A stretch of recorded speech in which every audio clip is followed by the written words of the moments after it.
Good evening, ladies and gentlemen. We are glad that you are out there watching. Welcome again to your favorite program on Mtembei TV, the Open Forum Political Discussion.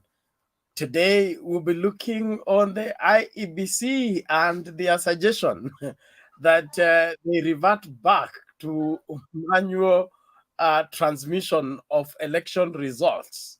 Now, that was last used in 2007. And those of you who've been around for a while, you know what happened in 2007 until the chairman of ECK,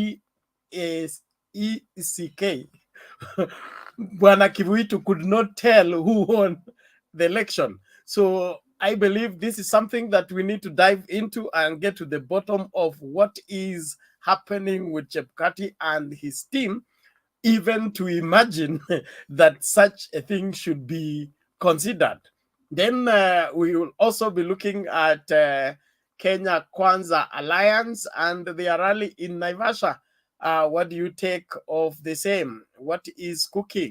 And the big man of the alliance seems to be missing in the picture. What's up with the DP? I believe you have something to say on the same. So welcome again. The link to use to get in the studio is right now in the comment section. You click on it and allow StreamYard, the app that we are using, to have full control over your camera as well as your audio. Then you will be able to get into the studio and we will have our discussion. Well, it is time again for us to get down to understanding what is cooking on our political front. Don't be left behind. Ensure that you join and help somebody to join. Share this link with everybody in your life so that they can tune in and get to know what is latest and what is the right perspective, what is the fake one, and who is pulling what where for what purpose. Thank you again, those of you that are joining. We salute Salome Mbone. We appreciate you. Thank you so much. Kuna Yego Hasla, niko kwa kwanza leo. Karibu sana. Kuna Wycliffe Charles. Thank you, those of you that are coming in fast and furious. Let us get down to business.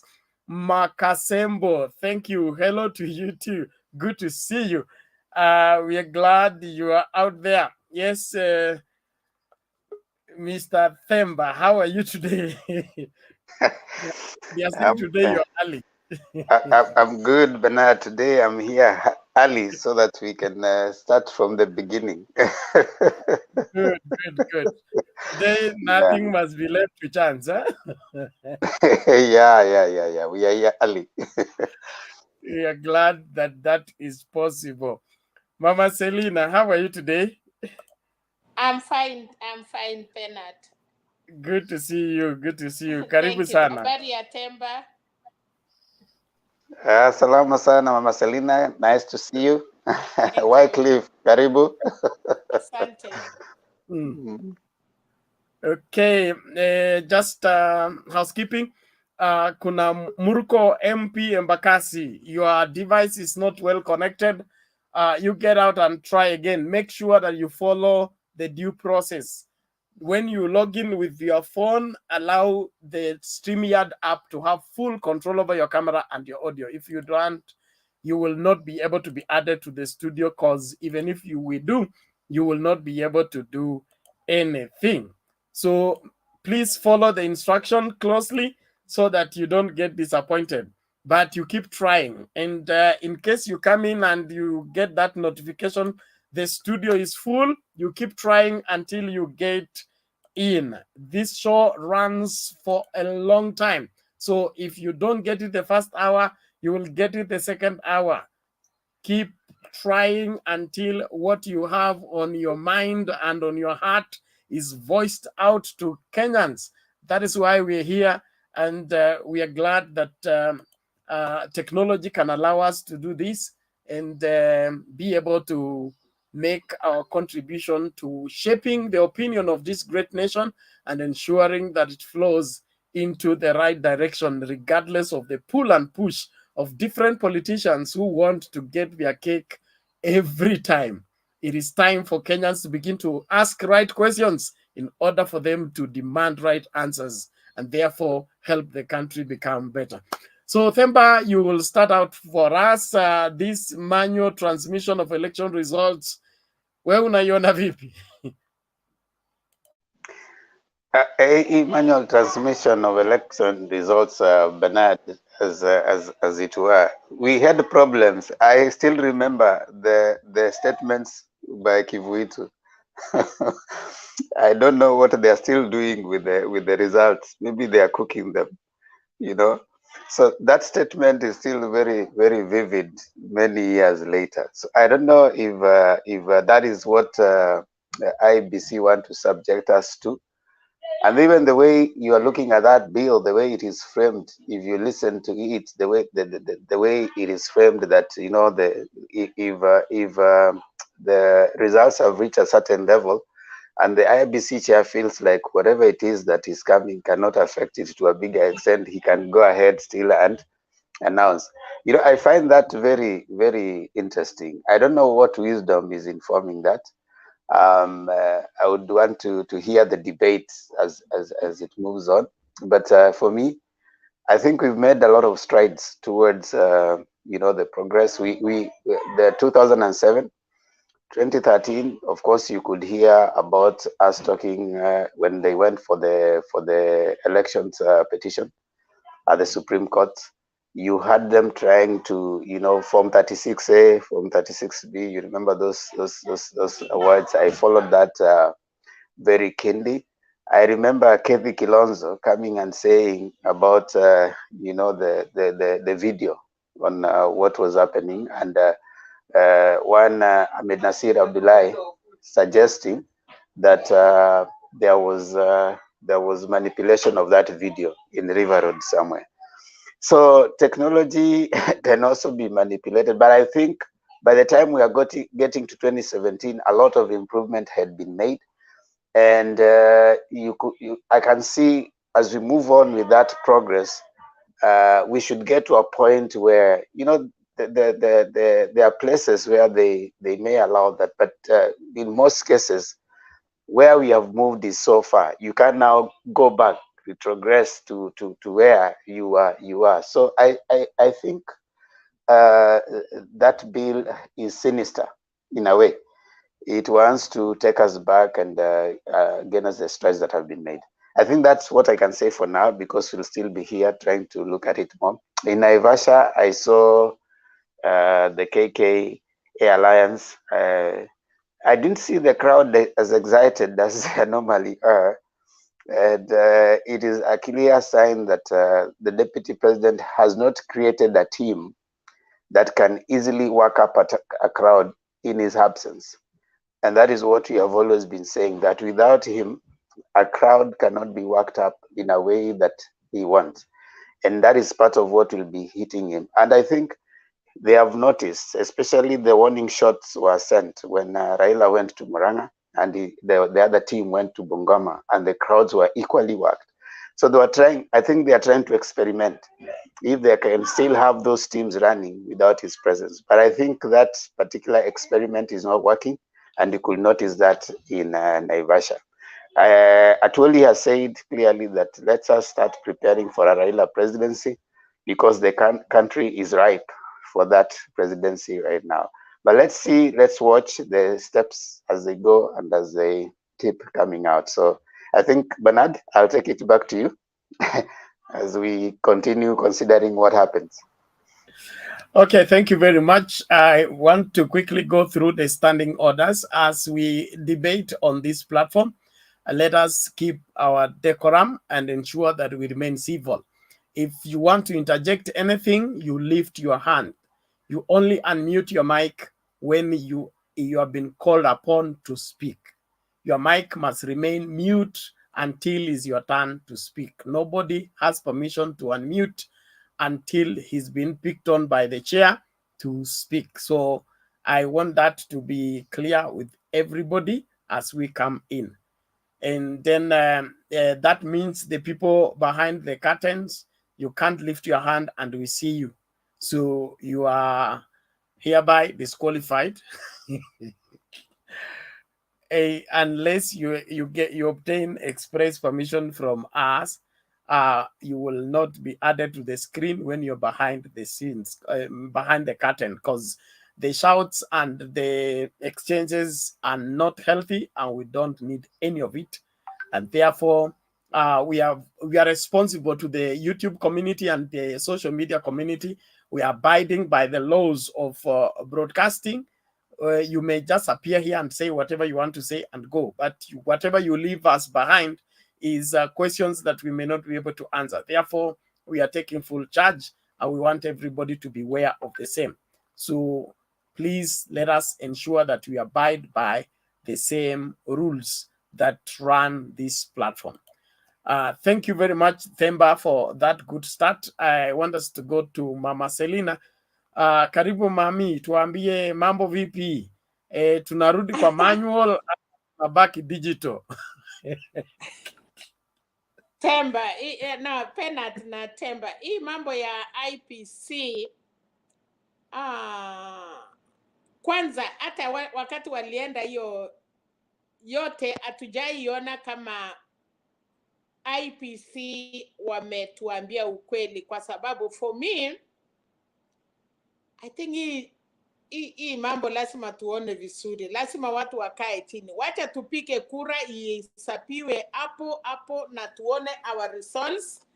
Na transmission samani pila hiyo watu walikuwa natoka wanapeleka kura zao mpaka mahali inafika kwa provincial office kama kila mtu ameona. Lakini sasa hii mambo ya faranga ya kompyuta hatutaki irudi Kenya, kwa sababu hatujui hiyo inakorokea wapi. Unakuta watu kwa ward wamefika kura mzuri, ikifika kwa provincial bado imekuwa mzuri, but sikienda Nairobi ujui nini ilifanyika. So tunataka kuwa macho sana, na kwa sababu ya Kivitu na sasa Chapukati, tunaomba hawa ndio wanaletanga shida kwa Kenyans. Hii vita yote imekuwa kwa Kenya, mtu anaamuka saa 10 ya usiku anapanga laini vizuri, but after umepika kura na umetoka unakuta mambo ilipatilika. Alafu smartphones na wale agents na kila mtu achunge, kila mtu aone vile iko. Alafu nafikiria ni hayo kidogo. Hiyo ya IPC wacha tuachie hapo, tupate wataalamu watuambie vizuri vile wanafikiria. Nikienda mambo ya Naivasha, vile nimesikia, kwanza nimeshangaa Mudavadi akisema alikuwa kwa Okoa na kumbe alikuwa anachungulia, akaona Kalonzo na wenzake wanaenda kufanyia kazi Raila. Akasema alikuwa na mtetemeko ya ardhi na ndiye ameenda kuungana na UDA. Lakini ukiona hiyo watu Penat, ukiona vile kwa sababu deputy president was not around, hiyo sijui ni mkutano ya councillor, sijui ni ya MCAs, sijui ni mkutano ya members of parliament. And again, ukiona mkutano ya Azimio kama ile niliona Nyandarua na Murang'a, watu wakiwa na uniform, wakiwa na colors ya party, they don't shout. Wamekaa chini na wako starehe, unaona wamevaa red, wako na makofia. Lakini hii yao unaona kama sasa ni kama kuna t-shirt inaletwa ya kuonyeshana kuna ANC, kuna yellow, hii ingine sijui ya nini. Alafu ukiona vijana, kwanza ile kitu inanishangaza. Kwa nini hii mkutano yao hawana mahali wanaketi ndio wasikie maoni ya watu, ndio wakuja waongee? Hii mkutano ya road show ya barabara, I don't think, wacha tu tuone kama wataendelea kupatilika, kwa sababu ukikuja kwetu Naivasha unataka kujua what is the problem of Nakuru, wanataka nini tunataka. Wewe unakuwa rais, wewe unakuwa nani, utatufanyia nini? Lakini sasa kama unataka kunilecture tu kwa barabara, umenipatia 200, hiyo sidhani kama kwa maoni yangu. Najua watu wengi wana maoni tofauti, but you listen to people. Uongozi bora ni kukaa chini, mkue na mkutano, sikia maoni ya watu, sikia maoni ya vijana, ndio uambie hiyo bottom up yao inatoka chini ikienda wapi, na inalete nini, na mama ule anauza mboga, hizo vitu anaambiwa itamsaidia aje. So ile kitu tungependa watu ya UDA ama Kenya moja ama vile wanachiita, wachue vile wanasema, wakae chini, watuambie tusikie maoni yao, si mambo na barabara tu. Lakini hivyo ni sawa, wanasema ukiona wale watu wako hapo, sidhani kama wanapika kura wote, kwa sababu kama ni wapika kura na hii mkutano yao, mbona sioni wamama Penat? Mimi sijaona wamama, sijaona wase, kwa sababu mkutano ya kusimama tunataka kuona hii hapa, wamama wameketi, wamama viongozi, wamama ya mboga, hawa ni wase. Lakini hii mkutano yao ya kusimama kwa barabara, wamama wanatokea wapi? Hayo tu nayasema kwa sasa, wacha nisikize watu wengine, lakini hayo ilikuwa ni maoni yangu. Kama kuna mambo ingine itatokea, tutasema baadaye. Okay, thank you Mama Selina kwa maoni yako. Tunakushukuru kwa kuendelea kujumuika pamoja nasi. Naomba tusonge mbele. Watu wa comments, hakikisha kwamba una comment na adabu fulani. Tusianze matusi na tuheshimiane, kwa sababu wote tumepatana kwa hii platform. Inawezekana tujuani anywhere in the world, so please let's respect each other. Unaweza tusi mtu hapa alafu ukienda interview Monday unakuta ende wako chairman wa panel. Sasa sijui utajitetea vipi? So be careful on what you say. It can be used against you. Thank you very much. Let's listen to Master.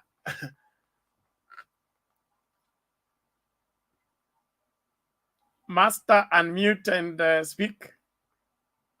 Or you're stuck. Unmute Kwanza. Unmute your mic, Mr. Master. Yes. I've unmute. Hapo sawa sasa. Endelea. Good evening. Good evening to you. Welcome to the show.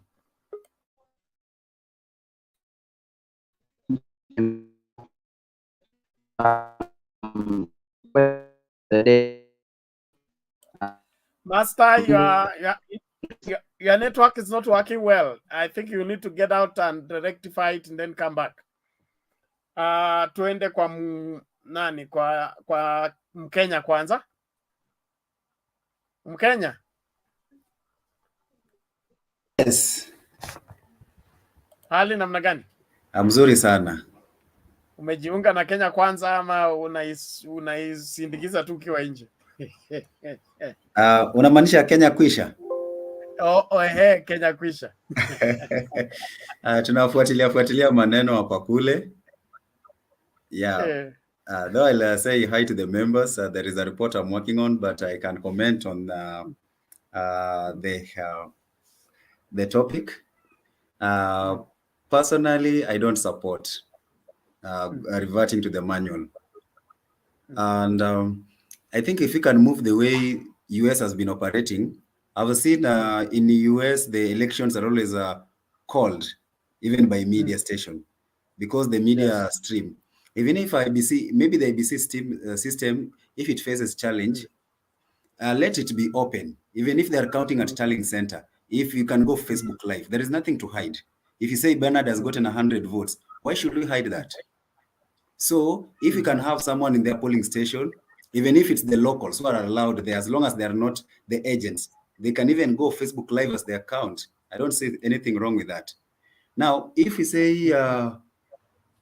it is manual, remember the late Kivuitu, somewhere he said that there are some people who might be cooking figures, and even he doesn't know the results. So I'm just of the opinion, let it be streamed live. It could be through the media station, the official media station. I don't see anything wrong with that. So if you're doing something right, you should not hide. I've heard the IEBC saying that they faced challenges in court. The fact that you face challenges does not mean now you revert to the old system. They should be there to improve that. And it's as simple. If you don't want court cases, then just follow the right procedure. And that's it, Bernard, for now.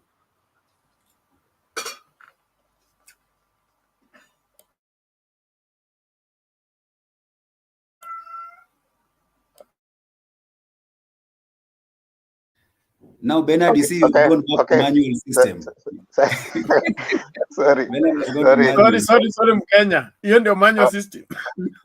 Bernard, okay. Bernard is there. Okay. Themba take charge.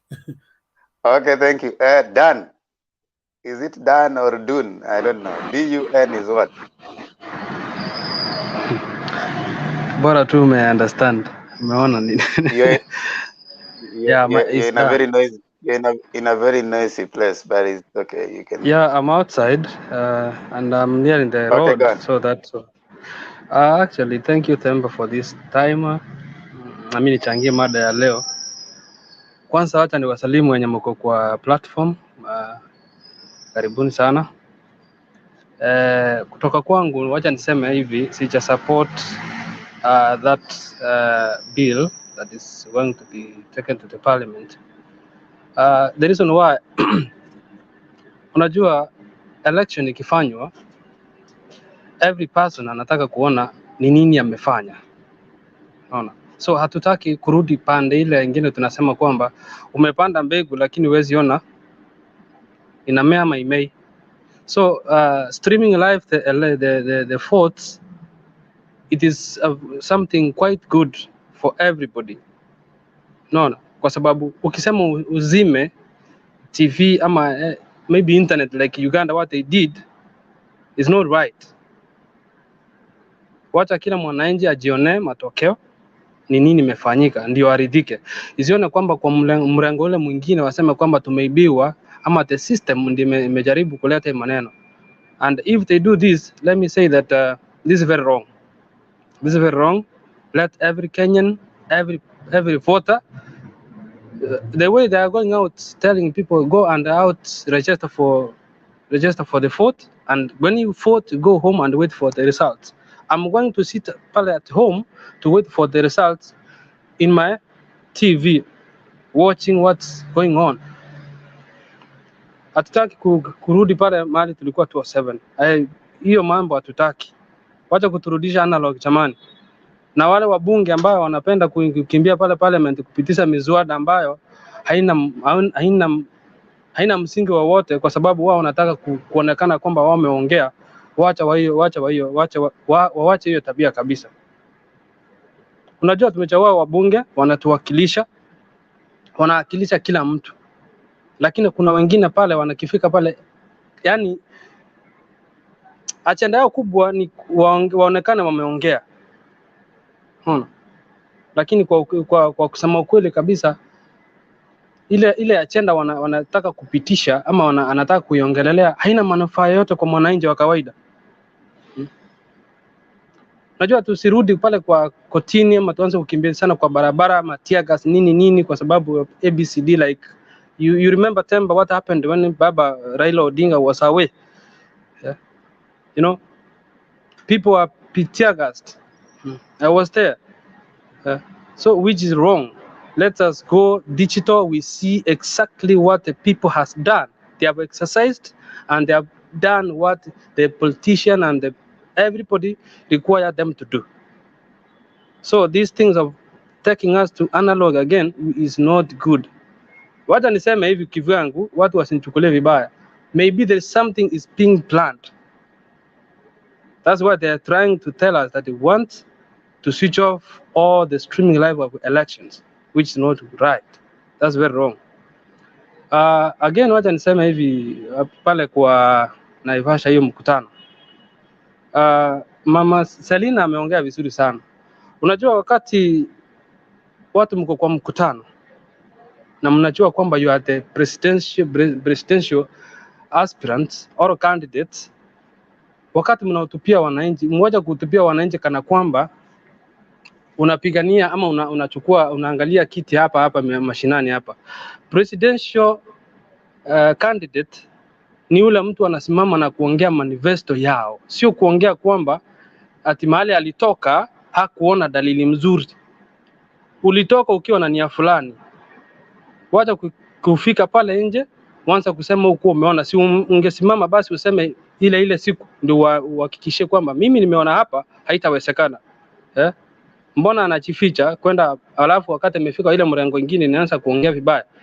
So kwa wacha niseme hivi, hawa majamaa hii Kenya kwisha, sio Kenya kwanza, Kenya kwisha actually imedidimia na hakuna mahali inaelekea. So let us be focused. Let us be in a generation whereby every individual is acquiring what is supposed to be done. Kenya yetu tusirudi pale mahali Uganda ilifika kuzima internet all over.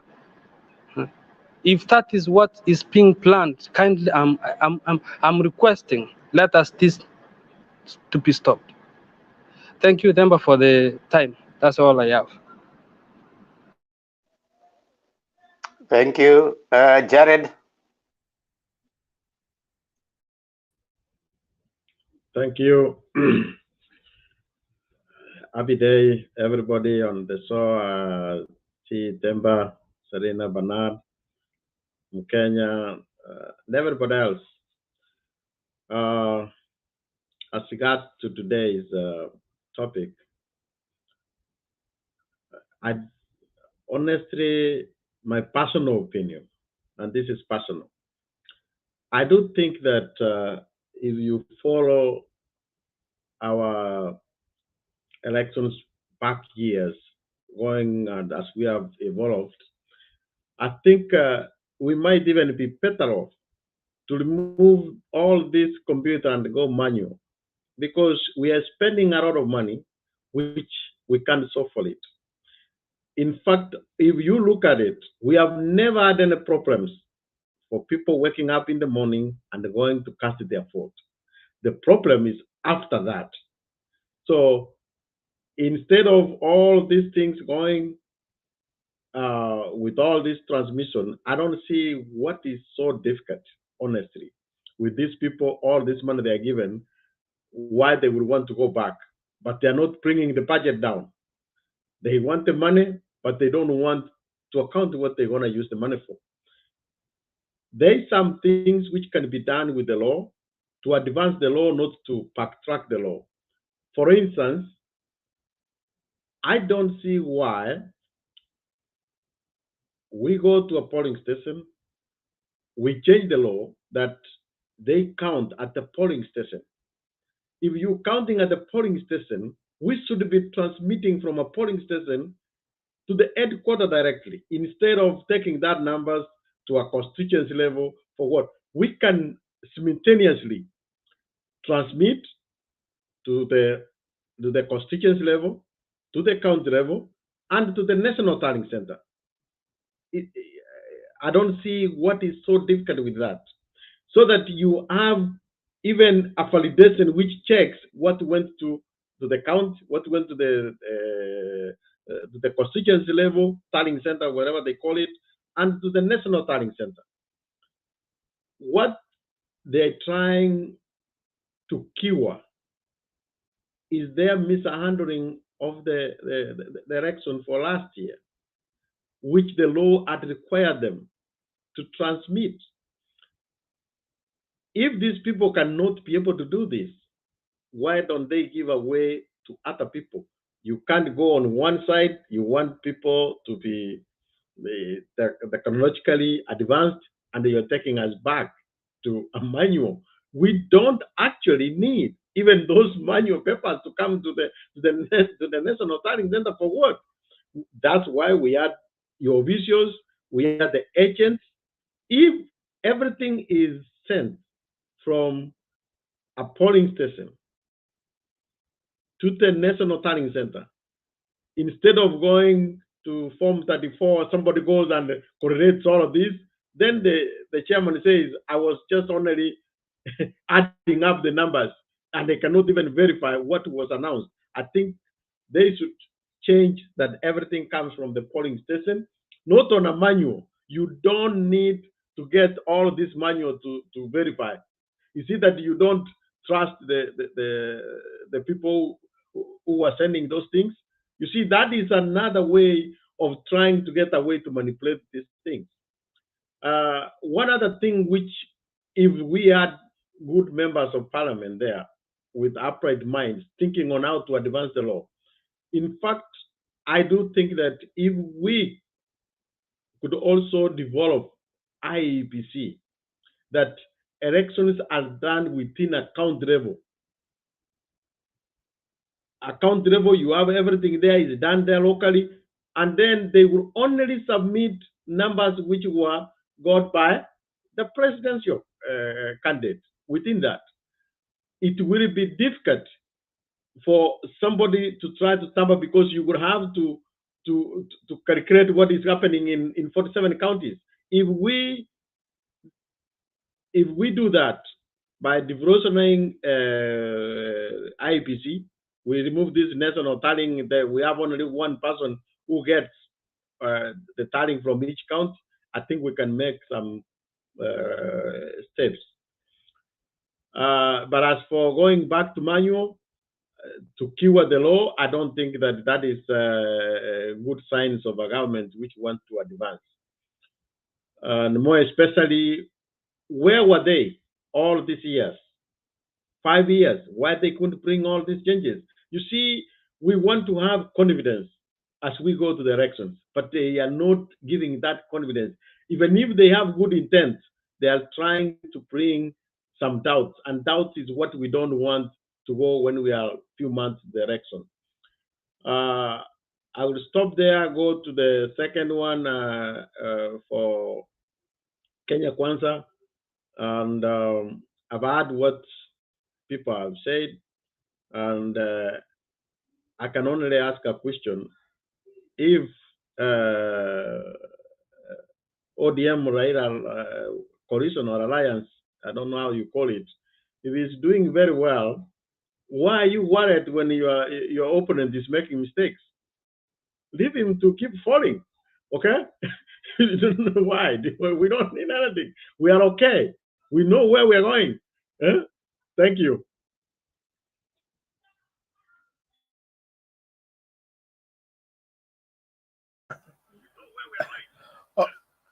Okay, Jared. Let me say something on the manual issue. I think it's about time we got Kibitu to open the server, because he thinks that he refused to open the server and nothing happened to him, and now he wants to take it a notch higher by now doing whatever he wants with IEBC. I believe it's about time we demanded the server to be opened. We see the actual results that are in the server, and stop all these games of trying to change rules in the middle of the game in the name of you want to revert to 2007. 2007 was before the new constitution. How do you want to be governed by a law that was replaced by a new law in 2010? Somebody is seated somewhere trying to play with Kenyans' mind, and they must not be allowed to do that. Mala vipi? I was the first one. Bernard. Yeah. Yes. I was the just first one. collecting. Now, You said those shouts please. are back. The standing orders are you lift your hand and be picked. Okay. No unmuting until you've been given time to speak. Staying behind the curtain warrants you Operation Fagia Yote. And I'll be starting in a short while. Swale, I saw you. I saw Mala. I saw Yego. So relax where you are. I know you're there. Mala, come in.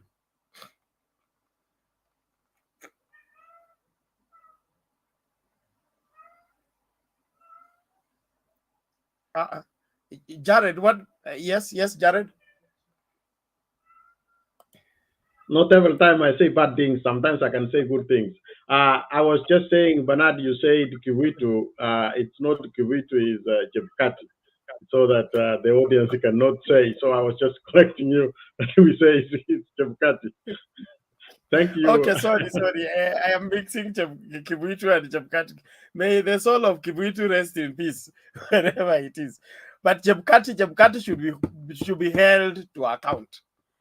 What he's trying to do right now is enough reason for us to get him, let him open that server to tell us how the digital transmission of results was affected. According to the court order. Let the court order be obeyed now before we get into the August elections.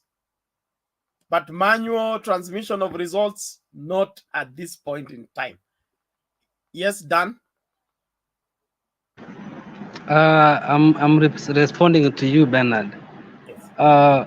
If we demand the server to be opened right now, Yeah.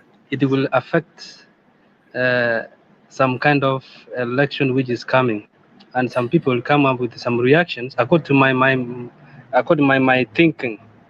Let us finish the election. If these things will come, they open. If they will open right now, there's some question will be arised, and some people will be accountable. And if you, as you know, Temba, Kenya yetu mahali tuko saizi, if you do something right now, na itupiliwe kidogo, some years coming, if you raise up, hiyo kitu itaendelea.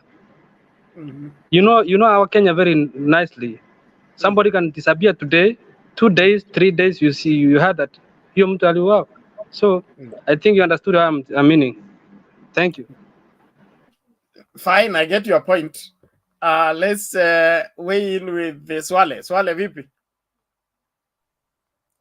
Salama. Haya, we naambie, uko manual ama digital? But I don't know which one can we use now. You tell us.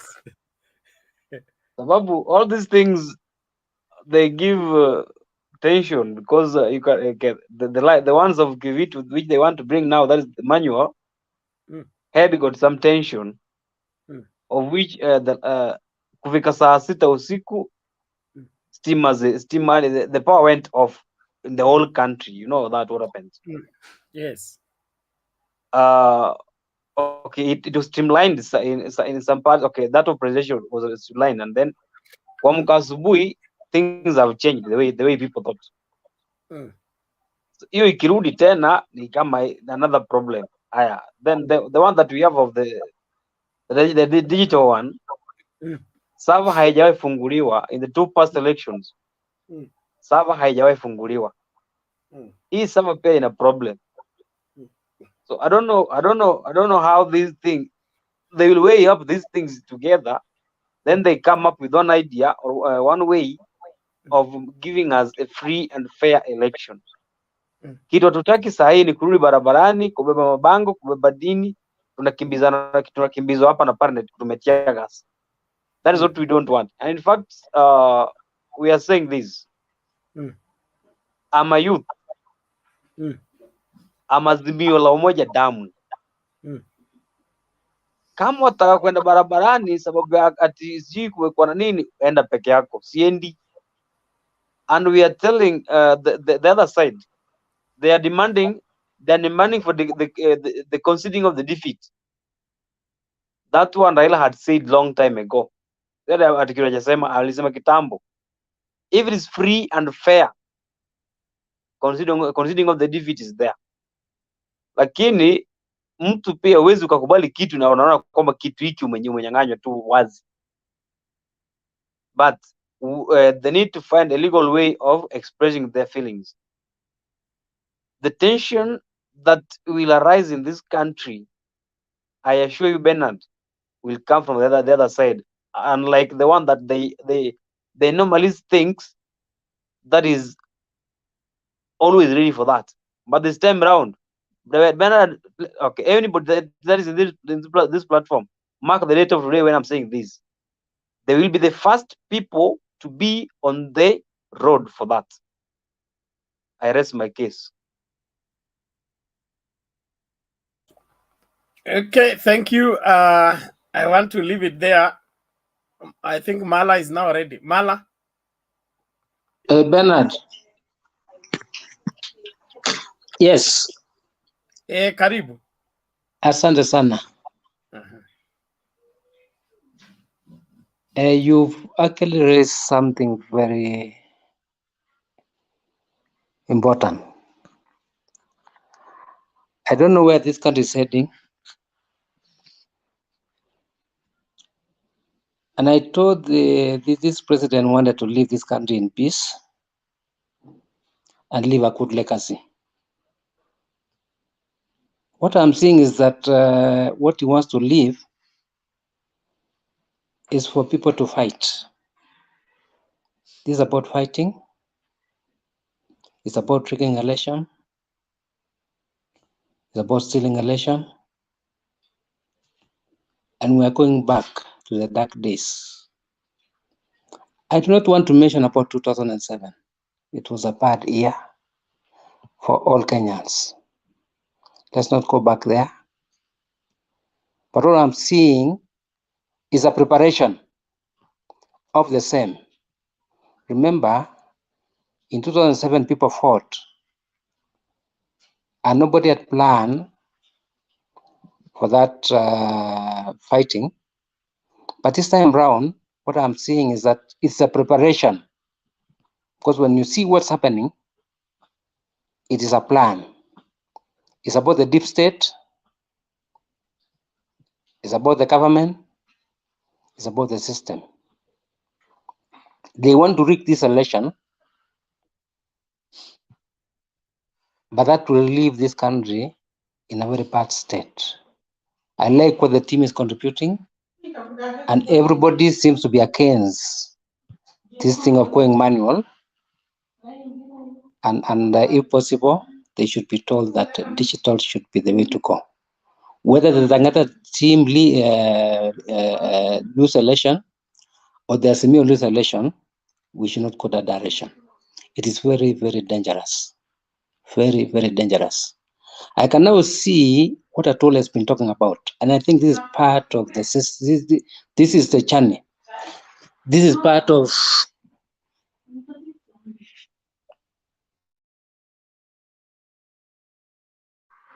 this is the preparation.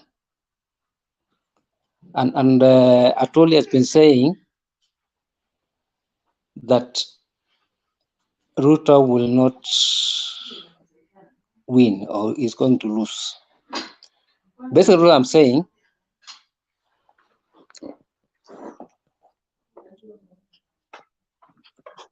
Hello, sorry for the interference. So this is going to be very, very bad. And anyway, let's pray, and we hope God is going to save this country once and for all. Thank you, Bernard. Can I also get a chance niongee kidogo bwana? You're out of order. I don't know which one. Mute your mic. You don't unmute your mic until you're given permission, because we don't want to create noise. I'm just seeking for like 2 minutes because nataka tu kuchomoka tu kidogo. Okay, now the thing is, when you look at the way out of order, please let us remain in our place for us to debate in with decorum. You're given permission, you speak. You don't speak anyhow. Thank you. Diego, it's your turn.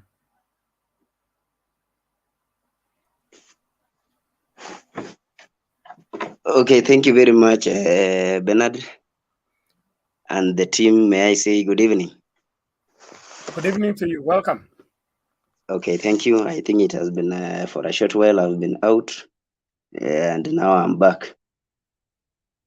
Okay, I want actually to recommend what my fellow has said. I can see the whole team actually is against this thing of manual, and it's actually even me, I am worried.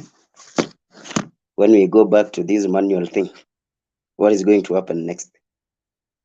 Is there anything that is being planned behind the curtains? I don't know why the IEBC wants to reduce this election period or this election process to look like a stage scene where a play is being played on a stage. Only we are waiting for the next episode. So, me personally, actually, let me say I am against this thing. And the IEBC, actually, I think the purpose of us shifting from the manual one to the current technological process was actually to improve the modes of operation, the IEBC modes of operation, to make the information reach the people at the ground there very fast, to actually enable even the IEBC body to conduct its activities in a free way, in a more transparent manner. So this now, the coming in of the manual again gives us a headache, because we don't know how they are going to go back. We are used to the new technology. And first of all, before I continue, actually, this dragging that we wanted to be taken back to the manual, are we now progressing in terms of technology, or we are now retarding in terms of technology? As I have said, that IEBC is a public platform, that actually every Kenyan has a right to information from it. Telling us that they want to take us to the manual thing, I don't agree with it. So, as I have had most of my participants there have actually highlighted some of the reasons, and I think this thing we should not blame on either sides of the competing sides. That is the Azimio and Kenya Kwanza, because this thing, it is something that is in the parliament, and I don't know why these MPs wanted to bring such a thing. So me, basically, Bana Bernard, I'm against this thing, and as we continue debating here, let us actually we are going to condemn to the possible terms, and I hope our leaders are listening there. As I was watching my 9 p.m. news, I have seen is it Mbadi, who was tweeted already that this thing, we are not supposed to be going back there. We are supposed to be moving forward in terms of technology. So actually, Bernard, for the start of the show, let me say I am actually on the negative side of the introduction of the manual process. Thank you very much. Okay, thank you, Yegon, and Yego, and just to, I think, jog our memory, this manual transmission of result is not beginning today. You remember, before the repeat elections, the Jubilee government then had this spirited of passing these laws, and it was what was negating the digital transmission of results to revert to manual. So I think if we just kept it, sorry, Chebukati kept it on the shelf, and he has picked it up to see where he can go with the same. So let's trace it from its origin, not just right now. But I believe we have right-thinking Kenyans who will not let such a thing happen. Thomas, if you're still there, it's your turn now.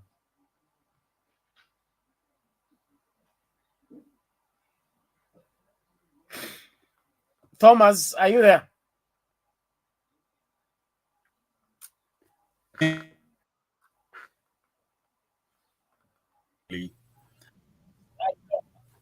Yeah, are you not getting me? Go ahead now. We can hear you. Munanipata?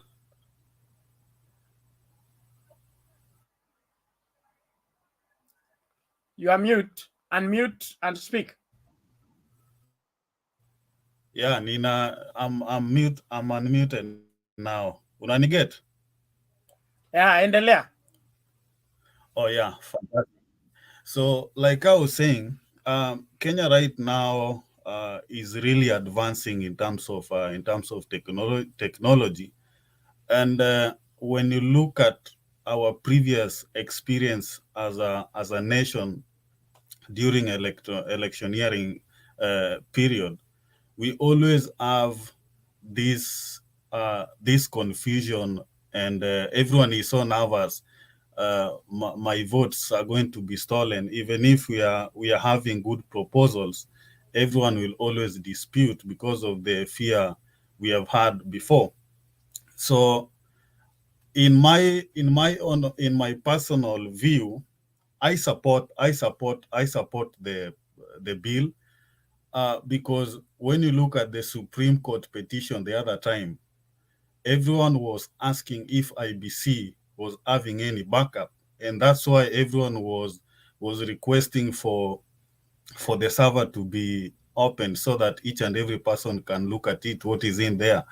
So I believe that we have to look keenly on what is the main reason for this proposal, and what advantage does it have to we as voters.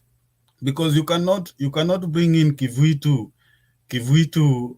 situation here. Kivuitu, that was another confusion of acts by the states and the deep state, and we all know what happened.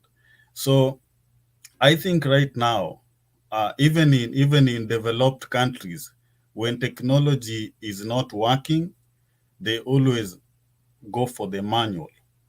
You see, even in India, it's one of the countries that is having a very big population, and they also go for manual. So electronic transmission of votes, we should not just jump into it 100%, assuming that, because when you look at even some of the, I was looking at some of the information in Migingo. There were some Kenyans that were saying that their fingerprint is not working.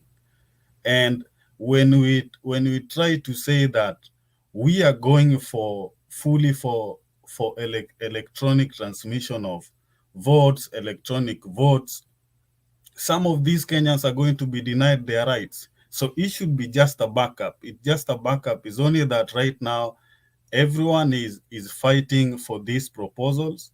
And remember, maybe IBC is also trying to find ways on how they can cater for the cost, because remember the allocation for the funds was minimal. It was not fully as they had demanded for. So maybe these are backup. And as a human being, we cannot operate like we are 100% okay, because a machine can have some defaults. And what can you do? What can you do if a machine is having a problem? That's where you will just wake up and say, oh, deep state imepanga ground. Unaona? So I support IBC proposals. Hii mambo tuende nayo, hii manual transmission of results ikue kabisa kabisa, hata votings watu wachape kwa mikono, you see. So Sasa I appreciate Thomas, hold on, yeah. Thomas, before you go. Okay. You answer my question. Okay. The current law, has it outlawed manual records? Fully the current law is on electronic way of voting, because right now they want no electronic voting in Kenya, to the best of right my knowledge. Right now they want like each and everything to be transmitted electronically. And you remember the other time, the duplication of Form A, B, and C was bringing that issue. And the problem was the total number of votes that were being reflected on these forms is what really brought the issue. So IBC is just trying to find a solution on how they cannot suffer for the previous experience. So I believe that is the reason why they are coming up with this kind of amendments. Bwana Thomas, Yep. I'm sure you have scanned a file and sent an email before. So if all forms like form 36A and the other forms are filled at the polling station. Mm-hmm. Okay, then signed by the agents and whatever the clerks and everybody that participates.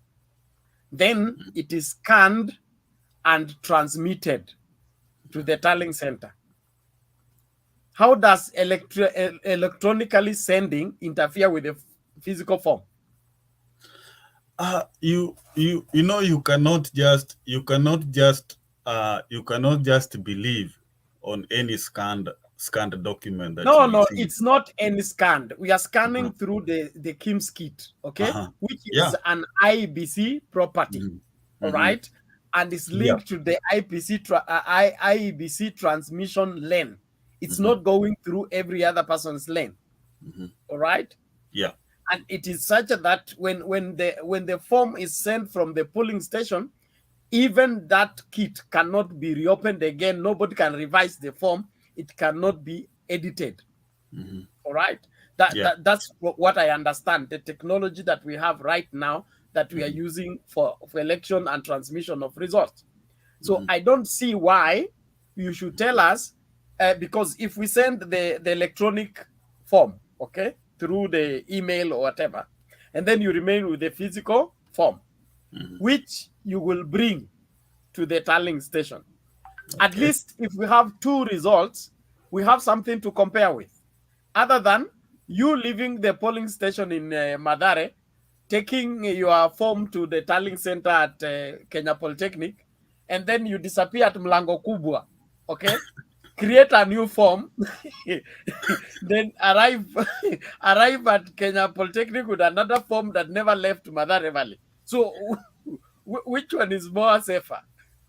I think it's high time we have to believe in our institution. No, there's no institution there. Because because right now, I like how Kenyans are always very keen on every process that is going on, but we must always have something that is a backup. What if stima ipotee? Like what we had the other day, stima ilipotea Kenya mzima, which was just accidental. So what if kitu kama hiyo ifanyike siku ya election? See, watu watasema now it's deep state now is overworking. There has to be backup. You are the one who introduced the issue of backup. Lazima kuwe na backup generator, backup batteries, everything must have backup. And I don't see, in fact, manual transmission will need more manpower than electronic transmission. So if IEBC has a budget problem, should they revert to a more expensive system or a less expensive system? There is something fishy here. Bernard, I think before we jump into conclusion, I think I listened to IEBC. They are not going either or. They are only introducing manual as a backup. And they are saying that even in the event that the technology fails, manual should be allowed to be legally viable, such that you can do those results manually and transmit. Currently, you can't use the manual one. So they are only they are all opening up such that they are not tied by the law to do what is right. They also said that the transmission will be done, but people are not, whatever you see on the screen, people should wait for the final tally from the IEBC itself, because what they are trying to avoid is everybody picking the results and tallying for themselves. So they are saying this manual is like the very viable one. So they are going to scrutinize it until they give that as the final tally. Remember what happened to, was it Kivuitu or Nani? This guy, anaitwa Jebukati, where the results are coming and they are being tallied and there is that margin error. But you see, because they are already being transmitted, there's nothing you can do. You can only take it as a final, as a final result that people are receiving. But if you have given an alternative route, it is meant to verify what you are seeing on the screen. And it should have a legal backup. So that is the argument they are saying, that they were lacking that backup of trying to verify results of which people have seen, which means even if you see the results on the screen, unless they are verified, they are not taken as the final results. And that is the argument they are having, because people will see the results popping up on the screen and they are tallied, and then they take that is the final result, so we should go by that. Who is planning to make technology fail? No, they are learning from what the failures that were there. And they know even up to now, the server has never been opened, because they know that inside the server, there was an algorithm that was put there to alter results. And so technology can be manipulated, can be hacked. And if they sense that there's something that is not adding up, they should be allowed to stop. Remember last time they were not able to stop and do it manual, because the law could not allow that. But if they sense there is something wrong with their technology, if somebody has put an algorithm with the technology, you are able to stop, and we say we call manual. So there is always an alternative route. I get your point. We always prepare for the day of adversity. We are not saying it will happen, but always prepare for the day of adversity. But the day of adversity is supposed to be confronted by higher technology, not by lower technology. So if you're going to be sure of the results that are coming, then there are different ways of verifying. The forms are copied to various wherever. I like if I'm a return or I'm an agent, I need to copy it to of course to my boss, and the media houses will have copies and all that. So we shouldn't reach a place whereby somebody wants to collect the forms like they did in Bombers. I think it's 2013. 2013, there was the presidential results were stopped, and they said they are going to revisit the forms all night, and then come in the morning with the proper results. And the result they came with was worse than the one that they had stopped. So the reverting to the manual, I don't think the law is against it. It is there as a backup. But somebody is wanting to strengthen it in such a way that now it becomes the official result. Okay? As at now, electronic results, the one sent from the polling station right away, is what is given priority. If there is any question on it, we check with the manual forms. But now they want to make the manual forms legal and final in themselves without verification with electronic. Now that, in my opinion, something is fishy somewhere. Somebody is either planning to make technology fail, like they have done before, or somebody is under pressure to make some loopholes in the system so that things don't go the way everybody's looking like the vote will go. I want us to open that and discuss it openly. Yes, Jared. Jared, are you lifting your hand or your finger? I'm lifting the hand, telling you that, okay. For this one, I think I agree with you, Bernard. We have gone through this work, why we came to technology and spending all these periods is because figures were being changed. Somebody was being hijacked along the way when he's transporting the results. And that's why we moved from here. Today, there is a law.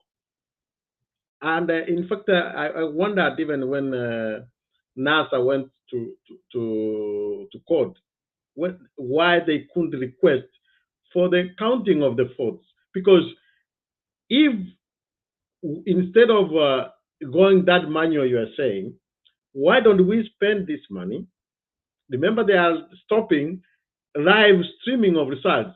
In fact, for accountability, for authenticity, they should be actually working with the media so that the media will be covering in each polling station live when they are announcing these things. That is when it will bring confidence. What are you worried about? Even if everything is right, why would you want it to be streamed live? Okay? Just put a fine that, hey, if you broadcast something which is not right, if you go and start going to parties and start announcing their results, then you go in for it. But if IEBC is announcing at a polling station, what is wrong to streamline that? Nowadays, now where we are, where will you be in every polling station? That's how we get information. We want to hear from TV when they are announcing this. I don't see what is going on, but I know that there is a fear, and it's good that even Wekesa is aware that there was algorithm, but they might see. I think what is there, the fear what is there is that what if William Ruto knows that formula and he goes ahead of us? So they want to make sure they are putting a good backup that if that one comes in, it cannot count. They can go for the manual one. But other than that, I don't see why we can go backwards. And let's say somebody talked about the power backup or the power goes off. In fact, we have satellite phones. Those equipment of IPC, they have full backup. The panelists should be able to run enough. So we should have, that's where we need to focus on putting a budget towards a backup which will make sure that if internet goes down, there's something which will go up and continue doing that. So we should not go back. Yes, a manual is a source. Those are always there. I don't see a reason why we should bring them to Nairobi. If these are your workers, there was agents. If it is announced at a polling station, transmit from a polling station to the national tallying center. If they can keep those results in as a keyword press, when contestation comes in, then they can go back and say, bring the original which was there. And that's when an agent says, oh, this is not what was happening. In live streaming, we will have people saying that is not what was announced. So we need TVs to be able to broadcast live, and also for us to be able to see what the IEBC is writing. So they to do that. Thank you. Okay, thank you, Jared. Hold on, Wekesa. A question to Jared. Yes. Okay. Dan, just hold on. Let Wekesa ask the question. Jared, now, okay, you are saying let's not go backwards, but the forward we went never helped us. We had the transmission of results, and you guys never opened the server. So why is it that nobody's discussing about the server that was never opened? So in other words, there is one team that has a problem with the server that was never opened, and another team that thinks technology worked for them. So let's just go on or improve on it. So how do we marry these two groups? Because for one, technology never worked for them. It failed them 2017. And for another group, they think technology works. So how do we marry the two? I can answer that one very quickly. First, I don't know when you say we didn't open the server who you're referring to, but I wanted you to tell you this. When we had the ANSEC, when Papa said to sahau yaliyopita, tuchenge yajayo, one of the things we thought they were talking about is on how to fix IEBC. and that actually it was very late. They could have fixed that way long time. The time of opening a server is past now. That one expired. We're not going to open those wins. What we need to do is to wipe those servers on anything it has and start afresh. My friend, technology did not fail. It was meant to fail. Okay? Study from Musando. Okay? What is there is that we don't have a political goodwill for the system to work. We use computers every day. Why have they not failed? This was something which was meant to fail. Check on the excuses they were giving. Oh, something was not charged, and equipment was not charged, and you knew that there would be an election to be done. Come on, this was deliberate. Okay, the only fear I think today we have, both of these guys, they know the secret, but they don't know who's gonna go ahead of the other first. So let us come Thank clean. you. Thank you. Yes. Thank you. You have answered yourself. Just a quick one, Bernard. He has answered himself. So what we are struggling with is a point of trust. Whether it's manual or technology, if we don't trust each other, any of the methods can fail. That's the beginning point. Now, Wekesa, the reason why the server was not opened is because it had genuine results. The result we were fed with were not from the server. They ran a parallel transmission lane where the logarithm was placed. Now, to the best of my understanding, everything is intact. And if we work through the right channel, it is impossible to alter the results. So somebody's looking for an avenue where he can easily alter the result without being caught by the server, because the server will record every detail of every item accurately. So that avenue for trying to alter the result outside the server so that the server does not catch you, it's what is being asked for. And I don't think we should allow that to take place. If that is settled, we can listen to Duncan first. Dan?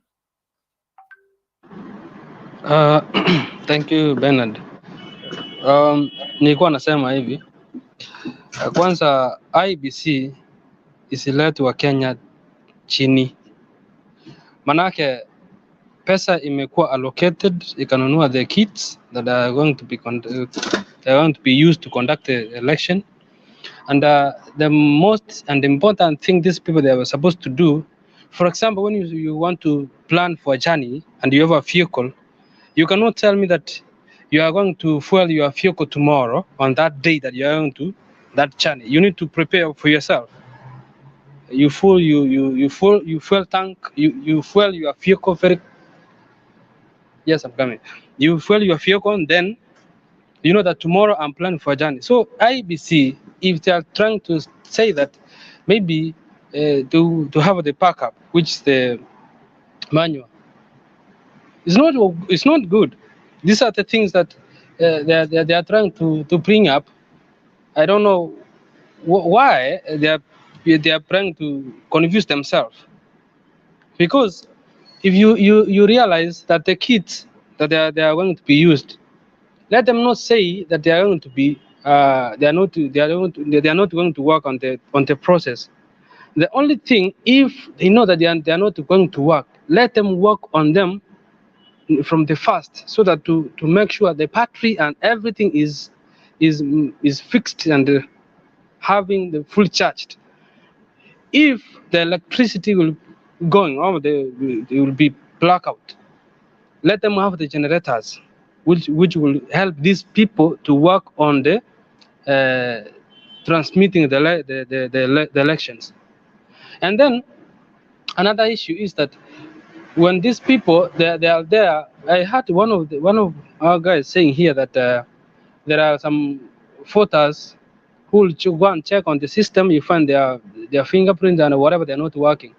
let the IEBC verify every vote, every county, every constituency, every place, so that every voter to know that my vote is valid. And every person who want to change the polling station, IEBC should come up and say that no, on a certain day, this is the maximum day that if you want to change your polling station, change from this day and this day, like what has happened today from the health sector, whereby they say they want to vaccinate people within a week, 1 million people. Let them come to with like that kind of platform that we need to verify every vote, so that every individual to know that I'm voting here and my vote is valid. Let not them wait until the 11th hour, then they will come and say this kit's not functioning. Let them have that kind of equipment which are fast in transmitting the votes. Like I heard last time, Safaricom said that they have 5G now. They can wanasapeperusha the votes. So IEBC, let them not trying to hide here and there. Let them come forward and say straightforward, because pesa iletengwa kwa IEBC ni pesa nyingi, sio pesa hapa na pale. So hizi vitu wanataka kutuletea hapa, we don't need it. We need election to be transmitted, and that is what we need. If we say that we are taking manually, let me say like in Ngong Road, of course Ngong Road has been expanded. Let me not so use Ngong Road, like maybe we are in the mashinani pale, mvua imenyesha and you are in that polling station. Gari wesi fika and it's raining. Do you want to tell me IEBC every polling station where there's poor transportation, they will send helicopters and whatever to pick those kind of manual? No. Let us fix this issue early, so that when the votes are being transmitted, it does not bring any confusion. Thank you. Okay, thank you, Dan. And probably I will say something about the fingerprints. The law still covers that if you cannot be identified with your fingerprints, they enter in the key or your ID number. If your name comes up, you are allowed to vote. So there is no improving on that law. You must identify yourself with your ID, then your fingerprints. If the machine does not detect your fingerprints, maybe because you went for pedicure and the other cures, and your finger cannot be discerned by the machine or scanned by the machine, then your ID number will bring about your details, and then you will be able to vote. So there is no law that stops you from voting, as long as if you registered with your passport, you should come to vote with your passport. If you registered using your ID, you come with your ID. You don't vice versa those two documents. And those two documents are used for your identification. So if you get identified as you are the genuine voter registered in that polling station, you will vote. Nobody will be stopped from voting because their fingerprints were not read by the machine. That is to the best of my knowledge on that aspect of some voters cannot be sent away to go and wherever, not to vote because their fingerprints were not read. Because it also takes care of the disabled people. They are people living with disability. They may not have fingers and things like that. So that law is already there and is in existence. Secondly, our whatever electronic voters kits, I think were given out to Ghana. Was it Ghana or Botswana where they went? And they did the elections, they came back. We had no record of them failing. I don't know, I can't remember exactly which country, but they were given out, and they went and were used, and then they came back. So anybody saying that our items will fail, kuna kitu ambacho hataki kutuambia, na lazima tuhakikishe kwamba kinafanya nini. Lazima hicho huo ukweli unatokea. Now, the people on behind the screen, niko karibu Kwanza, Operation Fagia wote. Tafadhali, we want to keep the screen bright. So if you have given your submission and you are done, we allow you to leave so that somebody else can come in. But if you must stay, please put on your camera. That is the standing order. Let's hear from Otieno. Okay, Otieno. how are you? Fine, thank you. How are you? I'm fine, thank you, Ingozi Bernard. Yes. First of all, we have to acknowledge that our voting system in Kenya is manual. Even if we try to say we are digital, but we are manual, because even these are the forms that we are transmitting electronically. At the end of the day, when we had got a case in 2017, 2018, and where the court nullified the election, we had got manual forms that we provide. I did not participate in the court, but those who were there, the evidence that was placed before the honorable judges were manual forms, and they compared them to the ones that IBC had, and the watermarks and those security seals and everything, and hence the election was nullified. So I think IEBC is just trying to be on the safest side. We had got situations where in the very polling station, we were the agents, the tallying was done, and the agents signed the form, and then the picture was taken after the interval, the updates. I think after some few hours, there was some updates which they were making, and then see that picture was taken. I don't know, PDF form went there. They started to tally them, but the manual one had to go to the county returning officer, and then at the end of the day, the county returning officer will take the form to the national returning officer where the Chebukati is. So I think this law is not bad. The only thing these people are trying to do is that a result will be transmitted electronically, but at the end of the day, they will want to see that what you transmitted is what you have delivered. At the end of the day, the manual form from 36, I don't know from what 30 years of forms, they will have to be transmitted to IEBC at Bomas or where there will be a national tallying center. And another thing, the issue of maybe IEBC is trying to bring this law. Let us just be frank. We have been beaten. Me, I've been always voting, and my candidate has not been going through. I've been voting in the opposition. I've been voting around Raila Odinga since I joined politics. I attained the majority age. But in 2007, 2002, we had got no problem. But 2007, Raila led until some few hours to is what midnight, and then all of a sudden Tarakaniti came. Then there was blackout, and Kibaki had to be sworn in at night.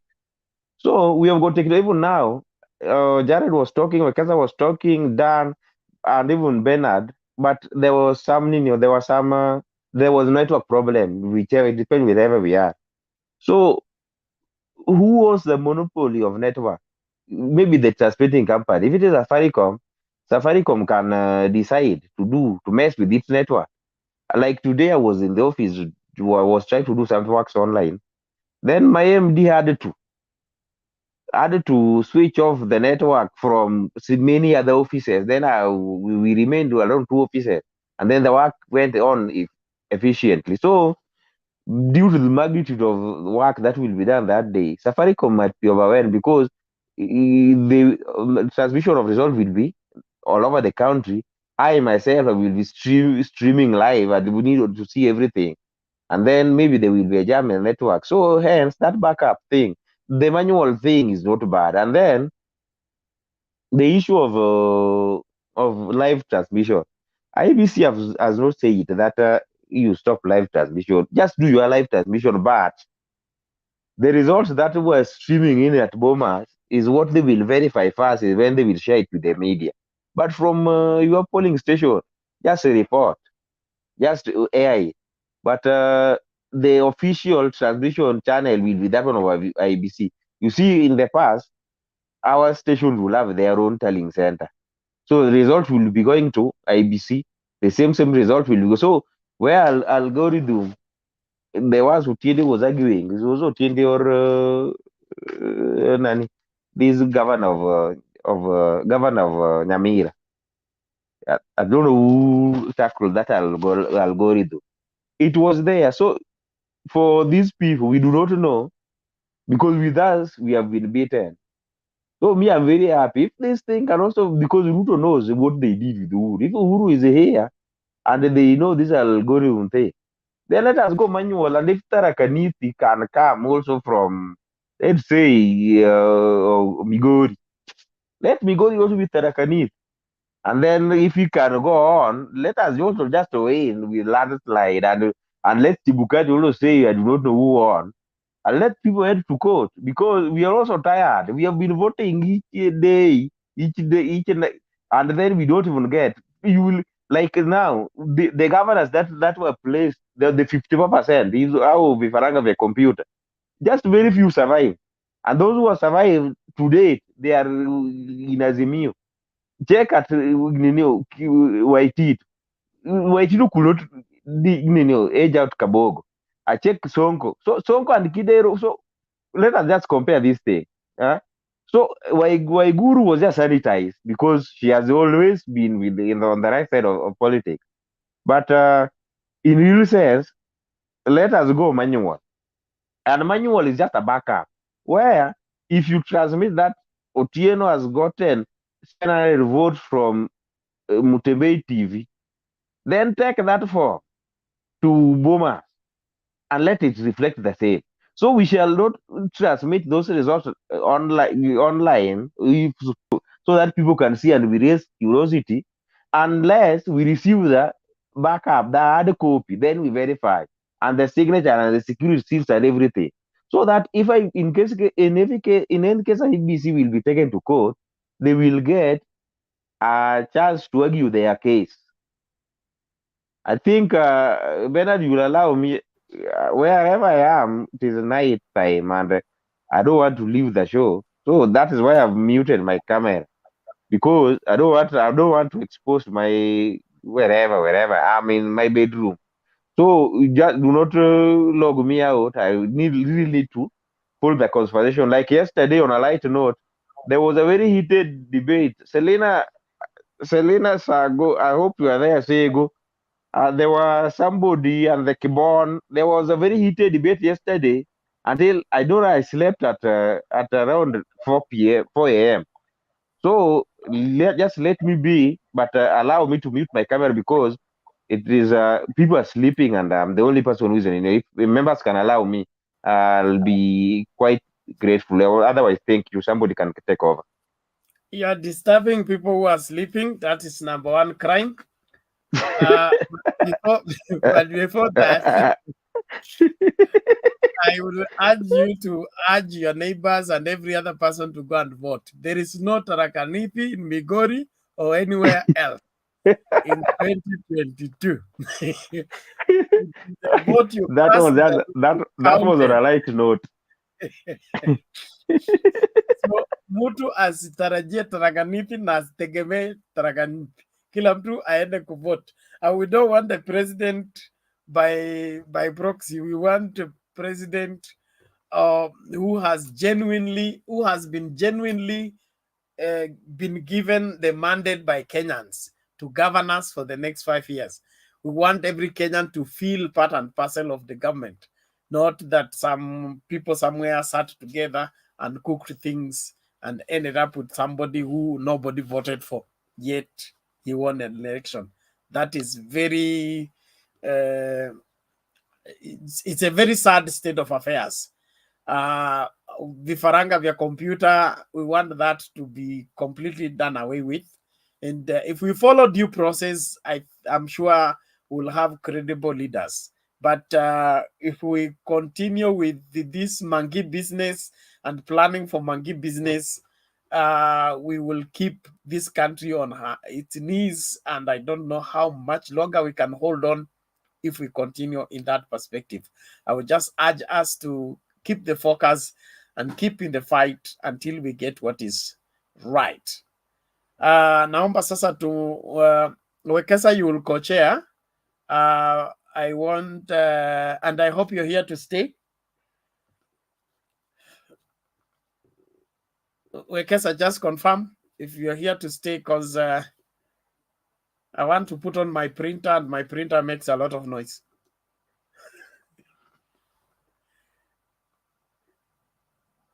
Wekesa, are you hearing me? Hello? Yes, Wekesa. Yeah, what are you saying? I'm asking if you are here to stay so that in case I drop out, you will be able to take up. We agreed yesterday in Kamkunji, the platform must not be left The without Independent Electoral and Boundaries somebody Commission in has charge. defended.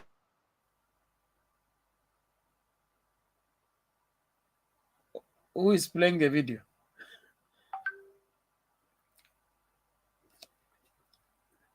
Okay, let me give you a call. We'll talk from there.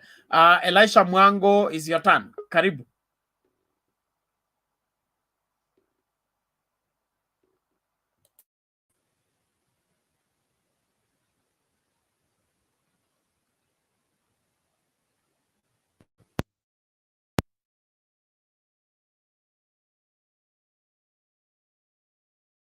Commission has defended a proposed law tabled in Parliament seeking to remove a requirement to stream presidential election results live to the nation.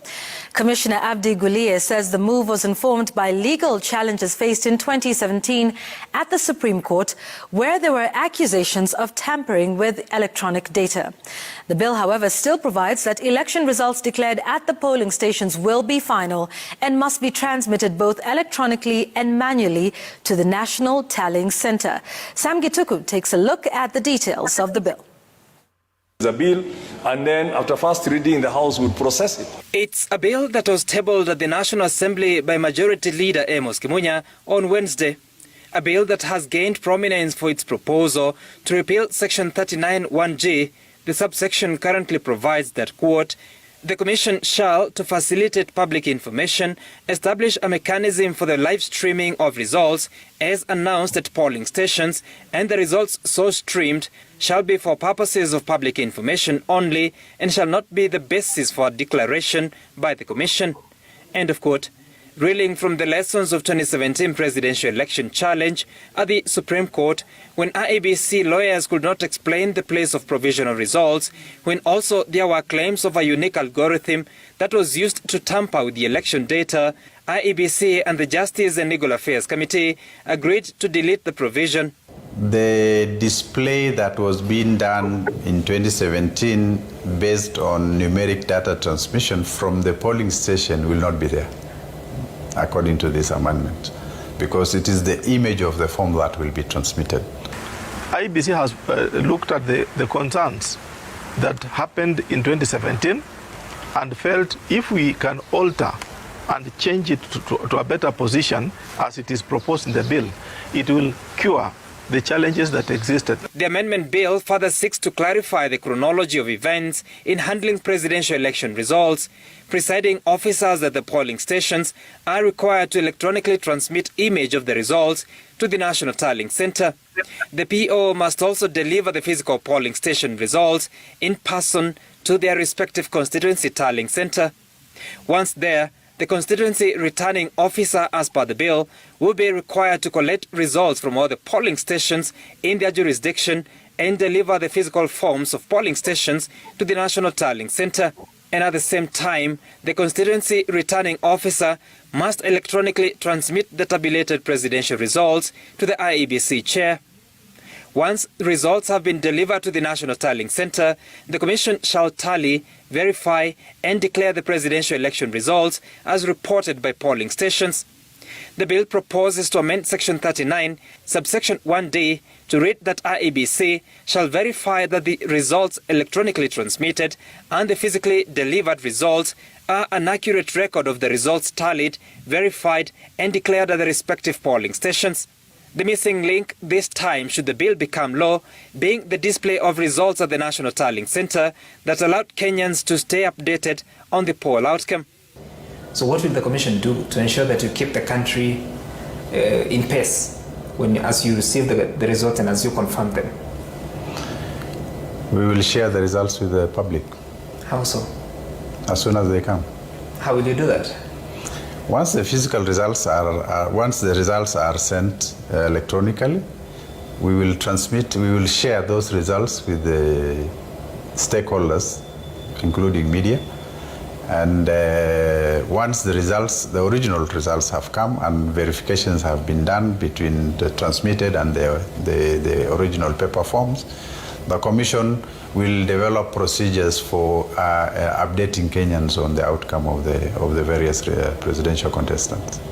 The bill proposes to delete two current provisions, one that allowed the IEBC chair to declare a presidential candidate elected before all constituencies have transmitted their results if the Commission is satisfied that the poll results from said areas would have no effect on the ultimate outcome. The bill also seeks to delete a requirement of the Commission to announce the final results in the order in which the tallying of the results is confirmed. But nothing stops the Commission from collating results, and once they are satisfied, giving the public on the results from the different constituencies. Some now asking why the law took so long, more than 4 years since 2017 presidential elections. This is an IEBC proposal to the House. Perhaps because of so many competing interests and demands in the houses, it is not until now that we are able to do these particular amendments. National Assembly's Justice and Legal Affairs Committee is expected to invite Kenyans to present views on the bill under public participation before the House debates it and considers proposed amendments to the various clauses. Once approved, the bill must similarly be considered by the Senate before final approval and assenting into law. Sam Gitukus, Citizen TV, Nairobi. And there's already reaction from both sides of the political divide regarding that proposal to amend the Elections Act. Let me start with a tweet from Deputy President Dr. William Ruto, who says, "The never-ending onslaught through election law amendments is a choreographed attempt to install a puppet on the Kenyan electorate and sabotage our freedom of choice and hard-earned democracy. The plan is evil and must fail. The people have resoundingly said, Hatupangwingwi." And then there is, on the other side, a tweet by Junet Mohammed, who's a minority whip in the National Assembly, is also the ODM Director of Elections.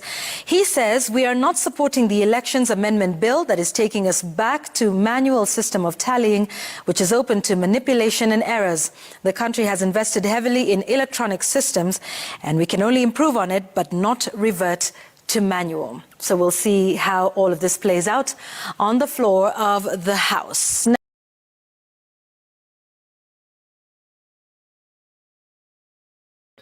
Bernard Caron, sorry for that long minute, but I wanted us to refresh ourselves on what the IBC said. Thank you.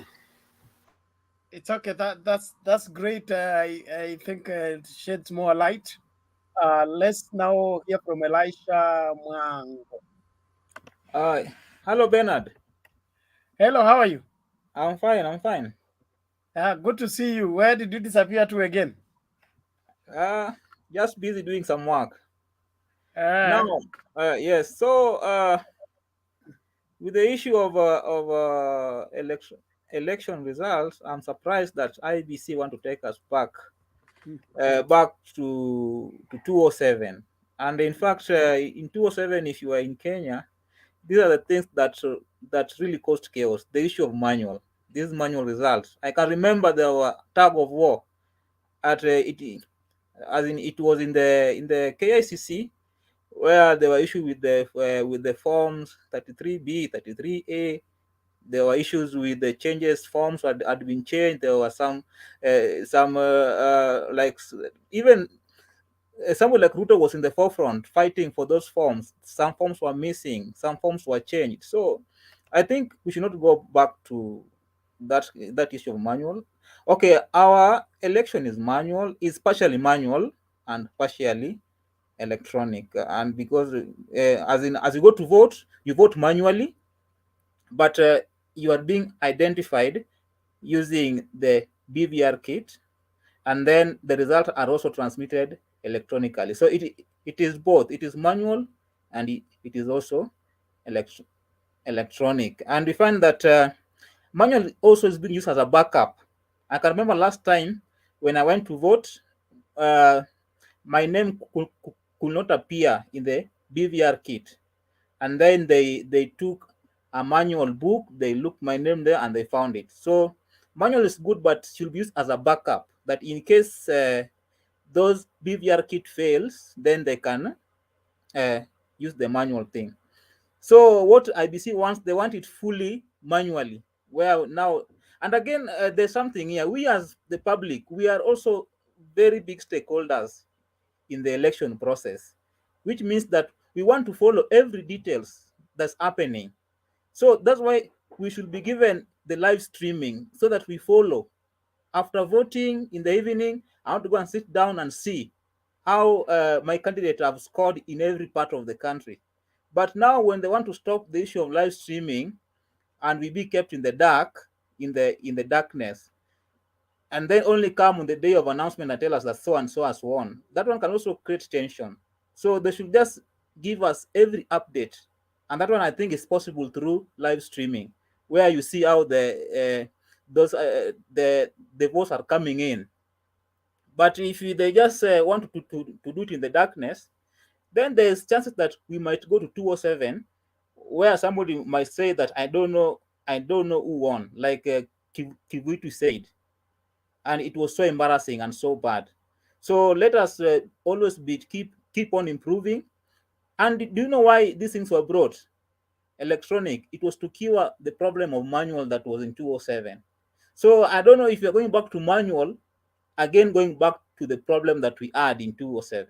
So I don't think Kenyans, we should always look to solve our problem. So in 207, there was this problem with the manual thing. And now we are going back there again to that same problem that we faced in 207. So I think IBC is not genuine when saying that we should go back to manual thing.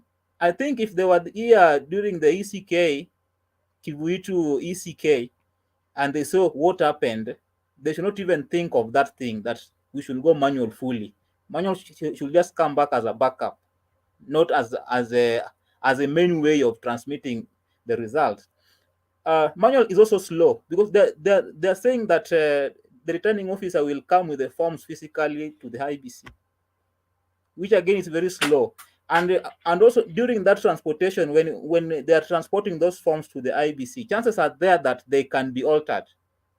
You see, human beings are human beings. Somebody can be paid, go and alter those results, and then take to the IBC a different result that was not announced at the station.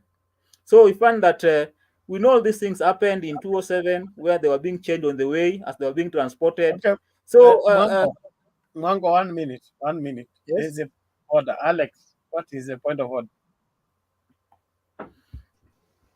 Yeah, I think Wekesa said it. And I think Wekesa has put that clip very clearly. I think we are discussing the tweet of Dr. Ruto and maybe Junet. But what the guy in IEBC said, if I listened to him carefully, and I think I did listen to him before, I don't think he's saying we should float or we should abolish and go back to the manual. I think what he's saying is we need to harmonize. Before, we should not be forced to announce the results that are streaming on the media before the forms come, and we identify them and we harmonize the two so that we clarify what this form is saying and the streamed ones. If we harmonize them, then we are to do what? To announce. I think that is the bone of contention there. I don't think he's saying let's go back to manual. Okay, LX, normally, even with the live streaming, we are being told that they're not official results, and we know that they are just provisional results. So I think that official results come after IBC has confirmed and has verified the forms. But what comes in as those during that that streaming, live streaming, are normally called the provisional result, not official result. So I don't think there is something bad when they give us those ones, provisional, not official ones, so that we see how things are going. But keeping us in the dark with the public, and we are also key stakeholder in this process, I think that one will really be unfair to us. We want to see how our candidate is performing every places, and that one can only be possible through the live streaming. So when they come, you see. Yeah, but I think there's something that you guys are not getting. You remember what happened in Kiamba? Kiamba, before the first person to stream live was Itumbi had his own telling sender, and he was streaming, and he announced the results even before the official results are out. And they are saying to avoid this, and the IEBC guy has said that we will share this information to even our stakeholders, to the media, so that they also tally the right results instead of everybody coming up with his own results, and we have finally like 7 tallies which are not agreeing. That is what causes confusion and causes tension in a country. So they want verified results to be shared. Wekesa, the moment we have one source of information, and that source of information is put in a bottleneck where everybody must go and suck, that bottleneck can be a result of a problem. What I understand by the word verification means I am at the polling station as a reporter. I'm hearing the returning officer announce the result. They give us a copy of the result. I send to Mtembei TV the result I got from the polling station. The same way Chebukati receives his at Bomas.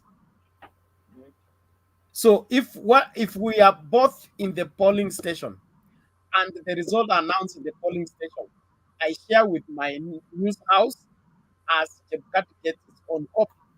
I don't see why my tallying what has come from my news or from my reporters will interfere with what is happening at Bomas, except somebody at Bomas want to do something on the result before he gives me to the media house.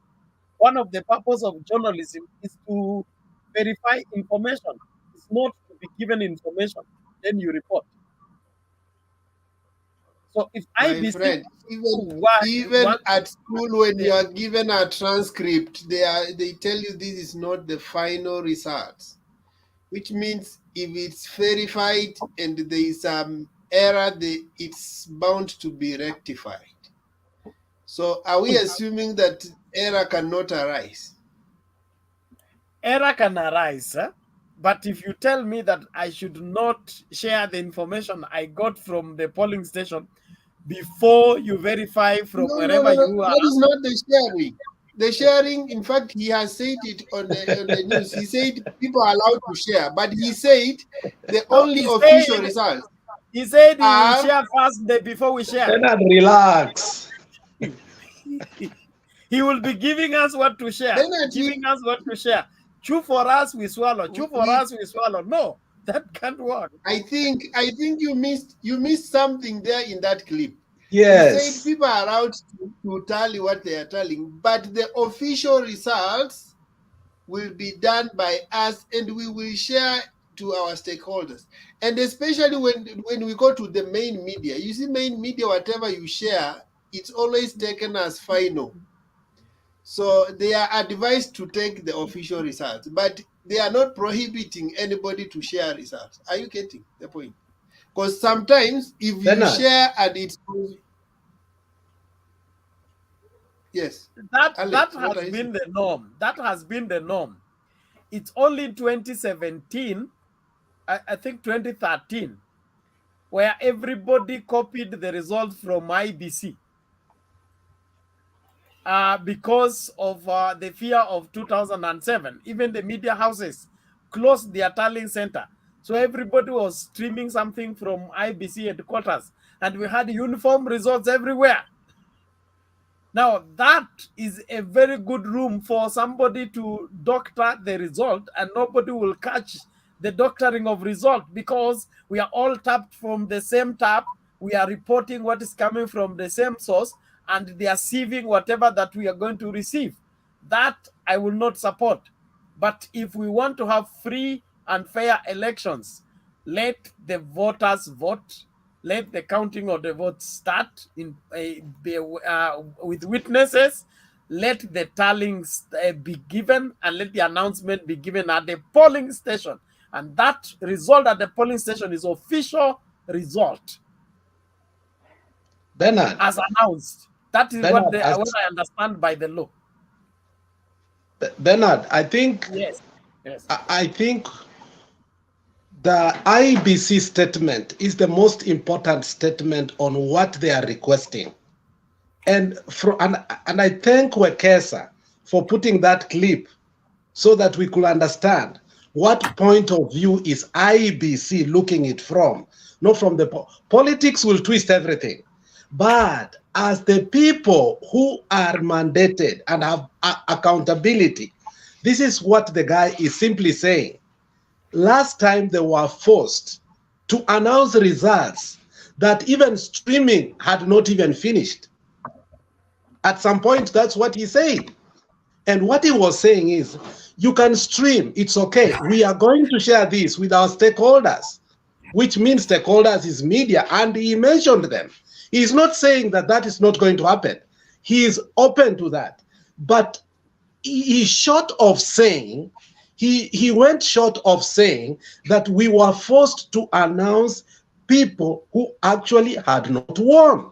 That is what he's saying. And he's saying we need to harmonize these things so that because we are in bombers, that is what he's saying, because we are bombers, when we get these results, for example, let's use from 34, it's coming from the polling station, constituency level, and it's coming finally to bombers. So what he's saying, what we get in bombers is these things are streaming in. So the people who should actually, there are people who are traveling and they transmit, but also they travel so that we certify. Before we finally certify, we as IEBC, so that we can be accountable, we should not be forced to announce the results before we actually see that these results came from here. That is all he's saying. It's not saying we go to manual counting. Alex, they are forced by who to announce who, where? That is what he came short of saying. And Wekesa will put that clip again. We are saying what he alluded. That is what he was actually saying. We don't know who is forcing them, but he's asking that they should not announce results. If announced at the polling station are final, they cannot be altered. Okay? Then they come to bombers, they become unofficial, they become provisional, okay? Until they are now verified again, then they are made official. How many times are we officiating this election? that from the polling station it's official, it's final. Then it gets to bombers, it is revised, okay? After it's revised, now it is made now official result. What is that? We should only have one source of official result, what is announced at the polling station, and let it be reflected at the national level right away. So that when I look at the form at the polling station, is the same form at where? At bombers. History, a room for error, no room for error. We shouldn't make provision for that, because the moment we make provision for that, we open the door wide for anybody to come up with any form and say, I also saw this form and it was from the polling station. We can't That allow is the that. rule, Bernard. Let Even the in law America, come right. The problem of IEBC is that they were unable to explain to the Supreme Court the difference between official result and provisional result. That is what they should have come to Parliament and asked. Let the Parliament help them distinguish between which are official results, which are what. Because if the law has a loophole there, then let the law be strengthened. But for them to revise the law, then come and propose it for the Parliament to ratify or look into it, I smell a rat. Sorry, Alex. Bernard, even what brought America on the 6th of January last year for us to have what we had was simple. These results, even if they are transmitted, verified, they still has to go to Congress and taken by the vice president. There is a process. We are not going to flout it. What he is saying is that the full process was flouted. We need to follow it. We are not saying what came from down there was wrong, but there is a process. Even when we knew Joe Biden had won, but there is also a process that we take it to the Congress, it goes to the Senate, and there is a process. He's only saying that there's some process that we were told we should not use. And we want to be accountable because in that event, if they are taken to court, ni peke yao. So should they find a way around the law or follow the law? If you want to change the law, it means you're not willing to obey the law in the first place. Somehow, even last time, we were told, and these things were in the media, that even some commissioners were threatened at gunpoint. Look, these are things that have been said in the media. Bernard, these are human beings who are guarding power, who are giving power to people. And even some have been killed because maybe tunaambiwa, their passwords were in what? In their thumbs. So even them, they are guarding their lives. When they are saying these things, we can't listen to them because their lives should be safeguarded. Don't go there. Alex, there is something that Bernard is also missing. As much as you say that whatever is announced at the polling station is final. But nowadays, people know that the best way to steal is not to wait for result to come to Nairobi, is to make sure you tamper them at the local area. And that's why even we complain of the dead voters voted. Tarakaniti came with, some places came with 110%. So even if you say that it was announced there and it's final, and you, as a tallying person, you look into it and you see there is an error, you want to tell me that you are just a robot. You cannot see that there is a problem with the results. So people don't steal. They are not stolen in Nairobi. They are stolen even from the places where you had the argument when they were in court and they say that, why is it that the ODM that time was caught? Why is it the court is arguing that that this PNU stole the result? But in their regions also it was stolen. But the argument was they also made sure that they have interfered the areas of court such that when it comes, when they complain that they're stealing, they also say in your areas there was a problem. So interference also happens on the ground. It cannot just be at the tallying center. And we must marry all these two processes. Otherwise, if you just tell me that the results from the NIMIA are final, yes, they can have a final error from where they began. And so the IEBC chair has a role. I get your point, Professor. Hold on. Let's hear what Jared has. His hand is getting tired. Bernard, yes, as typical Kenyans, we put the rules, but we are special in breaking it. You have allowed Wekesa to interject anytime he wants. I saw Alex raising his hand for so many times. Then he realized that we have to go to the rule of the jungle. Then Alex also started interjecting. but he was raising his hand, but you started it. So let's follow one rule and stick to it, please. Now coming back to the what we are talking, my friend Wekesa is telling us in simple terms, stop building hospitals, build mortuaries, because people might die. So they don't want to cure, they want to see how we're going to make a pack up on the manual. There is something which the guy said, if I understood very well. Today, the process as it is at the polling center, when they account the results, what is sent to what is transmitted is numbers. So and so got this, so and so got this.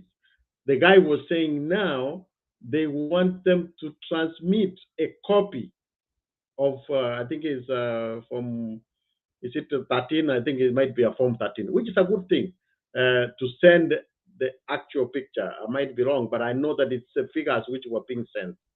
So that's a good thing which can improve, that we need the actual copy which is given to everybody at the polling station to be transmitted directly from the polling center. That could be an improvement. But now, when we talk about live streaming, even 2017, what we call live streaming, actually, they were given access to the server, to their so-called server. That's where they were streaming the results from. And what Bernard is saying, and today I'm very proud of Bernard, he's trying to reason this thing. What he's saying is this: if we are being controlled from where the information is coming from one source, everything goes to IEBC, they decide what they verified themselves, and then they tell you now, announce this. No, that's not what we want. What we want is let the media stream results live from the polling center. Let them have their own tallying center.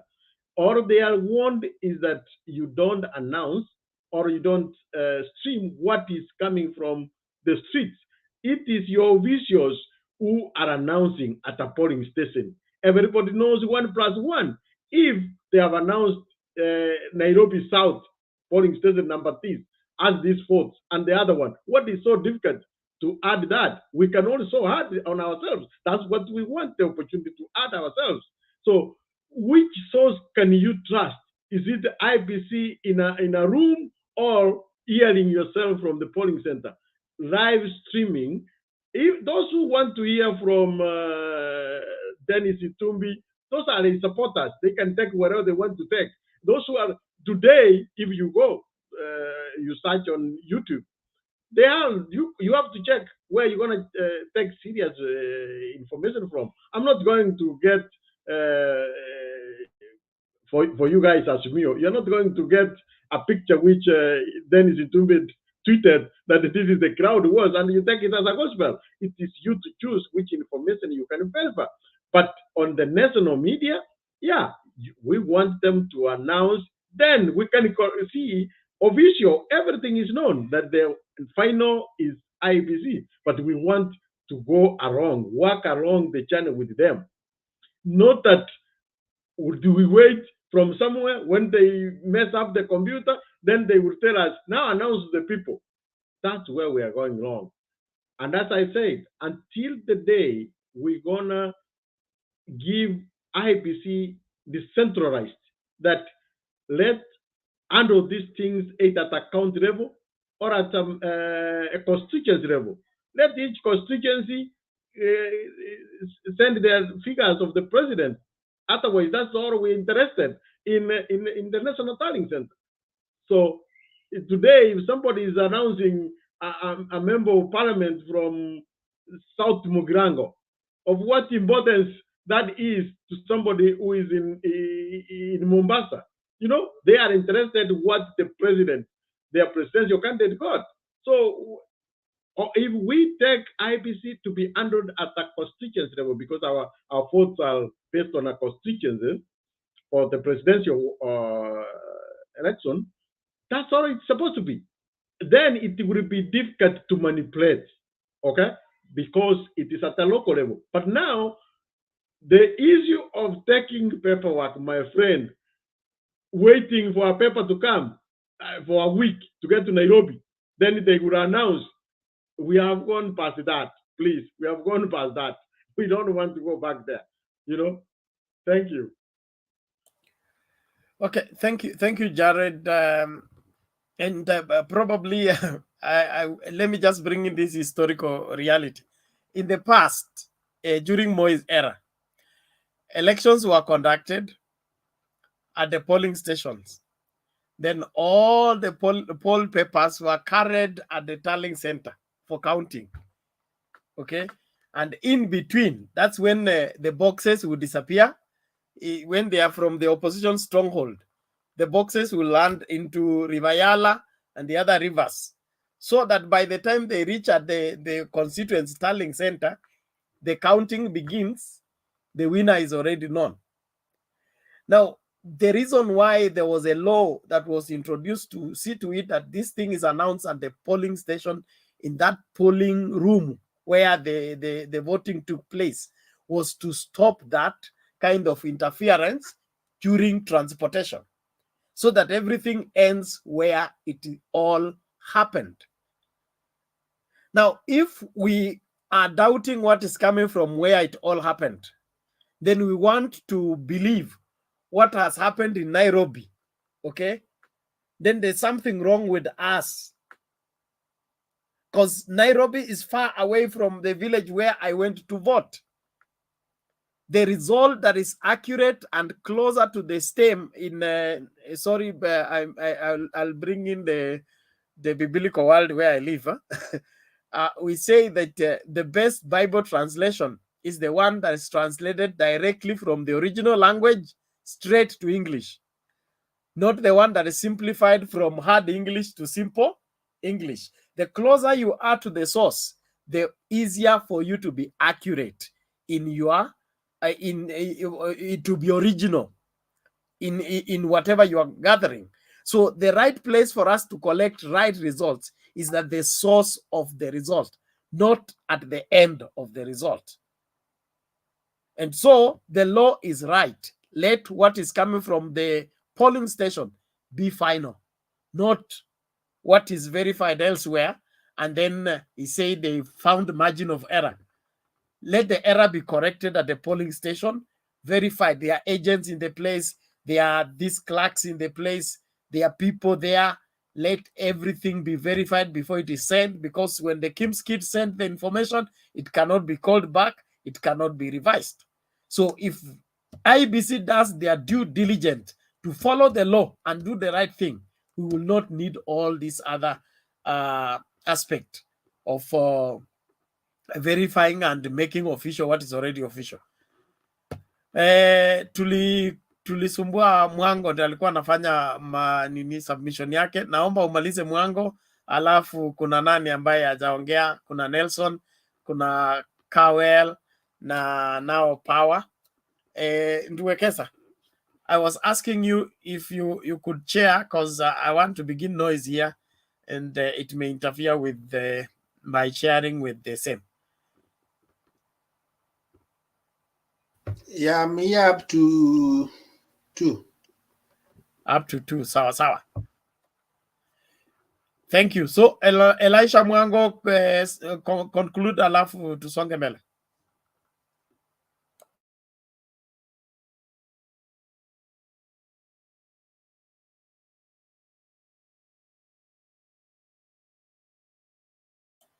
Elisha, unmute. The broadcast is allergic to silence.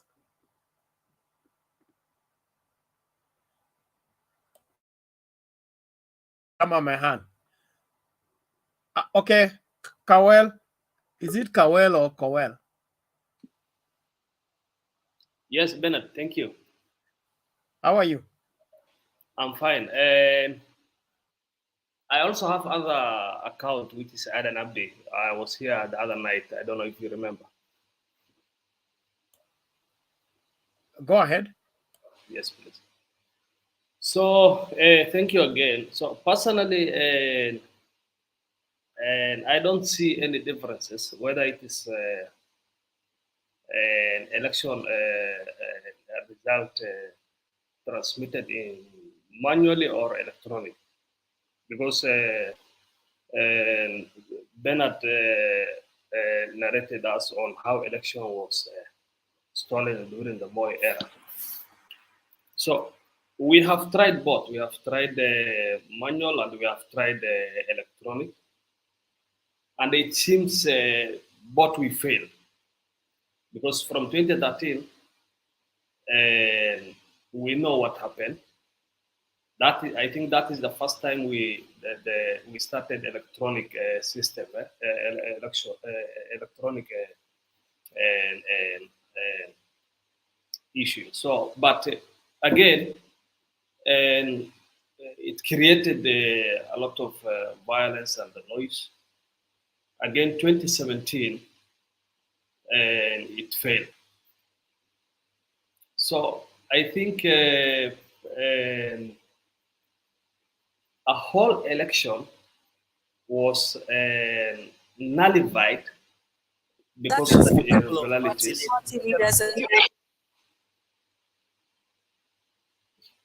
Hello? So a whole election. We can hear you. Thank you, Allah. A whole election was nullified because of irregularities. So if we are failing both manual and electronic, I think it was the right time IEBC to come up with another strategy. And if you see this election issue, Kenyans have no problem with Kenyans have no problem with all other seats, governors, MPs, women rep. The only seat that create this violence during the general election, it is this presidential election result. So maybe IEBC could have come up with the idea of general election to be held on another day or in counties. So personally, I don't see any difference whether we work both on manual or electronic.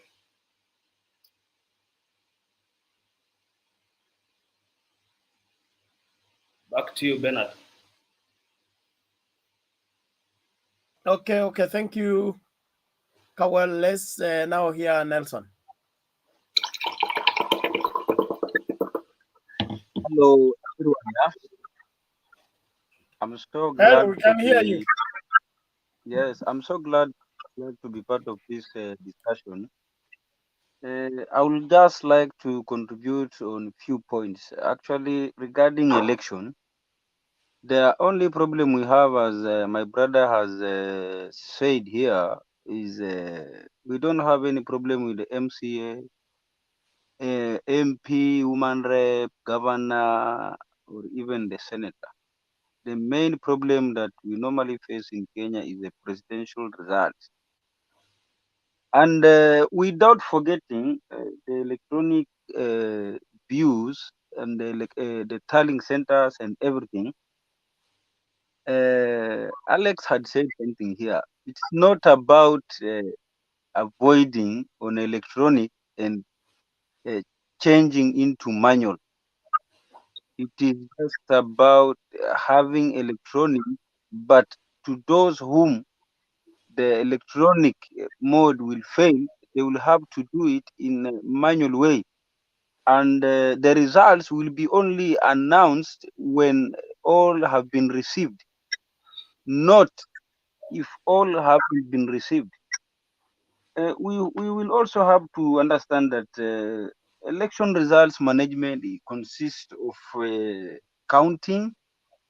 The second one is tallying. The third one, we have the collation, where these documents, the paper will be done, translation is there, and there is announcement. The announcement can be done in the tallying centers, but the main and key point is declaration. All these things to happen, Kenyans don't have any problem with the counting of the votes. Kenyans don't have any problem with the tallying. They don't have any problem with the collation of the votes. They don't care, and they don't want even to know how these votes will be collected from one place to another. Their main agenda and main issue is the announcement and declaration. And whenever you see when a candidate or a president has been declared, that's where we normally start facing these issues now. How, when, and I think the main thing that I've seen the clip here, the IBC is trying to say that the results will be first of all be given to the stakeholders to check. The stakeholders are media people and those who are the presidential candidate representatives, and we as Kenyans now. But the main stakeholders that will be available in the main tallying centers, they will be given form. Direct, these forms will be taken from the tallying centers. They will take photos of these things and they will show the stakeholders. If the stakeholders accept that is right, it's when it will be announced from the main tallying center, not from these stream medias like what Itumbi did. Maybe Mutembe will today start and announcing the results, and yet it hasn't reached to the IBC itself. I think the main thing that IBC is trying to do, they need to regulate these fake tallying centers as it is, and they are trying to at least regulate, and they will hold account anyone who will try to announce the result without them having received the result. You know, the main thing in the election is about transparency. Actually, to declare a president, it is a long process. They have counted these votes from the tallying center. First thing, they have to tally the votes. After tallying these votes, they need to transfer these votes to the main tallying centers, in the county tallying centers main. From there now, from the county level, they will announce these results. But before these people announce the results, they need, first of all, to send the result to the IBC, because IEBC needs to take its mandate fully. They are the ones are supposed to announce and declare. No one should announce the results, and nobody should declare anything from another platform apart from what IBC will receive. I think politicians are going to take us in another way, and Alex said, if we follow what the politician will provide, they are going to twist everything. If you look upon now, the twist of the politics now is that the IBC needs to abolish with the electronic side. They haven't said. I've listened to that thing very well. I have not seen anywhere that they are saying we are going to abolish the electronic side, then we will go to the manual. No, manual will be there, electrical will be there. But if this thing has failed, they need to bring as a system that will help those whom will not be able to be viewed by the electronic mode. It will be done manually, and in the manual system there will be a form in the counting and the tallying center.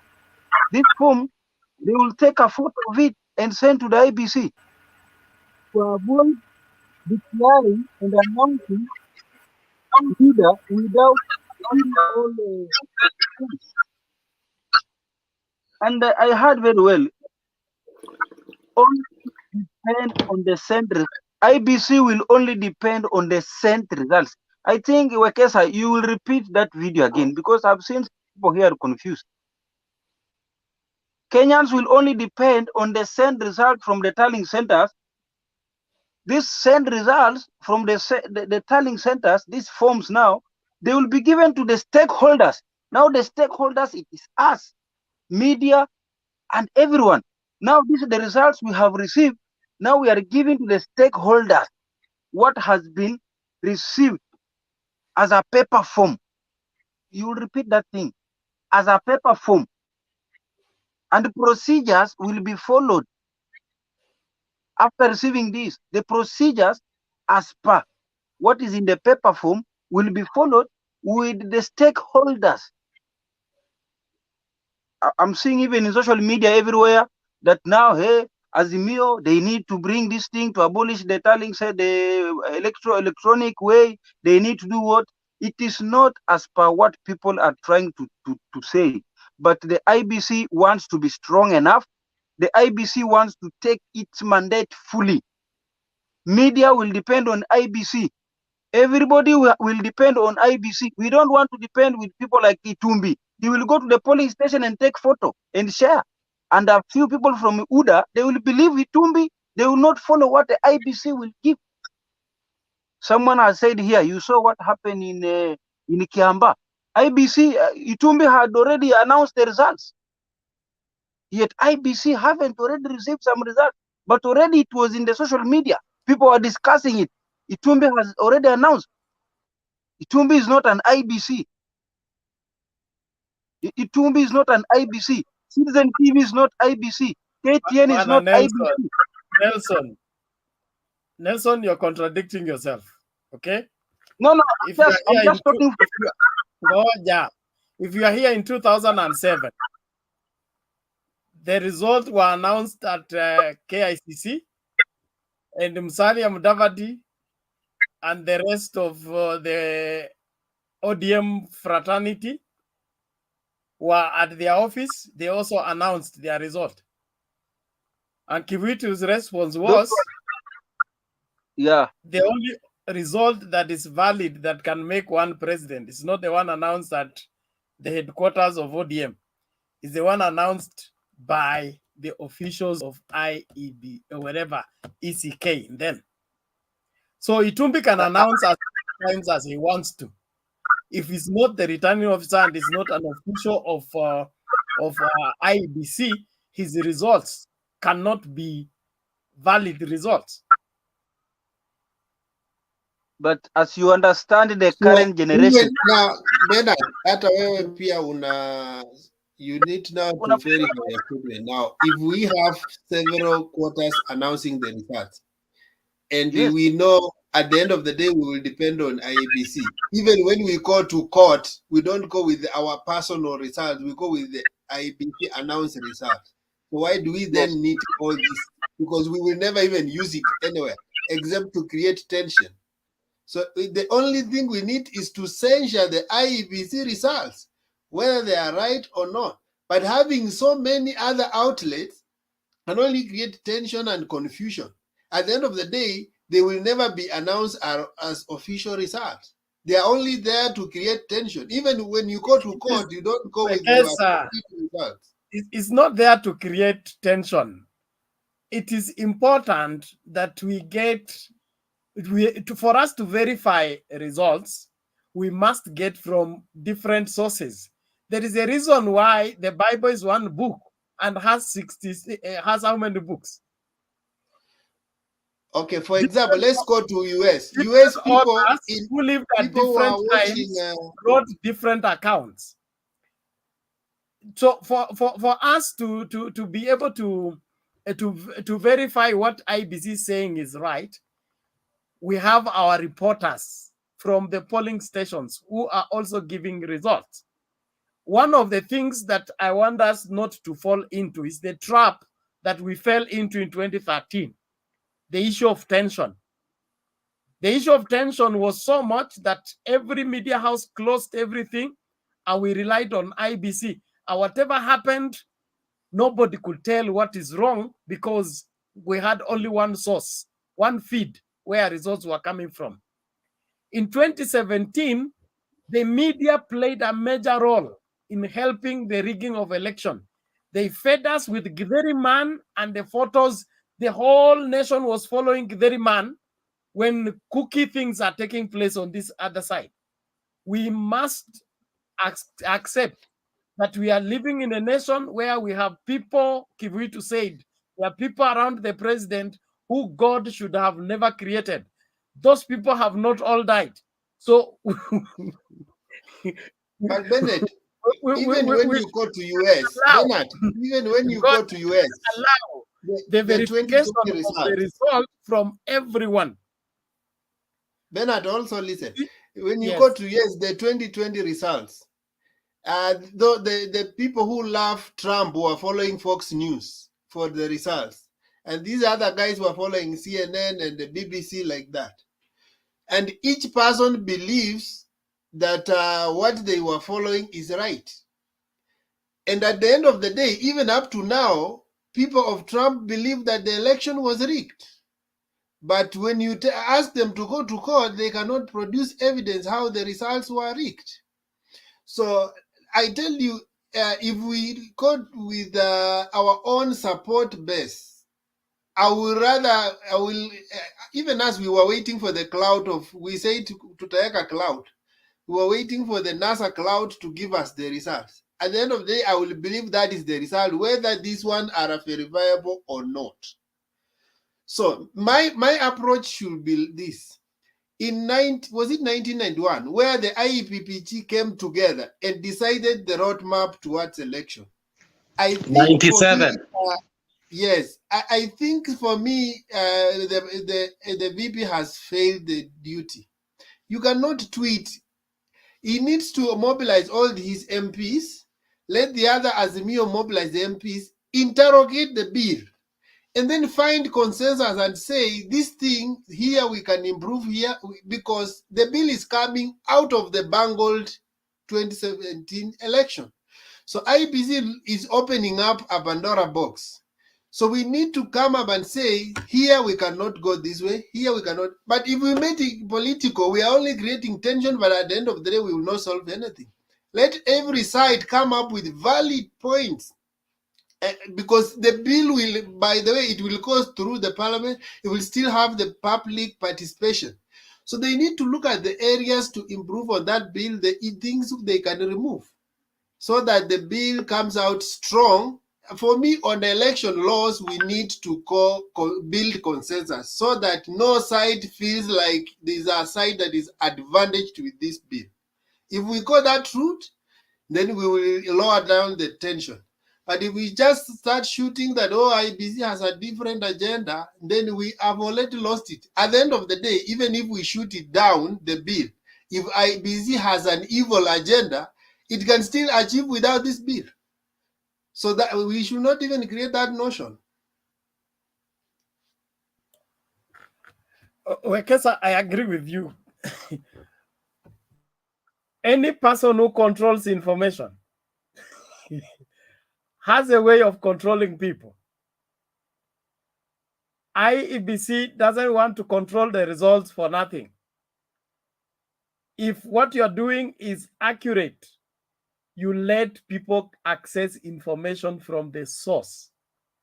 But if you tell them that what is coming from the source has to come to my desk first, I approve it before it is shared, then that is an IEBC memo. It is not Kenya national, general election results. If it's IEBC memo, let it go through the CEO, let the CEO verify, then pass information to the workers. But general election results is of public interest. Everyone is entitled to that information by law. All the same, hands up everywhere. Kesa, is it power or who? Okay, power. Let's have power. Ask the question, then. I don't know if I can ask the question and also I can ask the question and also proceed maybe to make my submissions. No, I've been here before you. I need to make submissions. You are directing your question to me first. Okay. Power. I'm just saying what Bernard is confusing a lot of things. I was just trying to correct Bernard, not actually asking him a question, because when you are saying that IEBC people have the right to access that information, the bill does not seek to bar people from accessing that information. You have to read that bill and understand it, because Wekesa is making a very important point. And indeed, Bernard, when you started, you highlighted the history of our election process. Why are we where we are right now? Because in 2007, television stations were transmitting these results. And then when we woke up the following morning, we had an entirely different results. That caused an uproar. And that is why the country plunged into election chaos, because we could not believe the IEBC. So the Elections Act we have currently intended to cure that, but at the same time ensuring that people have access to information. And it clothed the IEBC now, the commission that took over, with powers when it comes to presidential elections to verify. That is an important fact, that before a presidential election results are announced, the commission of the IEBC has to verify those results as true reflection of what was on the ground. How can you do that? You only do that when whatever has been sent to you in the picture is corresponds with what the officers have brought to you. That is the only best way you can verify those results. And it used to happen in 2017 and even in 2013. So right now, the law is anchoring, the bill intends to anchor that now in the law. So there is no really bad thing. And I think the media are the ones sensationalizing the issue by saying and giving half truths that that they are bringing back the manual transmission, something that worked in 2007. Why are they choosing 2007? Because it evokes emotions. After that, we had elections chaos, post-election violence. So they're using that to evoke emotions rather than report on the correct position of the bill. That bill is right and should be interrogated as it is without really trying to cast aspersions. Thank you, Bernard. You are missing a very important point. You be back. There was another hand. Okay, thank you. Ben, I didn't finish story. Jared,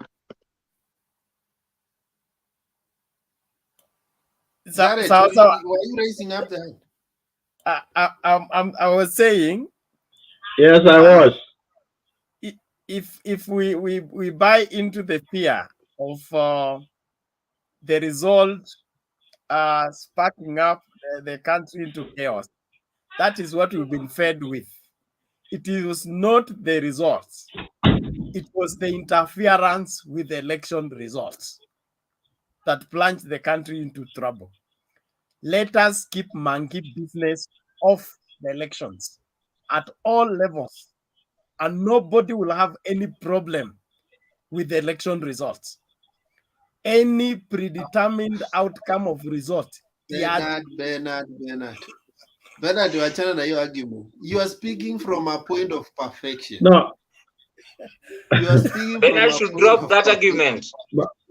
But Bernard, did you give me a chance? Yeah, okay, come. Okay. Yes, but we need to make submissions. We are doing. I'm not we need to make submissions. Okay.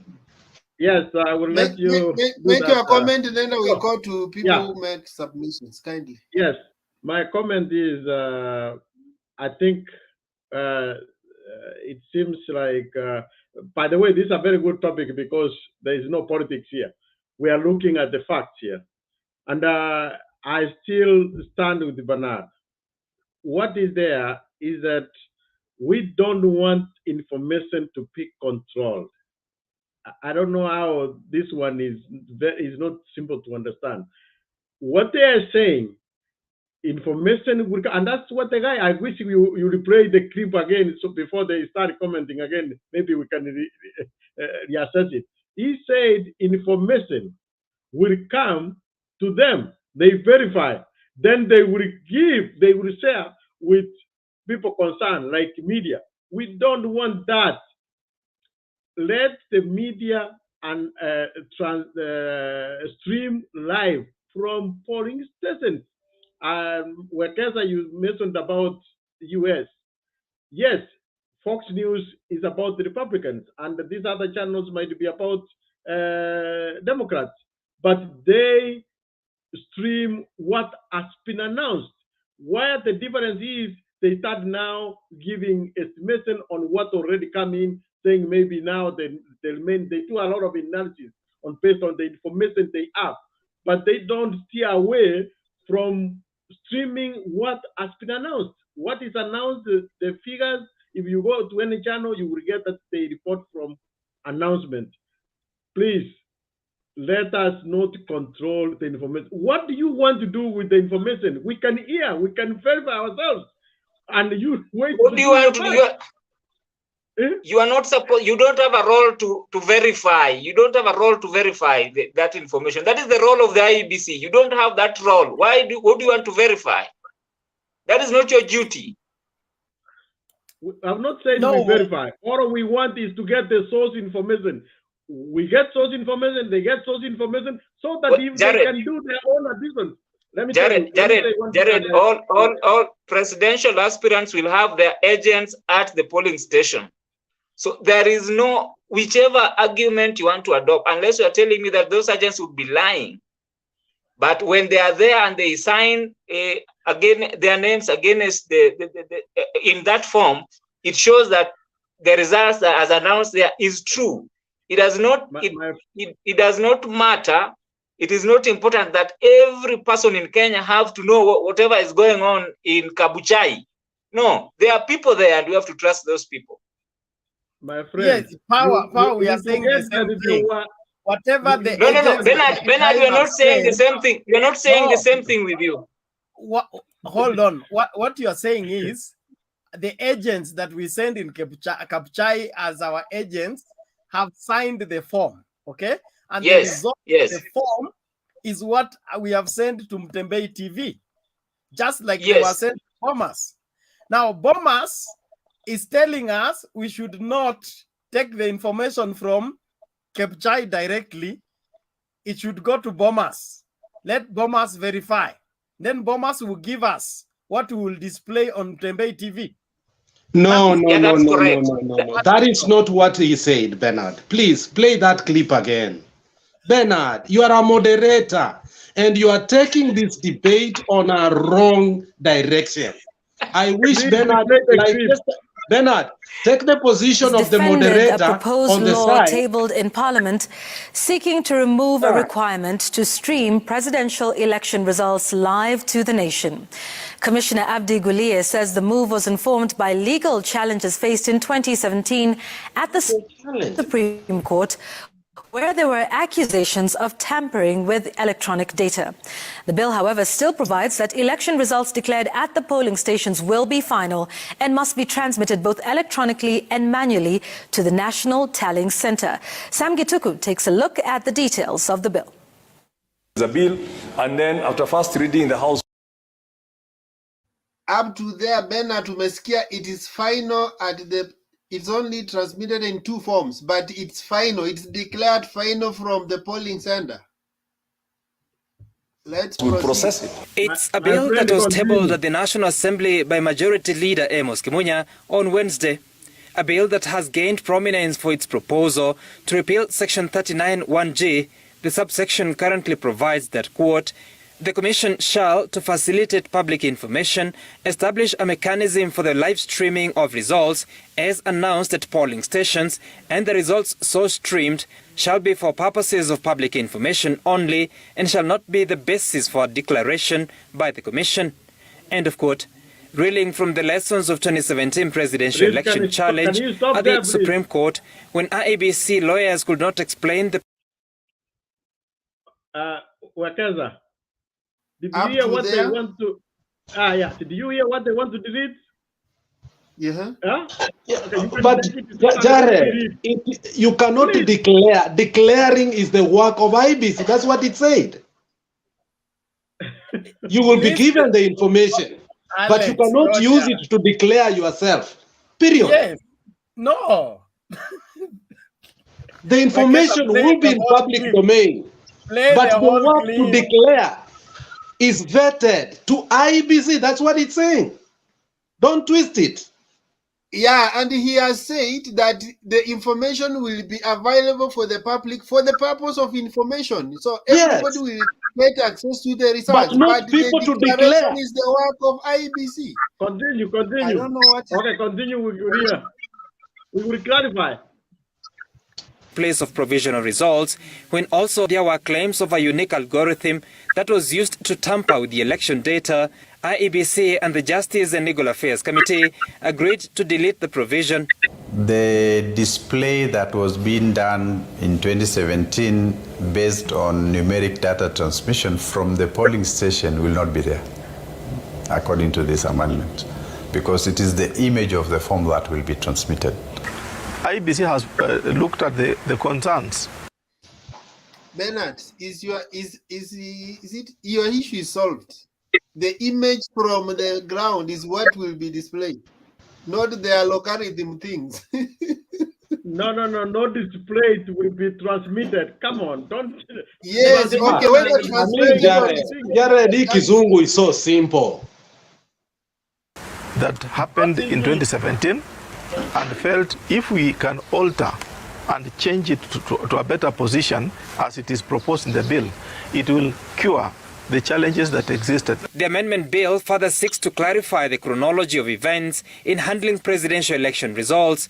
Presiding officers at the polling stations are required to electronically transmit image of the results to the National Tallying Center. The PO must also deliver the physical polling station results in person to their respective constituency tallying center. Once there, the constituency returning officer, as per the bill, will be required to collect results from all the polling stations in their jurisdiction and deliver the physical forms of polling stations to the National Tallying Center. And at the same time, the constituency returning officer must electronically transmit the tabulated presidential results to the IEBC chair. Once results have been delivered to the National Tallying Center, the Commission shall tally, verify, and declare the presidential election results as reported by polling stations. The bill proposes to amend Section 39, subsection 1D, to read that IEBC shall verify that the results electronically transmitted and the physically delivered results are an accurate record of the results tallied, verified, and declared at the respective polling stations. The missing link this time, should the bill become law, being the display of results at the National Tallying Center that allowed Kenyans to stay updated on the poll outcome. So what will the Commission do to ensure that you keep the country in pace as you receive the results and as you confirm them? We will share the results with the public. How so? As soon as they come. How will you do that? Once the physical results once the results are sent electronically, we will share those results with the stakeholders, including media. And once the original results have come and verifications have been done between the transmitted and the original paper forms, the Commission will develop procedures for updating Kenyans on the outcome of the various presidential contestants. The bill proposes to delete two current provisions, one that allowed the IEBC chair to declare a presidential candidate elected before all constituencies have transmitted their results if the Commission is satisfied that the poll results from said areas would have no effect on the ultimate outcome. The bill also seeks to delete a requirement of the Commission to announce the final results in the order in which the tallying of the results is confirmed. But nothing stops the Commission from collating results, and once they are satisfied, giving the public on the results from the different constituencies. Some now asking why the law took so long, more than 4 years since 2017 presidential elections. This is an IEBC proposal to the House. Perhaps because of so many competing interests and demands in the houses, it is not until now that we are able to do these particular amendments. National Assembly's Justice and Legal Affairs Committee is expected to invite Kenyans to present views on the bill under public participation before the House debates it and considers proposed amendments to the various clauses. Once approved, the bill must similarly be considered by the Senate before final approval and assenting into law. Sam Gituku, Citizen TV, Nairobi. And there's already reaction from both sides of the political. Yeah. Okay. I think we need to Alex and Jared, what is it? We need You to know, move. I'm saying perception will be different. We are not going to convince anybody to perceive this thing the way we want. Bernard will perceive it differently, you will be perceived differently. Let us go to submissions. Because we are going to perceive it differently. Tukianza kuichambua step by step, I mean, we are still giving submissions. Let's just go to submissions. Okay. Okay, thank you, Alex. Thank you, Jared, Alex. what I was know you your don't want concern? us to. Yeah, I was saying thank you, Alex. I know he got the point. He doesn't want us to untie the truth. I think the guy was Let us not go very, very back to yesterday. Have some cadre and provisions of being your integrity. Let's not go back to yesterday. Make your submission, don't attack me. Simple. man. Okay. If you feel it that I attacked you, I'm sorry. Order, everybody. Yeah. Order. We Okay. What I was agreed. saying was I this, think Hold I on. will come back Hold to you, on, Jared. please. Hold on. Yes.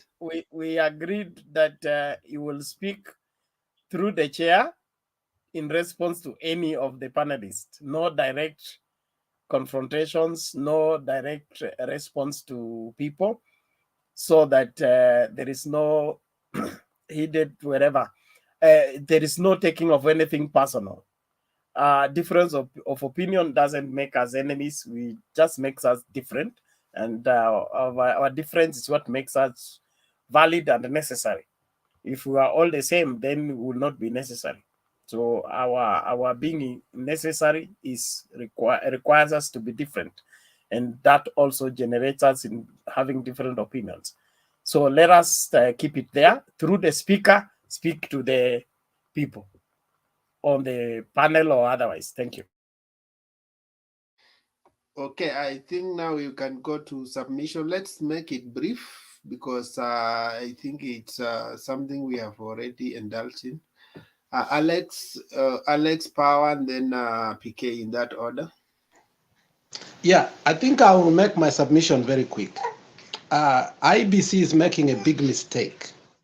Two mistakes it's making. First of all, it's not addressing what it should address from 2017.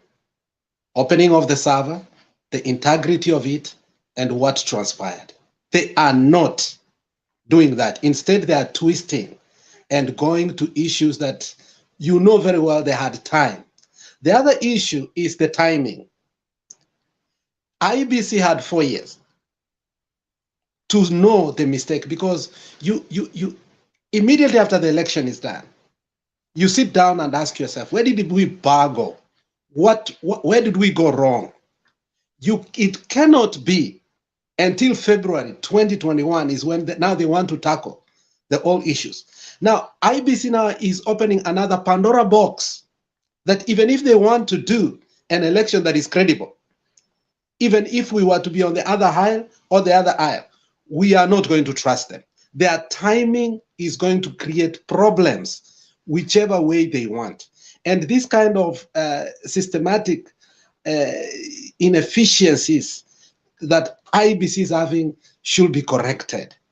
Timelines should be given for IEBC to understand how laws should be made, not 6 months to elections. And then they bring big time issues. Very soon we are going to start who is going to print ballot papers. Instead, we should have done that long time ago. By now, we should be actually knowing both sides that as a referee, IEBC is ready for election. So whatever IEBC is doing might be from a good heart, but its timing is wrong. And also, it is not addressing issues of 2017. And that is what we want to address. Open the servers, create integrity, show us that you can be a good referee. But what they have started showing is that there is mistrust now. Nobody from New Kenya Alliance or Azimio is going to trust them. And you saw they are getting equal criticism. And where are we going to end up then? I think IEBC should reform. Thank you.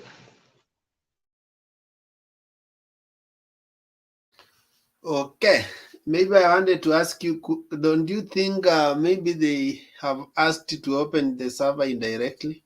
They have just begun the debate so that it's you guys now to extrapolate it. Actually, when you look at what Professor is saying, Professor is short of saying that the servers have not been opened.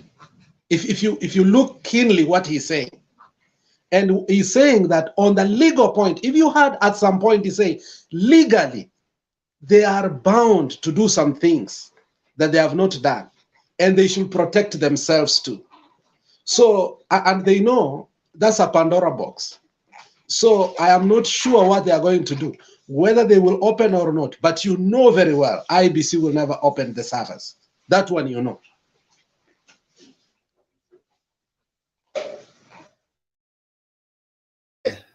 So thank you for your contribution. Power, what is your take? Okay. First, I think I'm agreeing with Alex on most of the concerns he raised about IEBC, especially on the timing. The proposed amendments may be good on their face if you read them, but the timing, I feel, is suspect.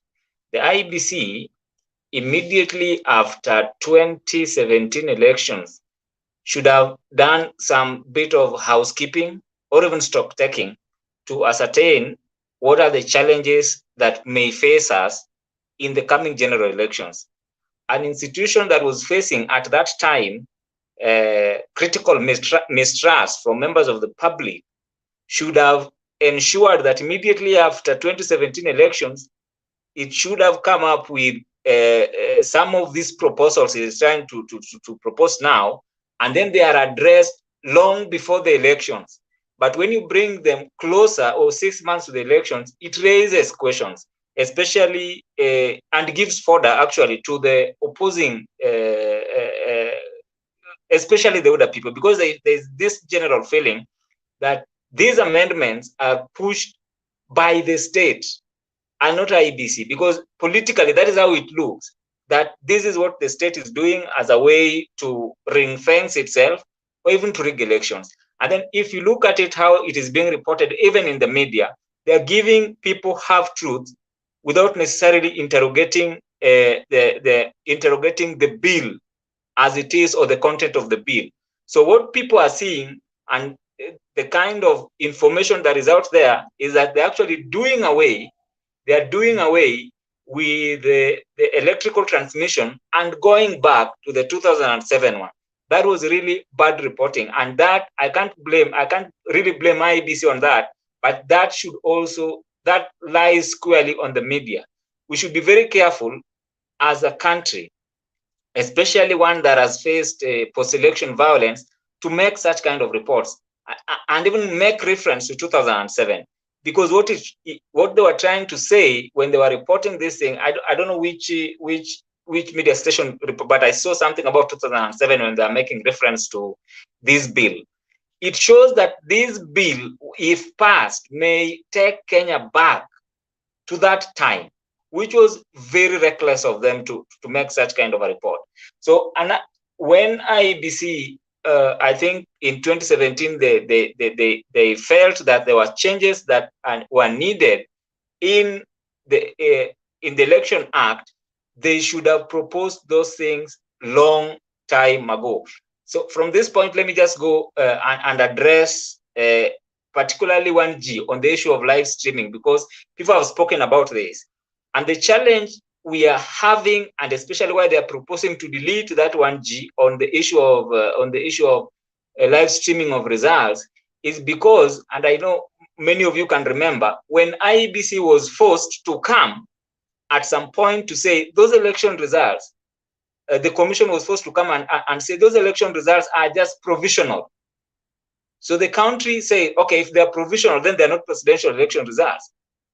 In the long run, they use the same provisional results to make, you see. So that caused a lot of uproar on the part of NASA because they were saying these are provisional. And they kept on adding until the election was complete. And they used the same provisional results to make the final findings. So these are fears that if it goes on to live stream results which are announced at the polling station, because when results are announced at the polling station, there is another stage that IEBC has to undertake, and that is verifying those results, whether or not they are the correct results that were announced at the polling station. Before IEBC has done that, those election results are provisional. And therefore, when they put them there to the members of the public, they see them as final results. So most of the people may not know what is provisional results or final results. So it creates a lot of confusion. So that is why they sought, therefore, to remove the issue of live streaming, and therefore the only thing that they will give after verification, they give the results that has already been verified. If you listen to the clip that you just played, they are saying they'll give those results to the media. So whatever results we'll be getting from the IEBC in August will be final results, verified results, not provisional results. That is what I get from the bill and even the reading of the bill. Another thing which I want again to address, and maybe conclusively so, is the issue of taking the picture or streaming these results. Personally, I feel it is an important thing because, again, due to the role of the IEBC that has been placed, particularly with respect to dealing with presidential election results, the act specifically requires the IEBC to verify those results. Nobody else, including Jared or myself or Bernard, is bestowed with the power to verify. If we have several points where election results are being given, that will create confusion. And in election process generally is an emotive issue. It is an emotional thing. So when Itumbi is issuing is on this side and IEBC is also giving this on this side, some people may mistrust the IEBC. That can be a basis for post-election violence because people would say, we believe Itumbi. Others will say, we believe IEBC. That would be a recipe for chaos. So that is what the Election Act sought to avoid since 2007. And that is why we have a single source where all this information comes in and people have to sign, have to verify both at the polling station, then it is streamed electronically. Right now, there is a requirement that those results have to be taken physically. So the commission, before announcing the presidential results, will look at the physical form vis-a-vis the electronically streamed form to ascertain whether they are matching. Personally, I feel that is the highest level of verification. However, it is not the right time to make such fundamental changes when elections is just 6 months away. That is all I have to say on that matter. Okay, thank you for that input. Some argue that it's not the right time. Some say that strike the nail while it's hot, that right now is when the antennas are open. In fact, every politician will concentrate. That's why they are already, in fact, just the time they released the bill, everybody's tweeting and commenting on it. But if it was released 2020, nobody could bother so sometimes also it depends. Just as you have been given time to register for voting, but there are people who will come on the last day. Why? I don't know. Maybe it's the psychology of how sometimes how we operate. Bernard, do you have a question? Bernard, if I may I just wanted to inform Power that even IBC has just been reconstructed. It had been, the commissioners were just manufactured the other day. So they couldn't introduce anything fundamental because they didn't have numbers.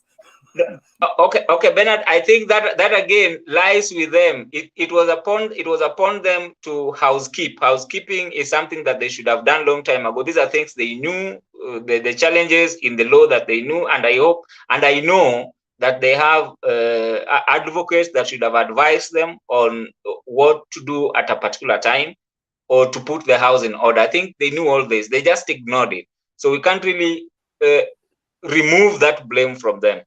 I think there is something I wanted to add. Yes. I just wanted to add. Power. Yes, okay. It's not the role of IEBC to fill the vacant seats. You know that. No, it is not the role of the IEBC to fill the vacancy, but they have to put up. They have to advertise. Why were they late in advertising the vacant positions? They're the ones who advertise. So I don't want to go into that. Let me just add this. I had an argument. They were saying, somebody, I don't know whether it was Jared or someone was saying that the physical transmission or the physical taking of the form is more of complementary. It is not complementary in the sense that when the live streaming, when the streaming or the electronic uploading of the forms fails, then we go back to physical. No. It is mandatory. They go hand in hand. One does not complement it. You have a duty to deliver it physically in the same manner. You have a duty to upload that picture in case that law, that bill becomes law. Yeah. Thank you. Thank you. Because there are two things, fundamental things that are talked: tallying and verifying. So one, you do the tallying, and another one to verify. PK. So yes. You cannot use one. PK? Yes. Thank you, Baraza, and all panelists. I'm Wekesa. Sorry, Wekesa. You've been away for too long. Okay, good. Sorry for that. Let me begin by Naivasha to break the monotony. Naivasha meeting, I monitored that. It was as usual UDA style, minus their general. So when the people came and they didn't find the general, you could see, people trying to kind of look like the meeting doesn't look nice because there are people who miss the yule mtu wa vitendawili, yule muganga, yule mzee, yule mtapeli. So that salt went down a little bit. So the meetings are not really as hype as they should be because the general is not there. And they are struggling to explain why he's absent instead of just saying it's a simple break.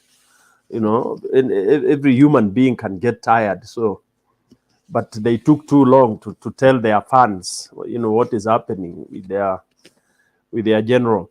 And then the confusion still goes, which is what we had predicted. People are wondering what role Madividi will play, what role Wetangula will play. So those questions are on the other side. Anyway, that is theirs to sort. Coming back to this IBC thing, this bill, I think the most unfortunate thing that has ever happened to this country, among quite a number, is having Chebukati. I think he's one of the guys that he will be second to Kivuito. Unfortunately, Kivuito went to meet his maker. But the second worst thing is having Chebukati. And I don't know what happens with this country, that when we are looking for people to hold such important roles, they go picking people. And I think, again, we go wrong when we start looking at books. People have degrees, PhDs, they are lawyers, they are all that. And I think that's where Kenya has really gone very wrong. They don't look at skills. They don't look at people. What you could have been a lawyer for 30 years, but what are your merits? How well have you been practicing? So one of the worst run organization is IBC. It's almost made this country ban. and that is what they are cooking. From whatever angle, for me, it is a recipe to real chaos. Why am I saying this? You see, systems don't vote. It is people who vote. And the systems will never count votes. Systems will never run. It is the people that manage the systems. You put in garbage, you get out garbage. Whether you send this form or you send it manually, you stream it, it doesn't matter if your intentions are bad. For example, we've been talking of what do we call it? Servers. The servers have never been opened, and they will never be opened, because if they are open, this country will burn, because the truth shall come out. So that is something that will never be opened. In fact, if we have change of government, those servers will be blown out or thrown into the ocean, because if they come out, they will show who real Kenyans are. So when we talk of coming to change or put in a system, it could be good system, it could be bad system, but then if you look at the timing, it's terrible. And again, when we talk of by making sure that the IEBC verifies before the media people or everybody else gets to see, it looks like we are retrogressing. And I think one of the countries that retrogresses with the time is my beautiful country, Kenya. The more learned people we have become, the more retrogressive we are coming. We are running away from technology. We want to go back to Stone Age. It is really amazing. And I've seen this even in our discussion here. In our discussion here, you could see us degenerating into some very, very duacali kind of argument. And sorry to use that word. I think it's a disease that has begotten into us. Can you imagine that we don't know the difference from our arguments here, the difference between provisional results and final results? You know, it's interesting, because these results will be counted, votes will be counted at the polling station, and those karatasis are signed by agencies, and it is announced at the polling station. Na karatasi inabandikwa kwa mlango. Kama ni kwa shule, karatasi inabandikwa hapo with all what the candidates have gotten. Okay? And then that is what is sent to the constituency level. So whatever that will be counted at the polling station, and it has been said, it's final. Hiyo karatasi ni final. Hiyo ndio itatumwa pale kwa constituency level. So the work of the constituency guy is kuunganisha the polling stations in a particular ward plus total wards in the constituency. It is simple. Kuongeza 1 + 1 + 2 + 3. Okay? So if anybody took a photo, let's say I'm a candidate and my agent took a photo at the polling station of that paper, which is signed by all the agents, from presidential all the way to the council, to the MCA, it is final. So if I'm sent that paper and I do my small tallying here and there, there's nothing wrong. I'll not announce the results. So for me, removing that streaming and media coming to encourage or to keep on informing Kenyans, it's a good thing. Let's Kenyans get used to tension. Kama tunataka kuana, tuane tumalizane. If we can kill each other because of provisional results, then let's kill each other and turuke hiyo stage, tuende stage ya kuelewa, like the way Americans understand. When provisional results are provisional results, final results are answered by the legal authority. So for me, this is another waste of time. I don't know why they are drawing us, you know, they are making us busy over this kind of a thing. Labda kuna kitu inaendelea hapo na hatujui. Okay, so for me, it's a waste of time. Okay, media should be allowed to see results as raw as they are. They have no authority to announce final results. So for me, this is a waste of time, and I think we are being occupied for other things to happen. Either way, so long as Baba gets to power, I don't mind. Thank you. That's a very wrong take. That's a wrong take.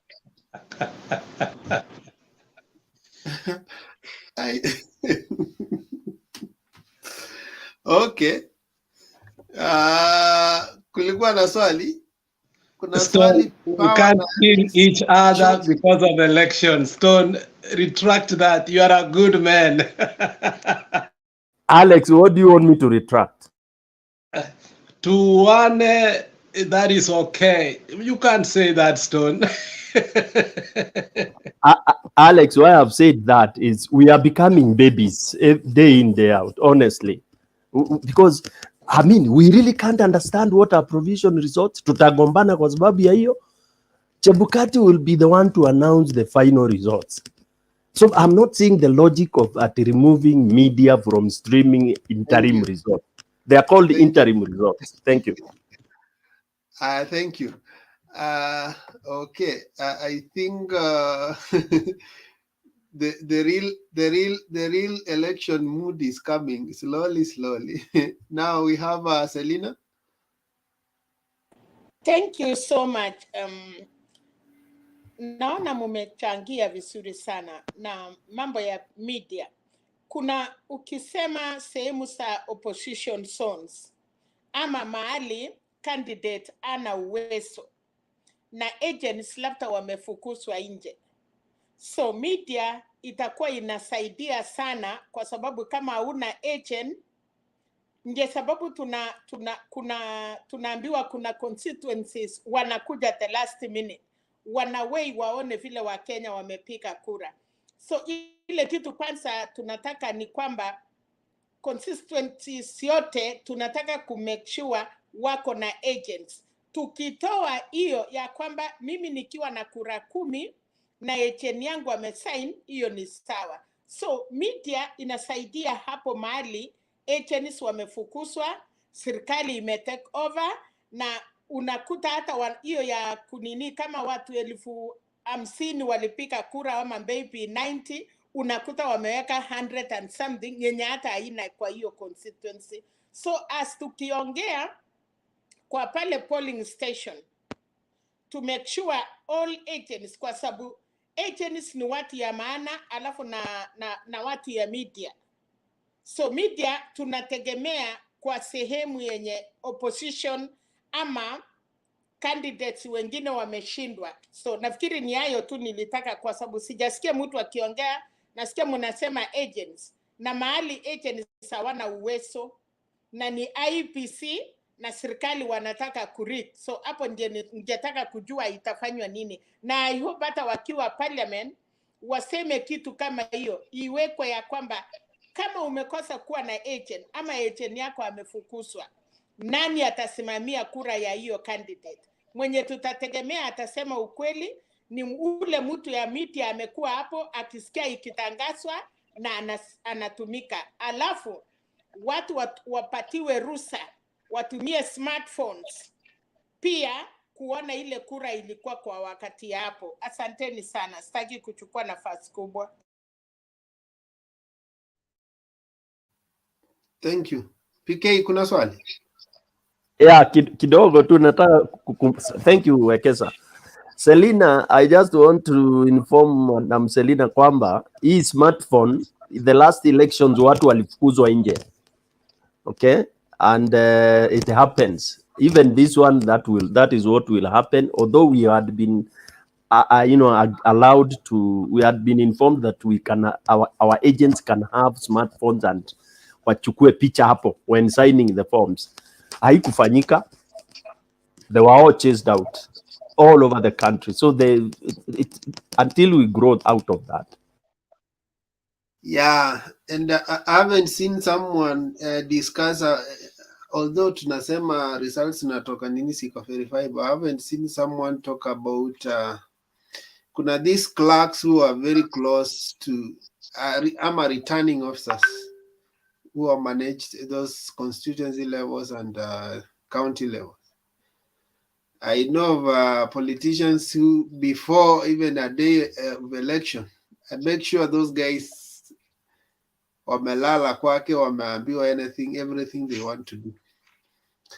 So as much as we get we say verifiable results from this polling station, by rigging was done.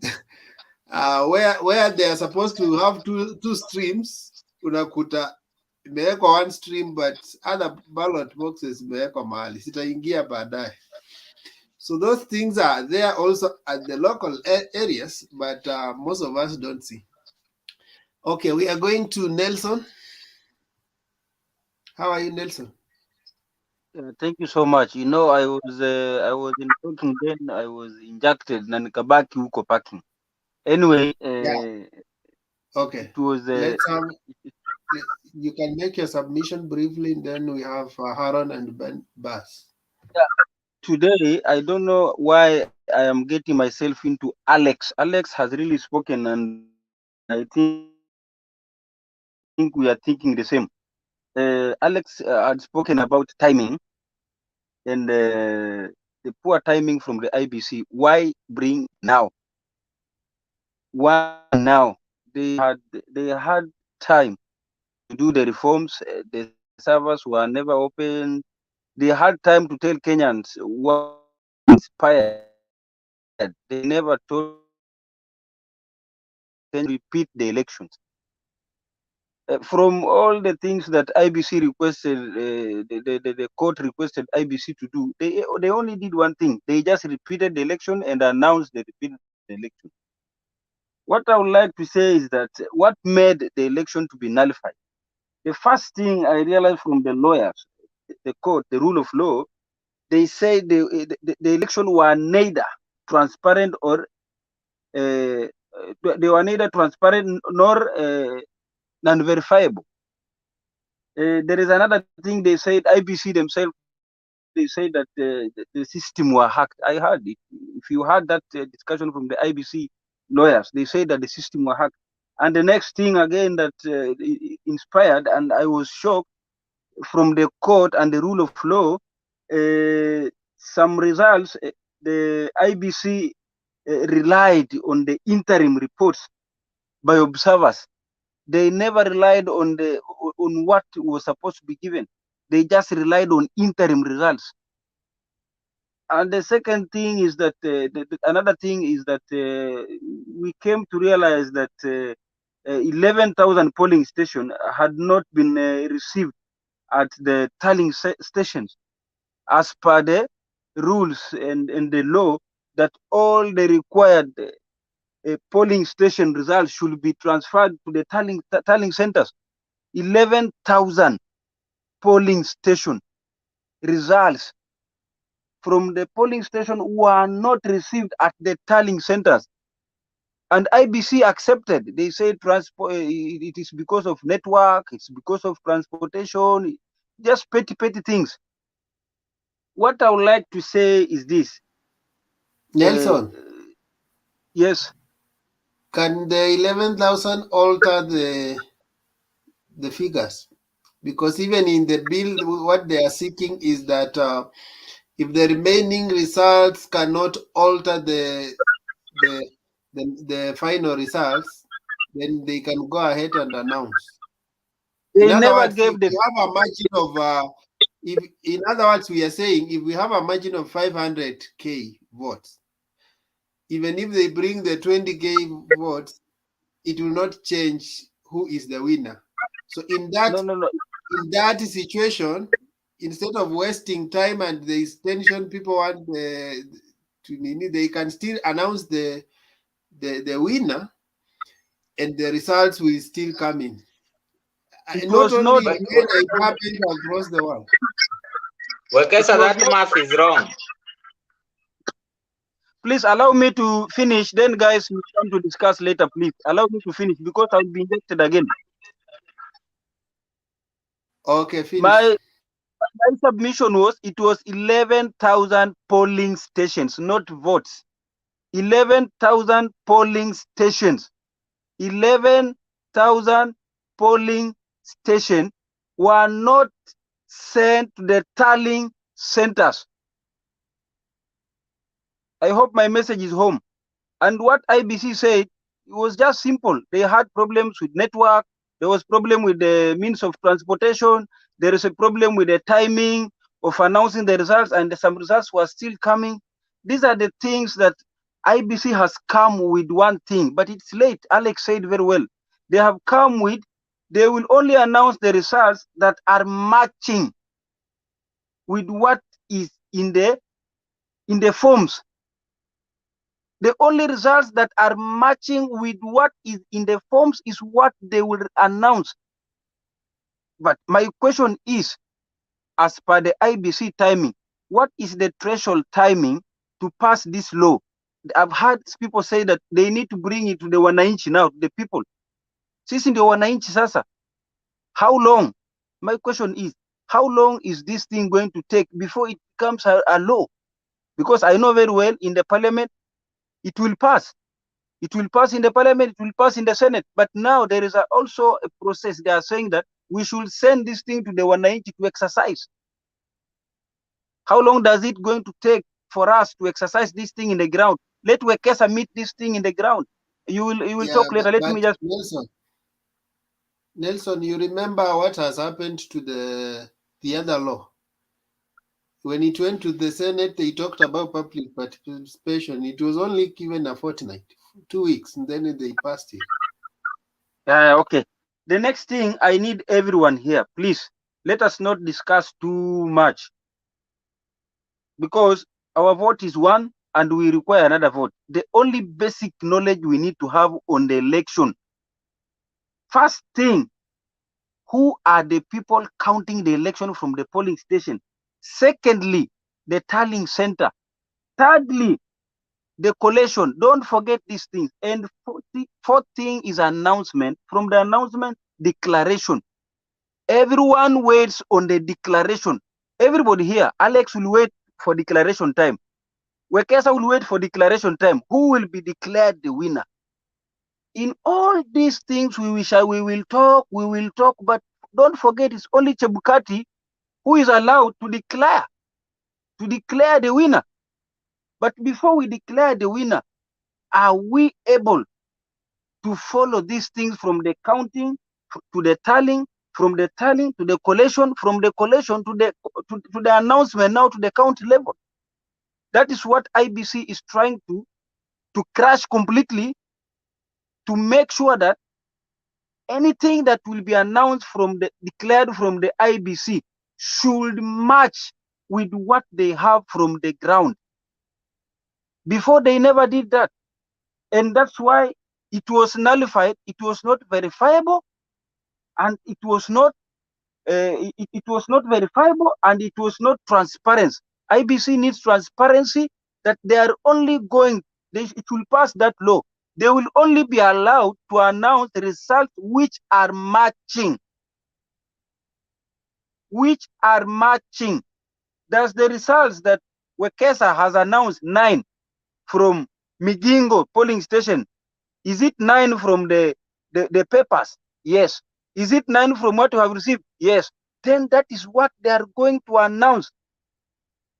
And I think these things, they are going to hold some people, some stakeholders, because whatever is going to be received by IBC is what they are going to announce.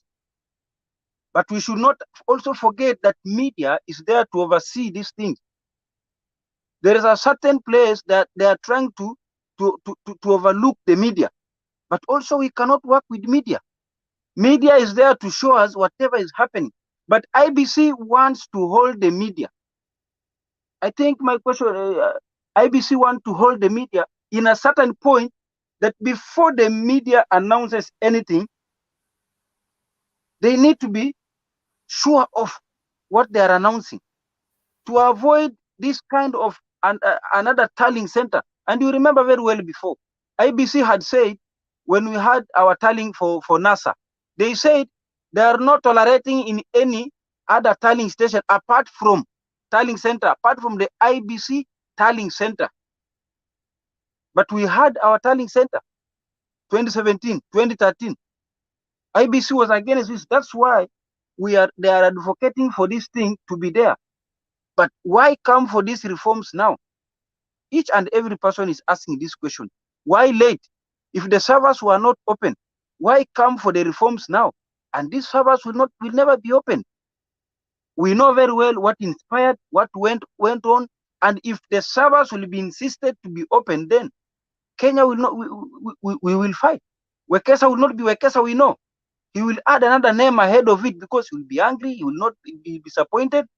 But what we need to understand is that IBC just needs one thing, that the results that they will announce from the should match the manual and what they are going to be to be electrical, both manually and those that are in the tallying set should match. That's where they had issues. They could not provide these papers from 34, 36A, B or what. They were not able to match the papers from the. Thank you, we have my last word is, please, even me, I'm on the side of this one. As much as we vote for Baba, Mimi Sina Shida, let them do whatever they want. But as much as Baba becomes the president, that is my only thing.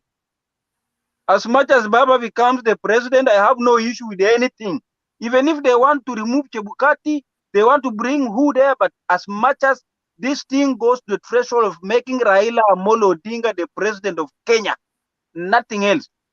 We are tired. Do you know what you are saying, Nelson? You are telling us that the all 5 minutes I've given you to speak were not necessary. You would have just negated it. You would have just said, I want Baba to be president.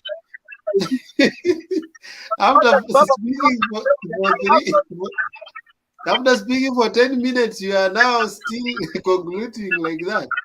Anyway, those I've are just things. Concluded. I will rest. Sorry, I will have to rest, but please, as much as Baba becomes the president, I have no issue. Even if they want to overturn IBC, no problem. But as much as Raila Amolo Odinga becomes president, only that, nothing else, nothing more, nothing else. Okay, thank you. We have heard you. Let's have Kenyans. Let's have Aaron. Kulikuwa na swali PK ama what is it? Yes, I had a small comment, maybe a small comment. I think we should not belabor on IBC, the system they want to do. These guys are the same people who managed the election 2017. So, and there will be nothing new this time around. They are the managers. They are the ones who will do the form. They are the ones who will do the so-called verification. They are the ones who will do whatever they want to do with the results they get. My worry is, closing away the public and the media, because I don't want UDA to come and start crying foul, waanze kusema this has been done. I wanted it to be as open as possible from day one. Kuanzia saa 12, we should start seeing those votes trickling in from every small polling station. When we are beating them hands down, you are very clear. Sasa ikikuja Chebukati wanataka kuanza hold like 1-2 days before they give us, because the verification they are talking about will take too long. You get the electronic picture, okay? Then you wait for the physical form to come. I'm not happy about that. It will precipitate some suspicion, which is not good. I wanted the direct figures is inakuja direct provision actual. Thank you. Okay, thank you. Let's have Aaron. How are you? I'm a drop off. Aaron,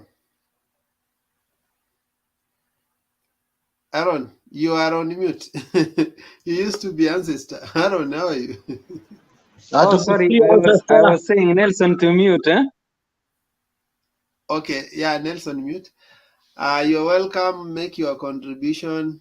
Give us the words of wisdom in this. Naona Habari nawapa Nelson mute, nipeane hii habari moto hapa.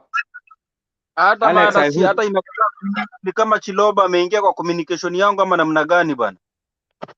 Wekesa mmutie kutoka kwa station. Wekesa connect huko Bernard, I see Bernard there, do mute bana. And don't forget Wekesa Chebukati is coming back to. Thank you so much. Sasa Wakenya, habari ndio hiyo sasa. ancestor anawapatia ni hivi: ukiamka uende kwa polling station yako, enda piga kura.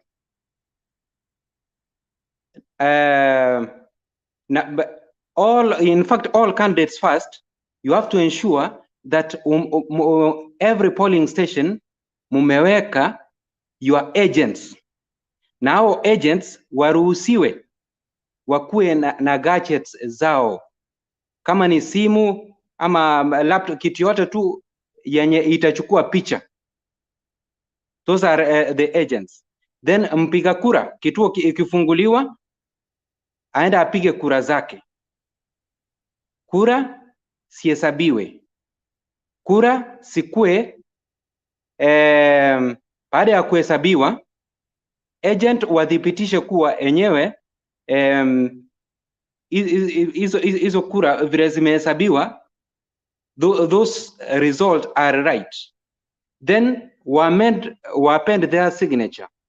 Wakisha sign ile form, sijui ni form 34A or 34B, wakisha isign wote, then kutoka hapo hizo result zikuwe tabulated into electronic machine, ikuwe sent into National Tallying Center or National Tallying Center. Ikisha tumwa namna hiyo, hapa chini agents waruhusiwe wapige picha. Saje, unajua hii picha kuna zile vituo zenye zitawekwa sijuu angani na candidate tofauti tofauti, zingine zitawekwa chini ya maji. Then kutoka hapo wataruhusiwa kufanya nini? Kurusha kwa hizo vituo, but waambiwe wasitangaze. Only IEBC ndio watatangaza after result kukua compiled yote. Then kutoka hapo, kama kutakuwa na breakdown of hizi electronic machine, IEBC wanaweza agent returning officer anaweza piga picha hiyo form yenye already imekuwa signed by all agents wa candidates. Then kutoka hapo through telephone or ile gadget yenye wanatumia, watume kwa National Tallying Center. Kwa National Tallying Center lazima sisi kama Wakenya tuone manze hesabu zikifanya nini, zikiruka zikishuka, lazima. Lakini mambo ya kutuambia kuwa in fact tungoje sijui mpaka wakati gani, hiyo delay uanga inaleta mushkil. Mimi niliangalia Uganda last election ya January 2021, I saw kulikuwa na shida na hiyo shida yenye ilikuwa pale. In fact unapata kuwa kama utangoja IEBC returning officer apeleke form 34A from point 1 to point B, hapa katikati wanakuwa kidnap. Wakikwisha kuwa kidnap, hiyo ni shida. Unaona sasa. So Chepkati's kitchen is hottening up. Na bado, not unless Chepkati he opens 2017 servers. I'm always opined on this TV of Mtembei that Chepkati, in fact this time round, uchaguzi result mpaka iweke vizuri. Baba did not subject himself to the repeat of 2017 elections. Reason being, Chepkati was told to open servers, but he refused. He refused to open the servers up to now. William Samoei Ruto amekuwa akituambia kuwa mimi uchaguzi kura zangu haziwezi zikaibiwa. Nani aliambia William Samoei Ruto kura zinaibiwa? That's my question I'm posing to William Samoei Ruto. Unaona sasa mahali Chebukati kitchen yake inakuwa hot. Baba anajua kuwa 2017 kwa sababu sava haikufunguliwa kulikuwa na mushkil. William Samoei Ruto anatuambia kura zake haziwezi zikaibiwa. Chebukati manze, huko na kibarua. You have a long way to go. Ndio nimewaambia kuwa Chebukati ile kitu mzuri afanye, afungue sava, na ikiwa hatafungua sava na hizi sheria zenye anataka kuleta sasa hivi ambazo zitakoroga uchaguzi, kwa sababu maybe Wakenya wanaendelea kumshinikiza afungue 2017 servers. Ameanza kurukaruka na kuleta sheria wakati ambapo time imeisha.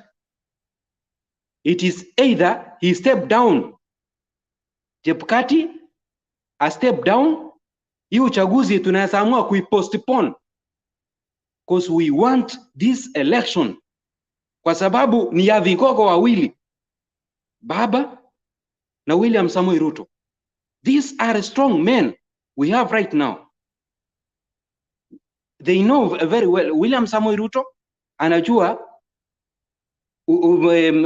uchaguzi vile inatendeka, because ametuambia kuwa kura zake hazitaibiwa, na baba mwenyewe alijua what happened 2017 because sava hazikufunguliwa. Then kutoka hapo Chebukati ndio anakuja na sheria zingine. Chebukati kutoka 2017 hiyo miaka ine yote, where has he been? Because after elections Chebukati has only to make only by elections only. Is hii muda yote amekuwa wapi? That is the question mark Kenyans must ask Chebukati. So kama Chebukati is not, he cannot give us free, very viable, transparent elections, a step down. Nikimaliza mambo ya media sasa hivi naona wanaleta some emotive, eti wanasema kuwa wanaturifaa kwenda 207. You media wenye mnatupeleka mambo ya 207, that energy you are using ya kutupeleka kwenda kwa emotion ya 207, please iweke hivyo hivyo kwa Chebukati afungue 2017 servers. Thank you. Back to you, Mr. Wekesa.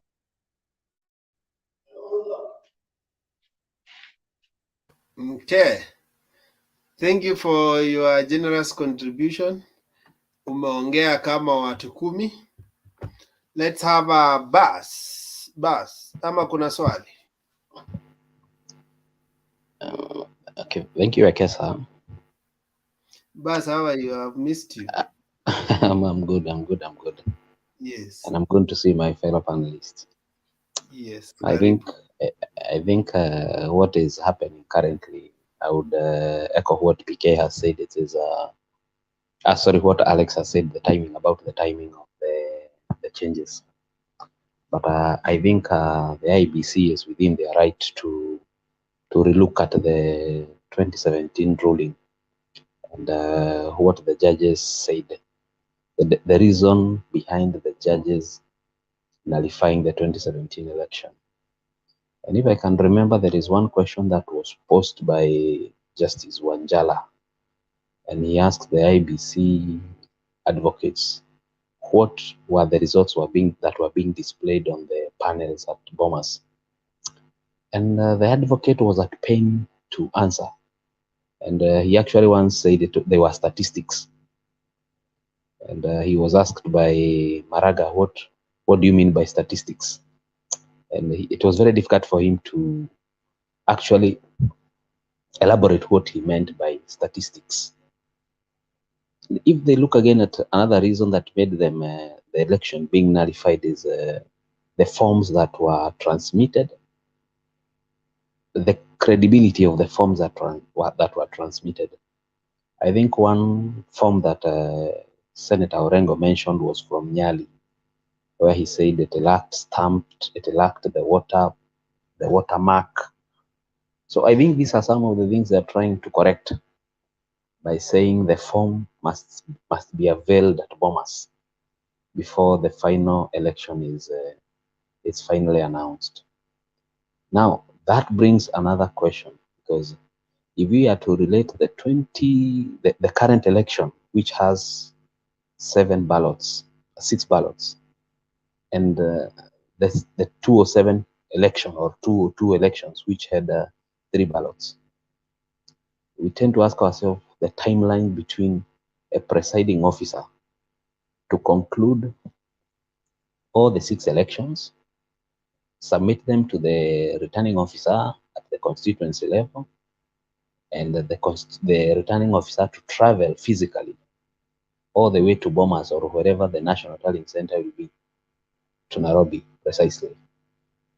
I think the timeline will be of great essence to be elaborated in the bill, so that we do not have an election taking forever, because the returning officer must complete the entire election before leaving for Nairobi with the presidential votes. This means that the presidential vote will be the last to be declared and announced. We don't know why media should be barred from streaming the elections on their own.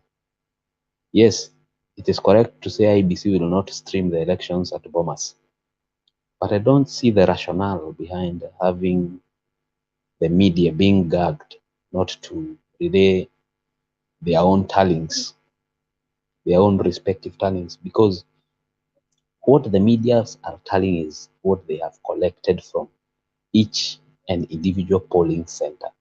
There is nothing wrong saying I have added 10 polling centers and these are the results. There is nothing wrong with that.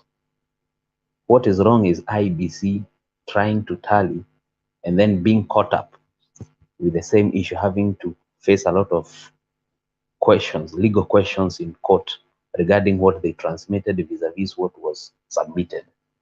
But for gagging the media, because the next thing we are going to have is they have gagged the media, they have gagged the social media platforms from tallying the presidential results.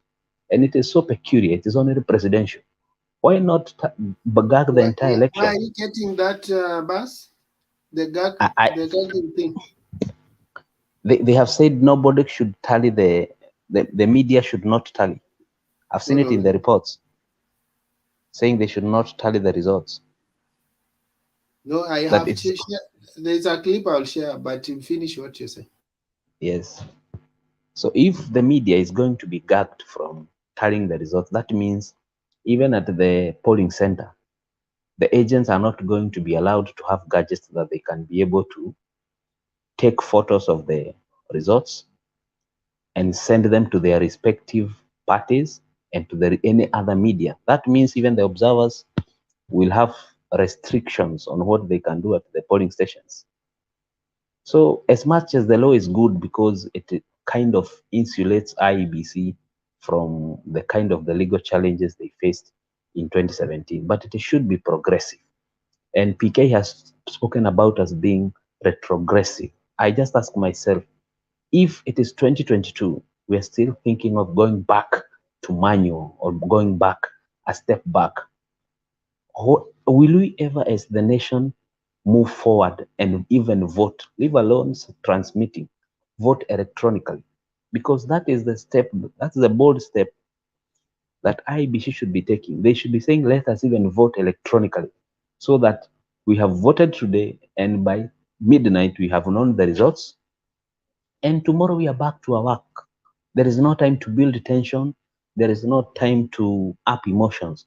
The winner has won, and whoever has been voted by Kenyans, those are our leaders, and we move on with our lives. I think that's my submission, Bekesa. Thank you. But with the due respect, I don't think the IBC is seeking to gag. In fact, in their own explanation, they say that results are allowed for the sake of public consumption. They should get that results. But for the official declaration, it remains IEBC. That was the difference he brought out. That means there will be tellings that are happening elsewhere, but what is advising the public, don't take them as gospel truth, because ours is what we will verify, because they will verify and they can defend it. The other one, people are allowed to do their own tallying, because there's no way IEBC can take results from KTN or AMA Citizen or whatever, even if they finished earlier than IEBC. Because for them, they are saying they will wait, even if they have the results, they have sent the photos, but they will still wait for the manual report for them to verify, and then they can post. So that is the difference. So there will be a delay in the part of IEBC because of verification. And the other side, because people are just picking results and then transmitting it, you may find other channels have already got their higher. But they did not say that nobody should tally. They didn't say that. I think because I have even lists. Yes, let Alex go first. You see, it's a 3-point process. It is tallying, it is verification, it is declaration.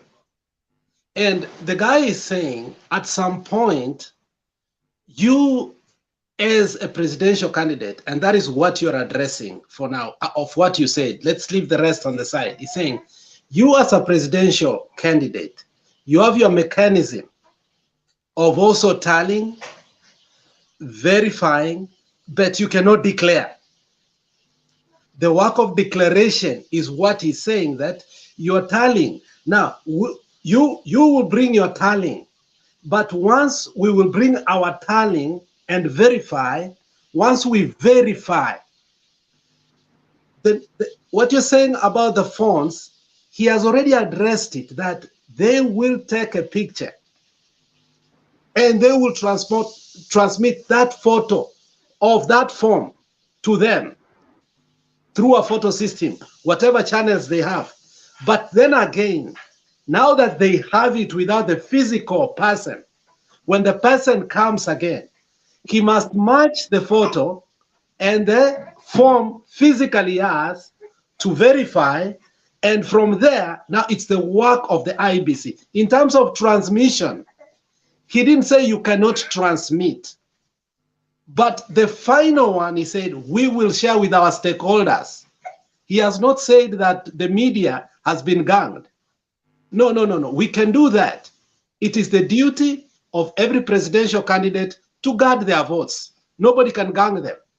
But what they are saying is that the final, and if you listen what he said, in the event they go to court, like the one you said in Nyali, Orengo brought, what they declared was verified and also was tallied. And therefore, if such anomalies happen, they are accountable. That is what he was saying. But the ganging of media was not part of it.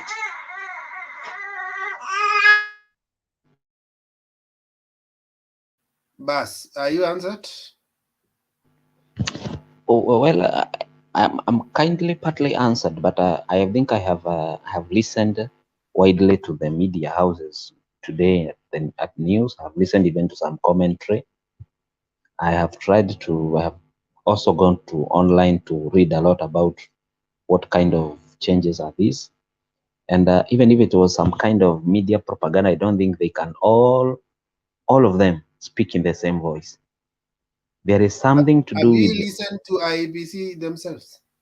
IEBC is, yes, IEBC is speaking on their legal perspective, saying they are not going to relay the results as they did at Bomas, which is correct for themselves. If that amendment is just to insulate them against the kind of charges they faced and to streamline the process properly, then that has got no issue.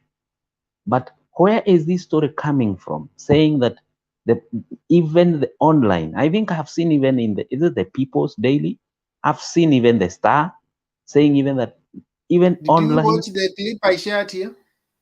I had the clip from the IEBC, but remember that question was not posed to him. No, He it was not there. asked. In fact, at the beginning of that clip is there.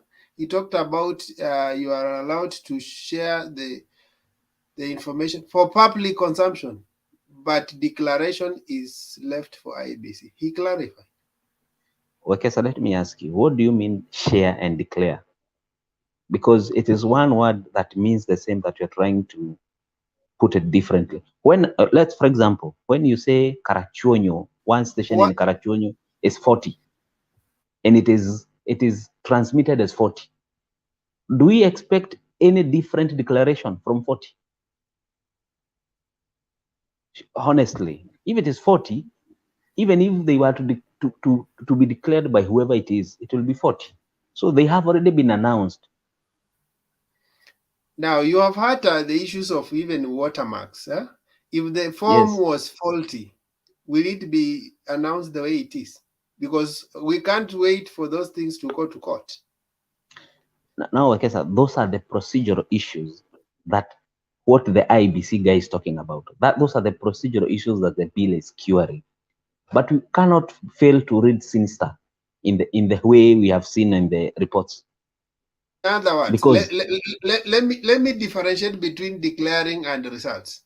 You have seen even the KCPE or KCSE, they are marked by the Nini.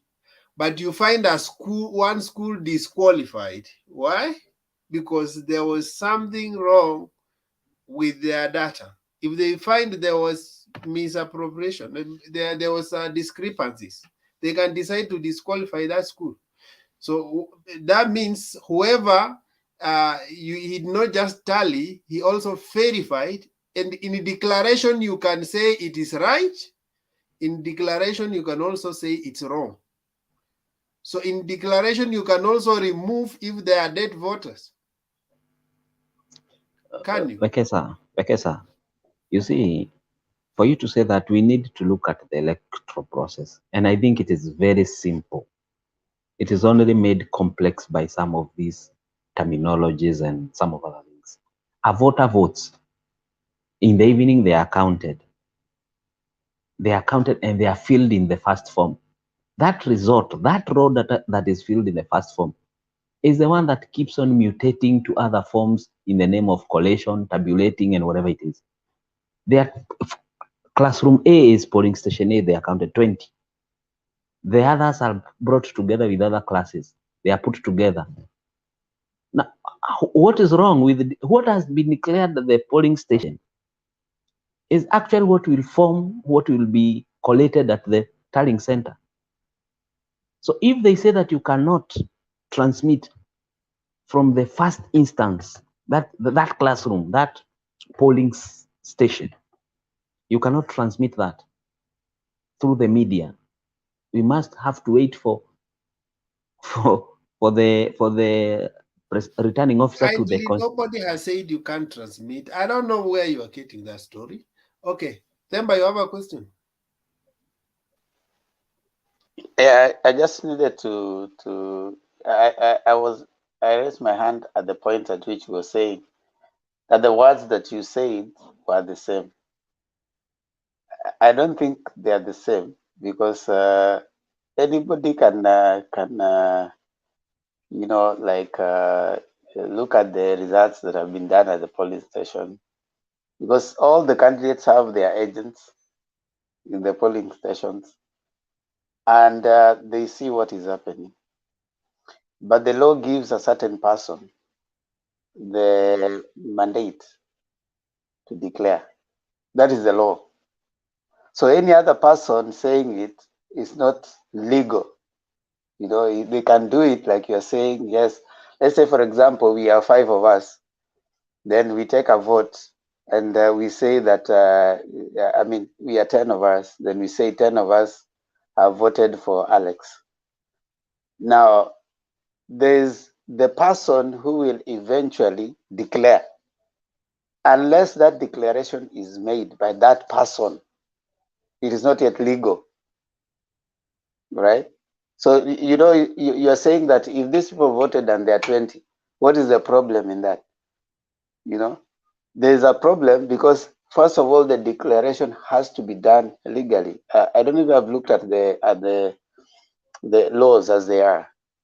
The person, the returning officer, the returning officer probably as you move on until the where it is declared by the IEBC, chair. So you have all those different seats being declared by different people. So unless it has been declared, until that declaration has been made, as they stand, it is not yet legal. And so, Demba, just hold on kidogo tu. Okay.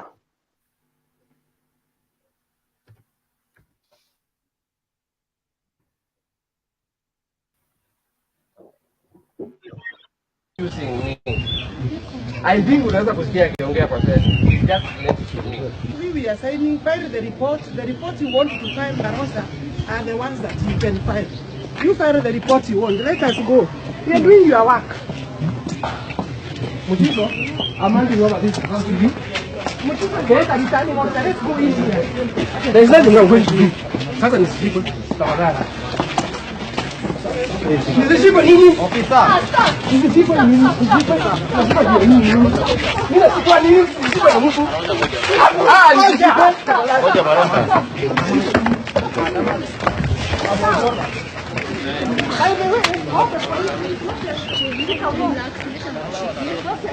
Zamalonza. Zamalonza. Mimi nimefanya kazi yangu bora. Na sirudi ingine. I have finished. You say you are not working. You people are not working. There is nothing I'm going to change. I'm not going to change anything. I have done my work. Na nimemaliza. You are not on hire, Maronza. It's okay, just stop fooling him. Stop fooling him. No, give us. Stop fooling him. Hey. If he is here, we are going to be responsible. Stop. Please stop pushing her. Somebody is attacking. Kindly stop pushing her. No. It's not working. Are you people all of you? No.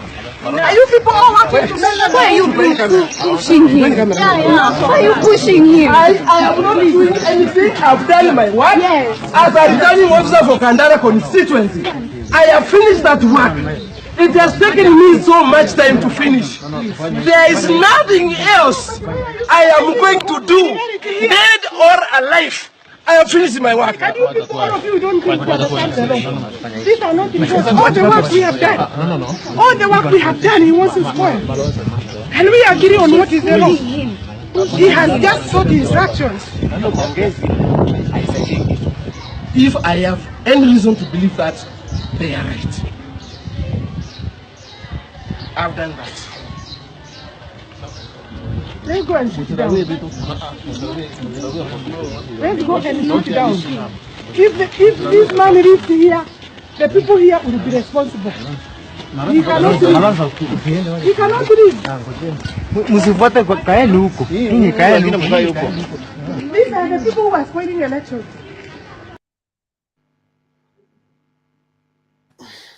Yeah, now I hear you guys say that election is that simple. You just have to tally, and then you are assuming that there's no drama in tallying at the polling stations. Now that is Kandara, that is Alice Wahome and the returning officer. Things were thick, my friend. So that is where forms na kujanga ziko na issues. And when we talk about verification, we are not imagining that these things don't happen. So, Themba, finish what you are saying, then I have seen PK's hand. Yeah, I mean, as you brought that up, I was just amused that that is the person right now who was fighting IEBC official, who now is saying that they want change. You know, that's the person now who wants change. So I was trying to tell Baz when he was saying that simple, that once it has been tallied, it has to Just the only thing that has to come out. He needs to appreciate that there's a legal part of the law and also what he's trying to say. So if you don't appreciate those two, then we might not have a fair debate. Thank you. PK, and then Power. Oh, Short comments, kindly. thank you. Very short. Thank you, Ekesa. I'll begin by differentiating the two. You know, we've been dwelling on declaration and the other word is what? Tally. I mean, once the results Tallying are counted verifying. at the poll and verifying, once the results are counted at the polling station, that form is signed by all the agents. It is period. You know, all the agents, if you have 10 candidates, they have their agents there. Each one of them signs to say, yes, it is true. PK has gotten 3, Baz has gotten 5, blah, blah, blah, blah. That is the form. One copy is stuck outside at the wall or at the stream. Okay. Then it is sent to the constituency level. Okay. So at constituency level, that form will not change. What Baz is saying is very correct. That form remains like that. It's only now transferred or mutated to another form, 2B or something like that, which is used now to do the summary. And the summary is transferring those figures directly. Hakuna kitu at constituency level huyo jamaa anafanya unless kuna ukora. Like now, Kandara thing. In fact, if I were the returning officer, that lady angepata moto. You know, sometimes you become an African, we are, because unless something was going on wrong, there was a rigging there was ukora from either Kandara or the IBC guy. I don't know who was not who. This thing is actually theoretically and practically, if you follow it to the letter, it goes very straight. I'm saying this because I've participated twice. Okay, simple. Polling station level, you count your form ndio inakuja kwa constituency. Ikija constituency, uko na agents wako hapo. Then all the forms are there, zinapigwa total. If it's for constituency MP, inaishia hapo. If it's for the MCA, inaishia hapo. Then the presidential are the ones that go straight to Nairobi at a later date, but after they have been tallied. Tallied is actually addition. Hakuna correction. Vile form ilitoka kwa polling station inachukuliwa ikiwa hivyo hivyo. No alteration, no nothing. You could transfer your figure to the other form. So if we were to do, and that's why in my initial submission I said, the systems are run and managed by people. If people are garbage, we will get garbage. It is people who complicate because they want to cheat. Otherwise, it's a very straightforward thing. Then lastly, I don't know. I'm agreeing with Baz. I all along I was seeing like the media was being restricted from doing their own streaming, you know. But if maybe I missed out something, if they are allowed to stream, I have no problem. For me, I just want to see results as they come. Of course, declaration legally is only left to IEBC. That one I know. Okay, but hii ya kutupatia mahanjam tukingoja, we need the TV stations to do it like they do it in the US. Thank you. Okay. I think at this point nataka kuachia Themba. Themba, make your contribution. I was to make a comment. You have a comment? Yes, I was to make a comment, particularly on the terms which we are using. Verification, because there is this notion, I think people have this notion that verification at those levels, from maybe the polling station level, there is verification, and then to the constituency level, the county level, and then at the national tallying center. Verification does not allow, especially when results have come from the polling station all through up to the national tallying center, for them to alter those results. Verification is not altering the results. So the results do not change, as Stone, PK, and Baz are saying. The results, when they have been, when at the polling station, the presiding officer has looked at it and verified, and parties sign the declaration form, it becomes final.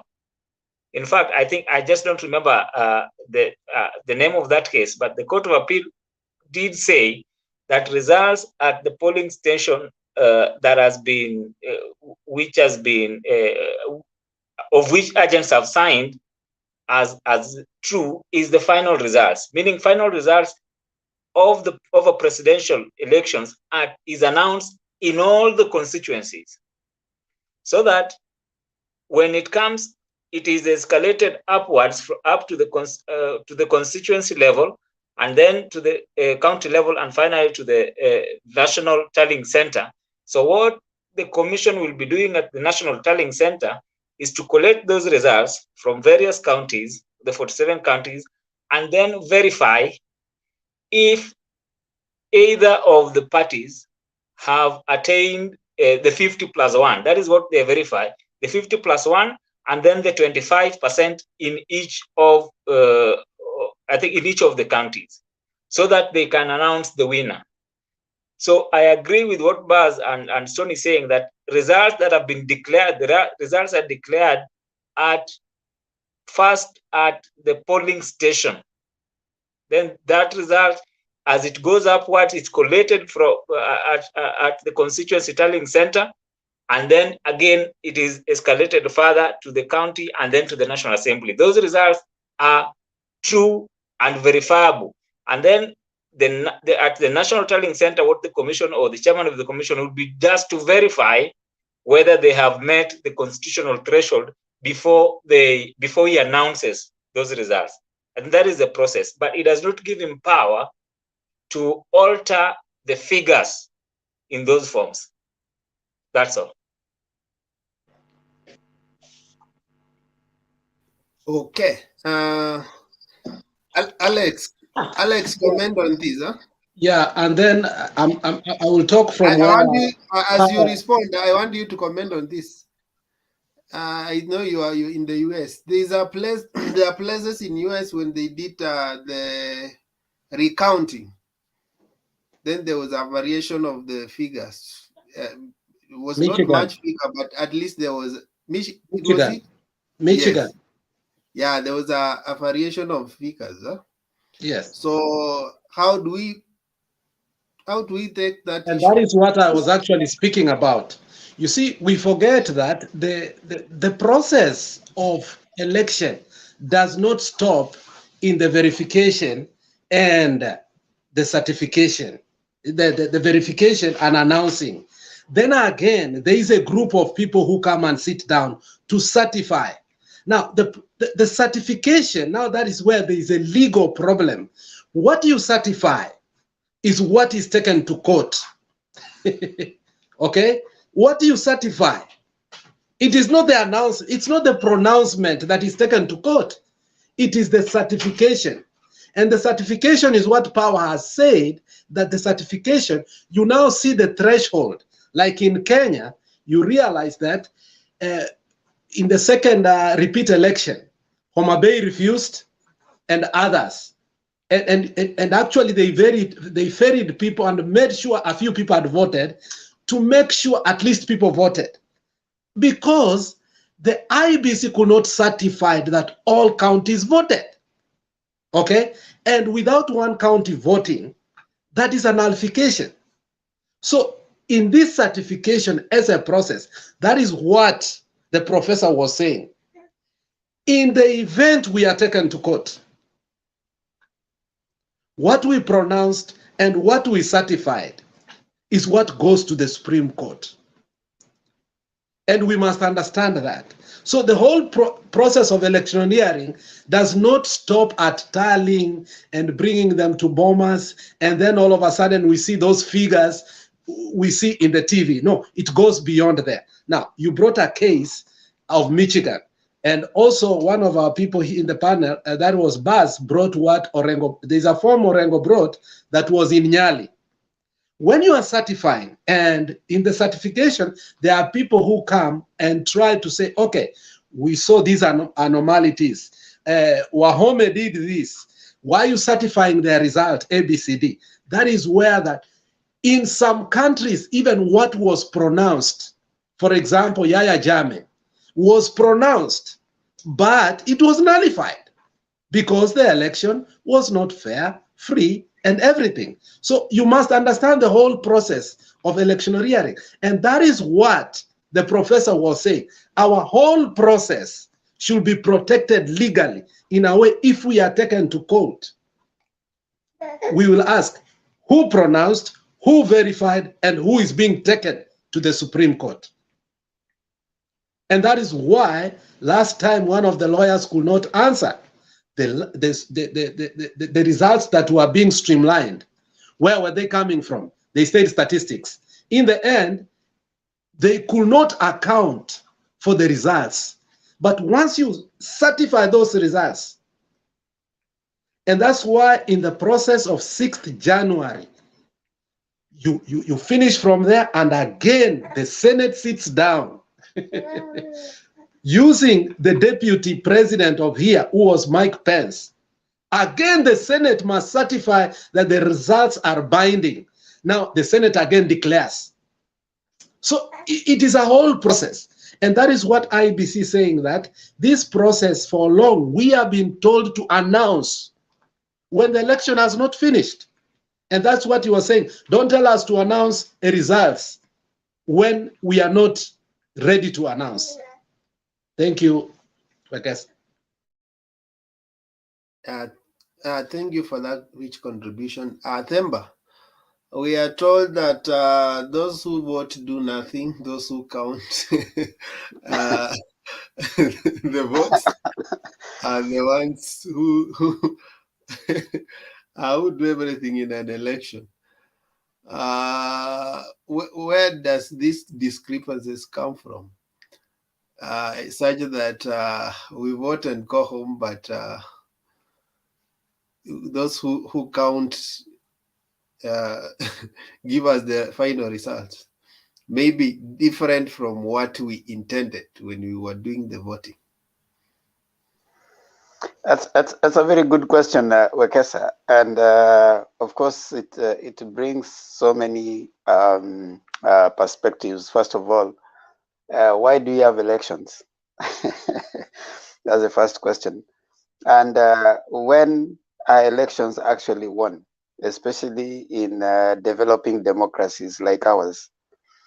If you consider the last elections, the last like 3, apart from 2002, 2007 has been contested, 2013 was contested, and 2017 was contested.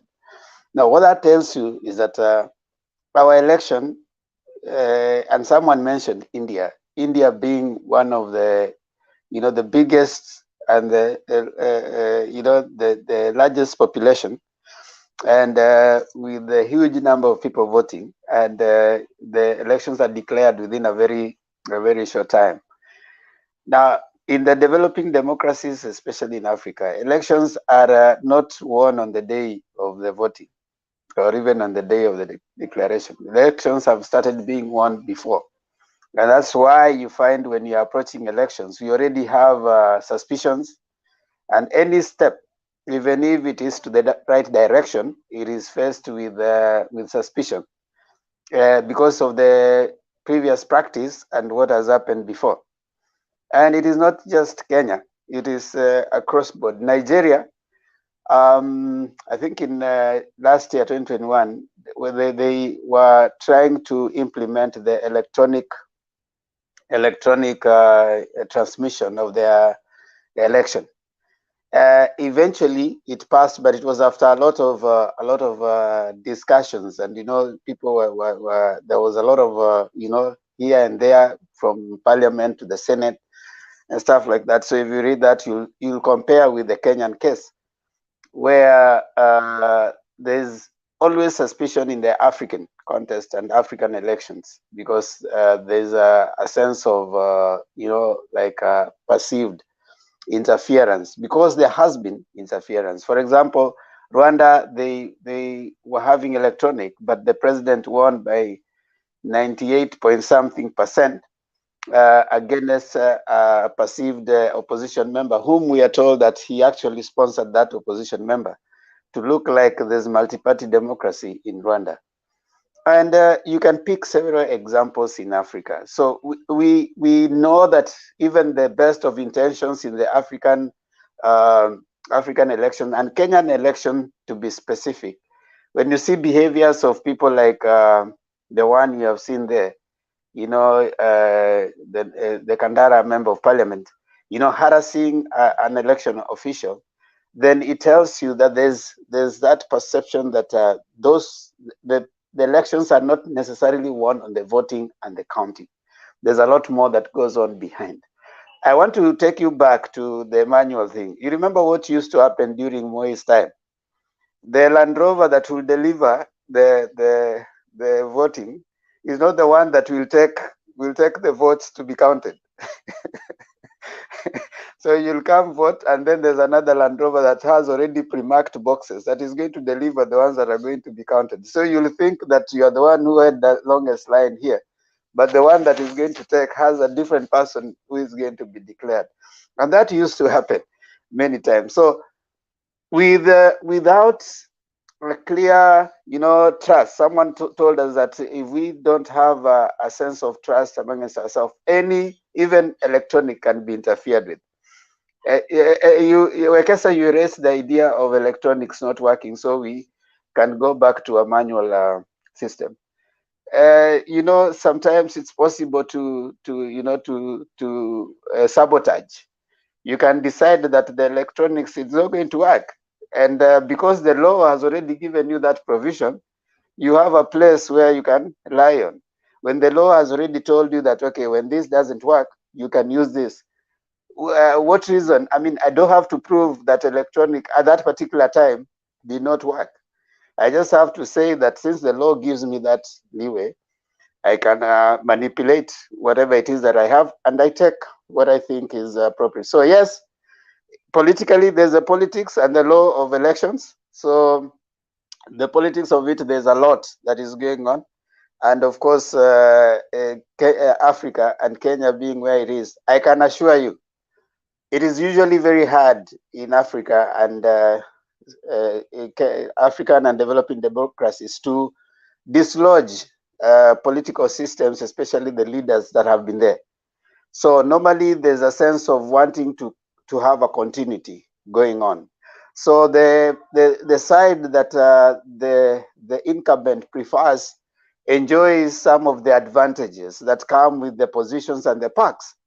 So it is possible. It is not only in Kenya, across board, comparatively, if you look at several other democracies, the incumbents tend to have some sense of influence, albeit in a certain way, to make sure that the whatever they have continues. Moi could not make it in 2002, but this particular time, there's a higher suspicion and a sense that that could be something that is likely to be repeated. Yeah, that's what I can say for now. Thank you. Maybe I just want to make one or two comments, and I rest. You will pick up from there and moderate. Tomorrow is still a working day for me. I will diverge from the whole issue and talk just generally, and say that, guys, you see, they normally say that everybody has a degree of madness. It's only that we need to control that degree. What I can say that most of the time we behave normally and civilized, even in an uncivilized world. In America, they have had their own issues with the elections, but what they normally do is they don't show their nakedness to the world. But it doesn't mean that their elections are beyond reproach. They also have their own contentions. I'm told even Hillary Clinton was not contented with the results that made Trump the winner. But however, as their democracy dictates or civilization, she accepted. Actually, and there are people who told accept and move on. And that is what they did. The challenge is on us. We know very well that the process has so many anomalies, and they will be there. In fact, if you ask any of you here, none of us trusts the IEBC, not even one person in that in that cohort. And that's why we are running this suspicion. One camp believes that maybe this camp may use electronic to rig. The other one believes that the other camp will use manual process to rig. And so we want to try and outdo each other. Anyway, most of these things we do in life are just believable. Sometimes you trust your relationship because you are not aware what happens behind the curtains. You believe that your wife is very faithful. Sometimes you believe that the results you got in high school were your results. It was a measure of your intelligence. When someone maybe tried to interfere with it, or yeah, so some of the things, but what I want to drive at is this, that even if there could be interference, let there be a process that doesn't create tension. And that's why for me, okay, telling me that let's have 20 tallying centers and 20 different results, it does not add to, it only increases our tension. At the end of the day, if you were told that these are the results and you believed, it will lower tension, because if we have not decided that we are going to be honest, if we have not decided that we will need to grow our institutions, then we have to deal with the challenges. We have to lower the damages. We have to lower the consequences of the things that happen. For me, that's my argument, and I stand to be corrected, but I believe we need to allow IEBC to do, even when we watch football. Sometimes we look at football and we say this, I think that penalty was not awarded fairly, but still we allow the referee to make that judgment. But I don't know what happens when it comes to election, that everybody has to be the referee. So it's not the IEBC, everybody wants to be the referee. We need to censure the people who go to IEBC, but when they are there, we can only ask them to do the right thing. If they bungle an election, we need to learn how to manage, because they might be on a mission, they might be working under an influence. Like somebody said here that some of them are forced. Kivuitu said that he didn't know who won the election. So that statement tells a lot. That statement tells you that it is the results that Kivuitu maybe declared were not the results that he saw were coming in the computer. But however, it is how do we manage that, and how do we grow our democracy to ensure that we have moved from that place of where we are failing and giving, trying to manipulate our process, to having institutions where we can trust, like entering in a vehicle, you sit down and you even start sleeping when the driver is driving, knowing that you will arrive where you are going. We still have a long process to reach there, but we, in the process of trusting in institutions, sometimes we have to allow them to do what they are supposed to do. But if we become everybody trying to do this and that, I can tell you we can only worsen them. And we have tried to do that in Kenya. In fact, we have tried to change IEBC in every election, but still we don't achieve. But if we were given to the process and say that this is where the IEBC failed, so we need to improve here. Like right now, the bill that is coming, we become objective and we say that these are the recommendations that were given by the Supreme Court as to why the election was bungled. So we need to improve A, B, C, D in that bill. For me, it will be an objective. We may have struggles in the coming election, but we need to compare. After 2022, have we improved from where we were at 2017? We may not have the perfect election, but have we moved steps? If we are moving steps, then for me, we are moving steps to the right direction. Just as a teacher who will congratulate a student who gets a C and initially got a D. So he sees this student is improving. But if there is no yardstick for us to measure whether our IEBC is growing, whether our democracy is growing, then we have problems. In fact, at some point, we look like we are backsliding. We are going back steps, many steps backward, and we're not making progress. And we're not even willing to make progress.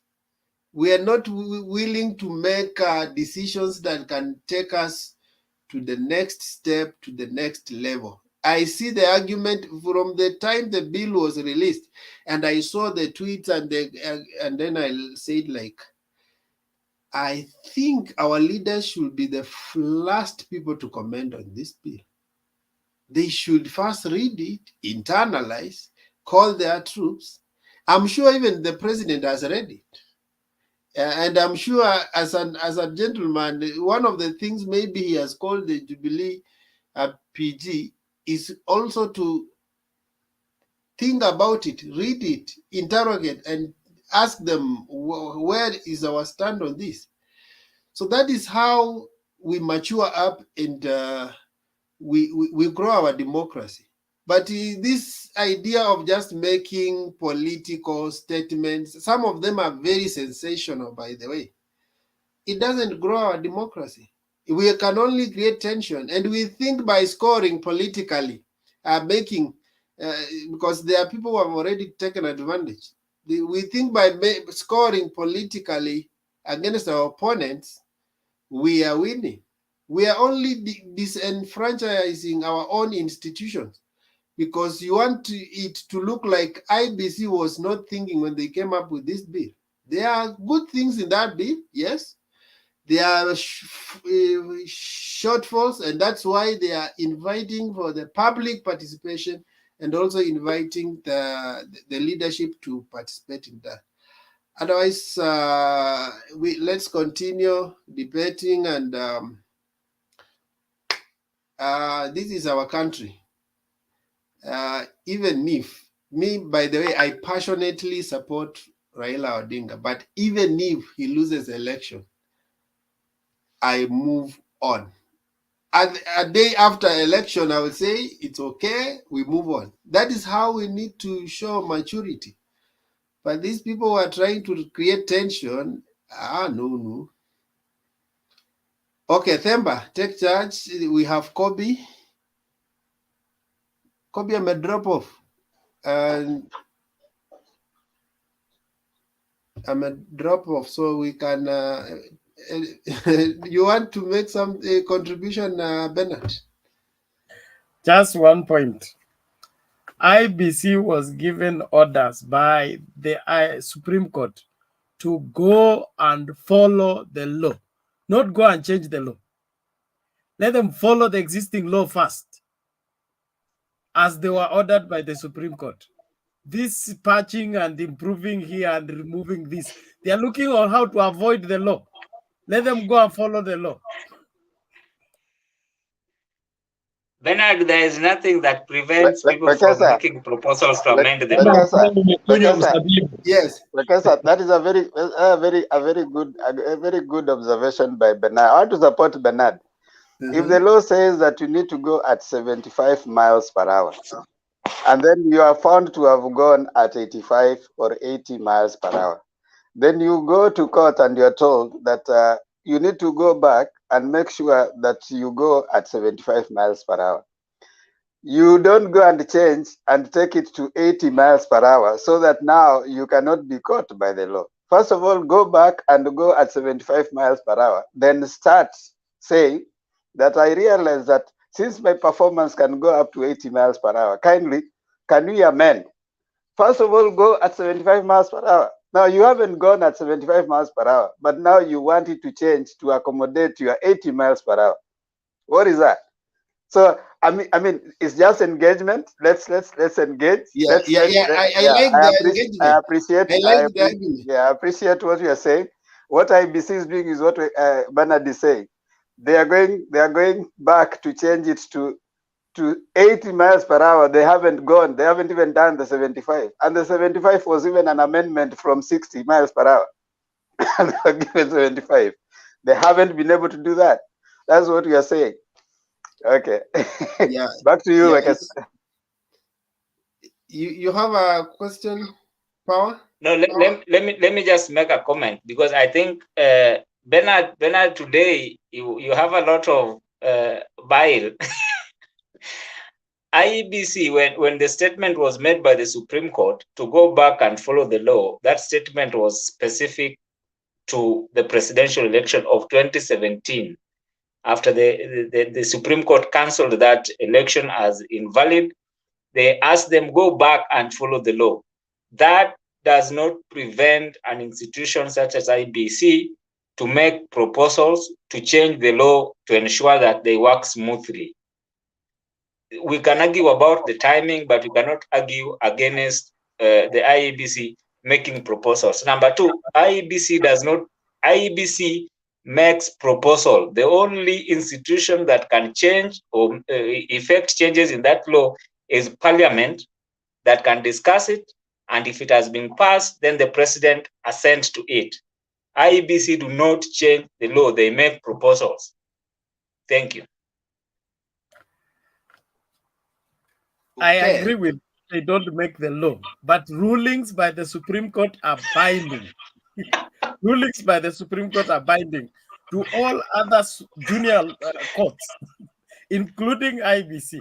So, Bernard, the role of the court, ruling, until there has the role of the court, Bernard, the role of the court is to interpret the existing law. The court cannot have it operate outside the existing law. So if it says go and abide by that law, that was in respect, we need to agree on this one, that was in respect to the presidential election 2017. It does not bind the IEBC from making any proposals to change the existing law. IEBC suggesting laws or proposing laws. What we are saying is they were ordered to go and follow the law. That means the law already exists. Okay, you will not be sent to go and follow a law. With respect, that was with respect to the presidential petition. Don't blow it out of proportion. That's what I'm telling you. Rulings don't die by that particular elections. The law of Kenya continues even after 2017. That's why we have 2022. So you can't say. But the law is not static. The law is not cast in stone. Every other election need to be conducted according to the law. Let everything be followed by the existing law. Let Chebukati prepare for 2022 election by the current law until otherwise. Story Now, he wants manual, he wants... Bernard, you are introducing something different. No, exactly. When you say follow the law, you don't say follow the existing. Those are two different election. things. That is his job. Prepare for 2022 election according to the existing law. Any anticipation of an eventuality so that he prepares a law for that eventuality. Now, Bernard, now, let me ask Bernard, what Wekesa and Power are trying to misread your statement. Your statement is very clear. IEBC was told. I haven't said anything, and you no. Hold on, let me say before you interpret. Now, let me say. Okay. I wanted to say this. Bernard is saying go and follow he has even added go and follow the existing law because it's something he wants to drive. The initial statement was go and follow the law. And when you are following the law, if you find there is a lacuna in law, you have the right to help the law function. Because even the judges themselves know and understand that some parts of the law have lacunas. And if they have the lacunas, they cannot function well. So it is you give the institutions that have their mandate to remove those lacunas so that you become efficient. You cannot just go back like that guy who was in the Bible who said, you gave me this talent and I buried it. You gave me a wrong law, so I just followed it. If you find there are discrepancies in the law that are making you not to function, it's good to raise them. And they are not changing the law, they are only raising them so that the right institutions can work on the law. I agree with you, Wekesa. Wekesa, yes. I wish Bernard could just follow the law first of all he made when we started this show together. I only wish. I knew you're going there. I knew you're going there. Let me say something. No, wait, Stone PK. And what we are doing, we are playing into what IEBC wanted us to do. And IEBC is going to blame Parliament. Parliament is going to blame executive for not appointing enough judges. The judges are going to blame whoever they are going to blame. It is going to be a vicious circle of blame. In the end, we are not going to have the elections we have. What we are saying is that it's suspicious why IEBC is bringing this thing at this time. So let us be wise enough not to play into what they want and move forward with faith that, okay, is this what you want? We are not going to play with it. Otherwise, the politicians have already started. If you look at the statement of Junet, you look at the statement of Deputy President, which was so reckless, other Deputy President. That was a very reckless tweet, to be honest. Now, tomorrow you will see what will happen. Now, we are going to play into this and we are going to give IEBC illegitimacy. So as we go to election, it's already illegitimacy is already crept up. And what happens? Nobody's going to trust the process. So Bernard, you're right. But if we play into the hands of IEBC, then we will play the tape. Yeah. Okay, sir. Yeah. Remember, you were to advise me something before but I asked you to finish the statement. Yeah, I was okay. Okay, let's have PK, then Themba, you take over. Okay, PK. Thank you very much, Wekesa. For me, I'm actually with Bernard. If I was in Parliament, I would have rejected these changes. They are meaningless. They are not adding any value to IEBC. We are just being lured into some suspicious game. It's nonsensical. It does not stop IEBC from holding elections following the existing law. So all this is maneno. They are trying to play as a game. In fact, I want all the MPs to reject it. These guys prepare for election this month. It's all nonsense, really speaking. The current procedure says they are supposed to transmit both the forms, okay? It is very clearly stated, only that they chose not to do that. Even the failure of KIMS, it was engineered. It was, in fact, 2017 should go, we should forget about it. There is no machine that failed. It was all shambolic. All machines were okay. Hakuna kitu ilianguka pale. Only that they were ready to bungle the election. Kwa hivyo, if they want to redeem themselves, wafanye hiyo elections 2022 vizuri. Thank you. Okay, now I think I can say what I'm trying to say. You see, power is trying to engage in a lot of legalese, or who sets the law, who does this. You see, if you go to court, and the judge tells you, go back and follow the law. That means you have been indicted that you didn't follow the law.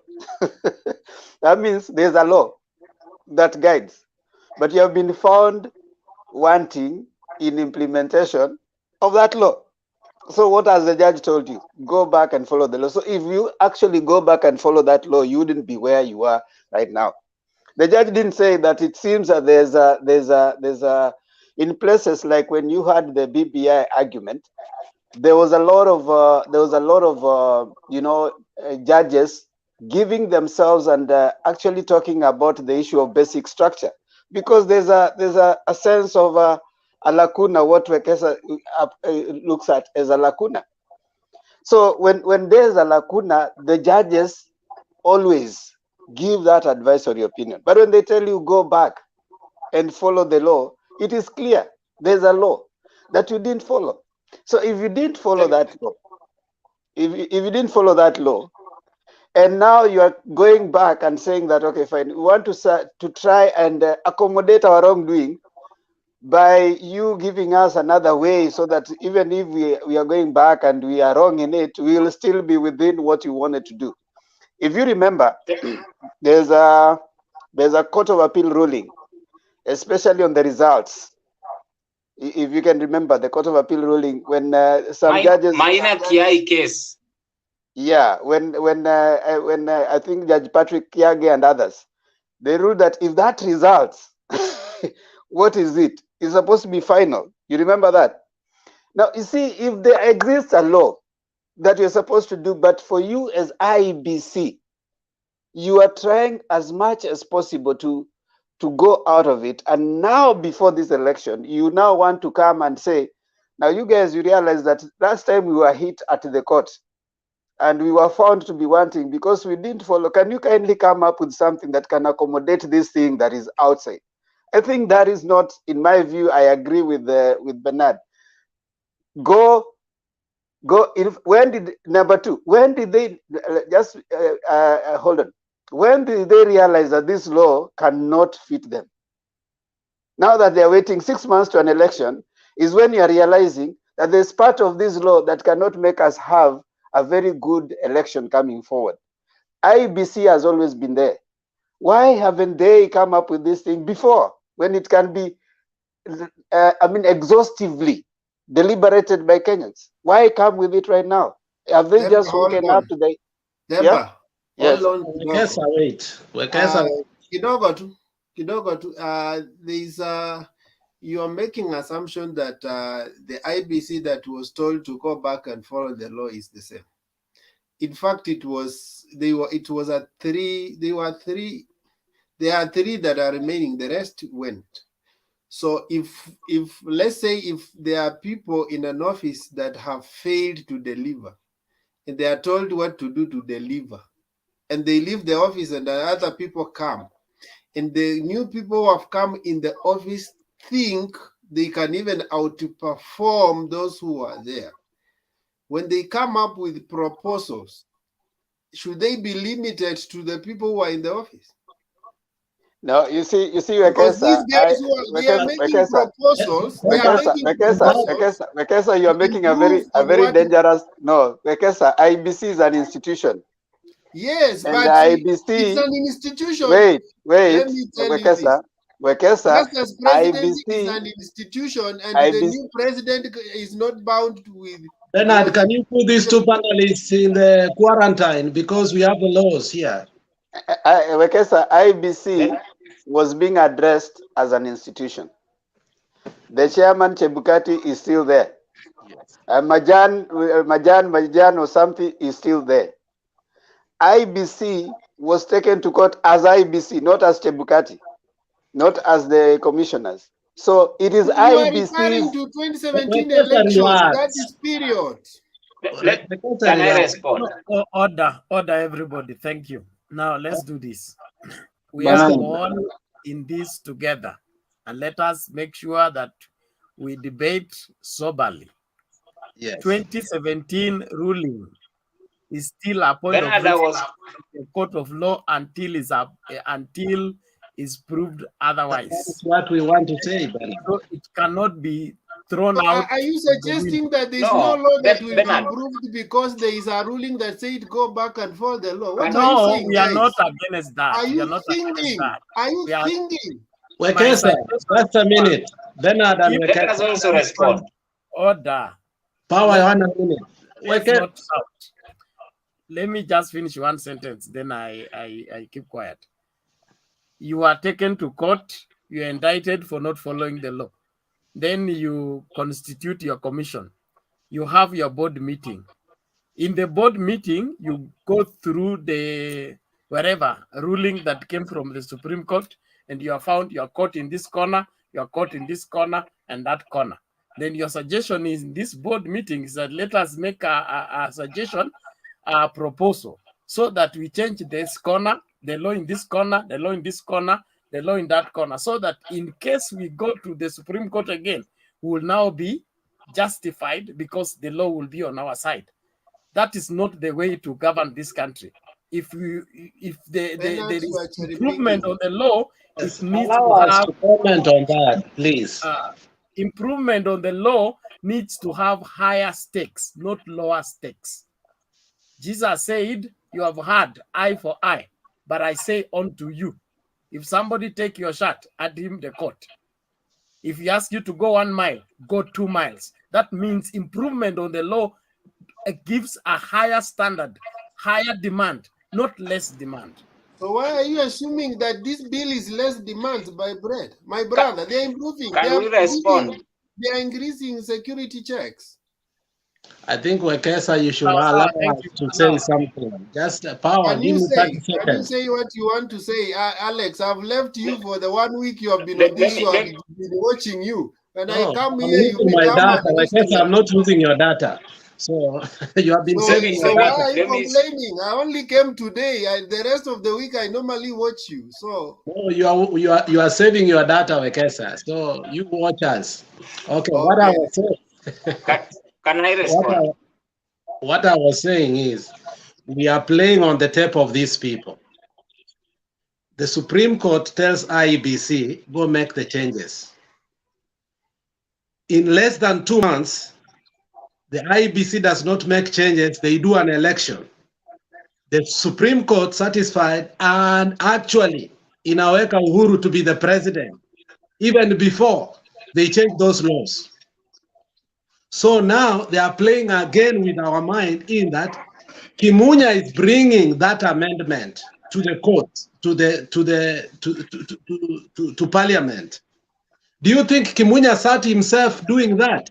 He spoke with the president. He spoke with other people. Now he's bringing that again because they know they are playing with our minds and we are reacting to what they are doing. Do you think that the IEBC doesn't know that he needed to do that? It knew that.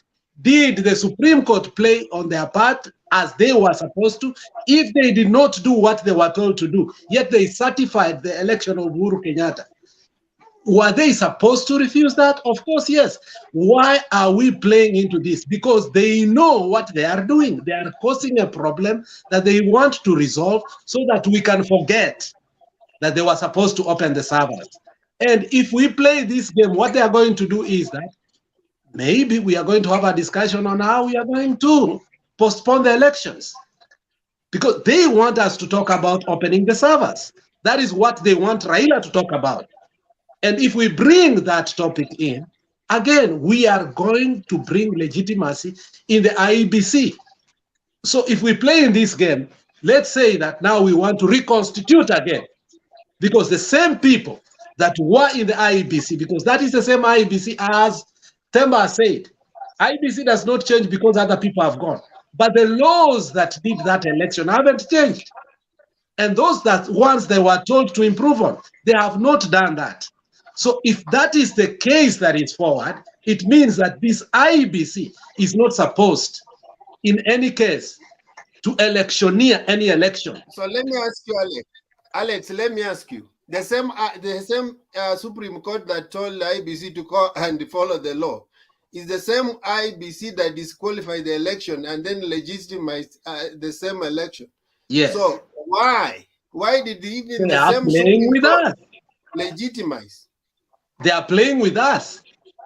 So why do you have to take that whatever the Supreme Court said and they changed their mind by the way in less than 3 months?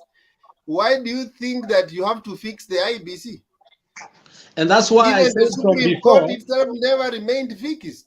They that's changed why I their said mind. from before, the timing is wrong and their motive is what we have to understand now. What is their motive? We are now understanding their motive.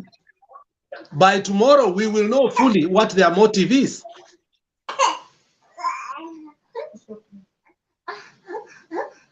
Can I speak? Temba facilitate kuna migono hapo mimi nataka. Okay. Let me speak. Okay. And Wekesa, hold on, Power. You are going to speak. Wekesa, you know, normally when you log in, I see Wekesa wanne. I don't know why.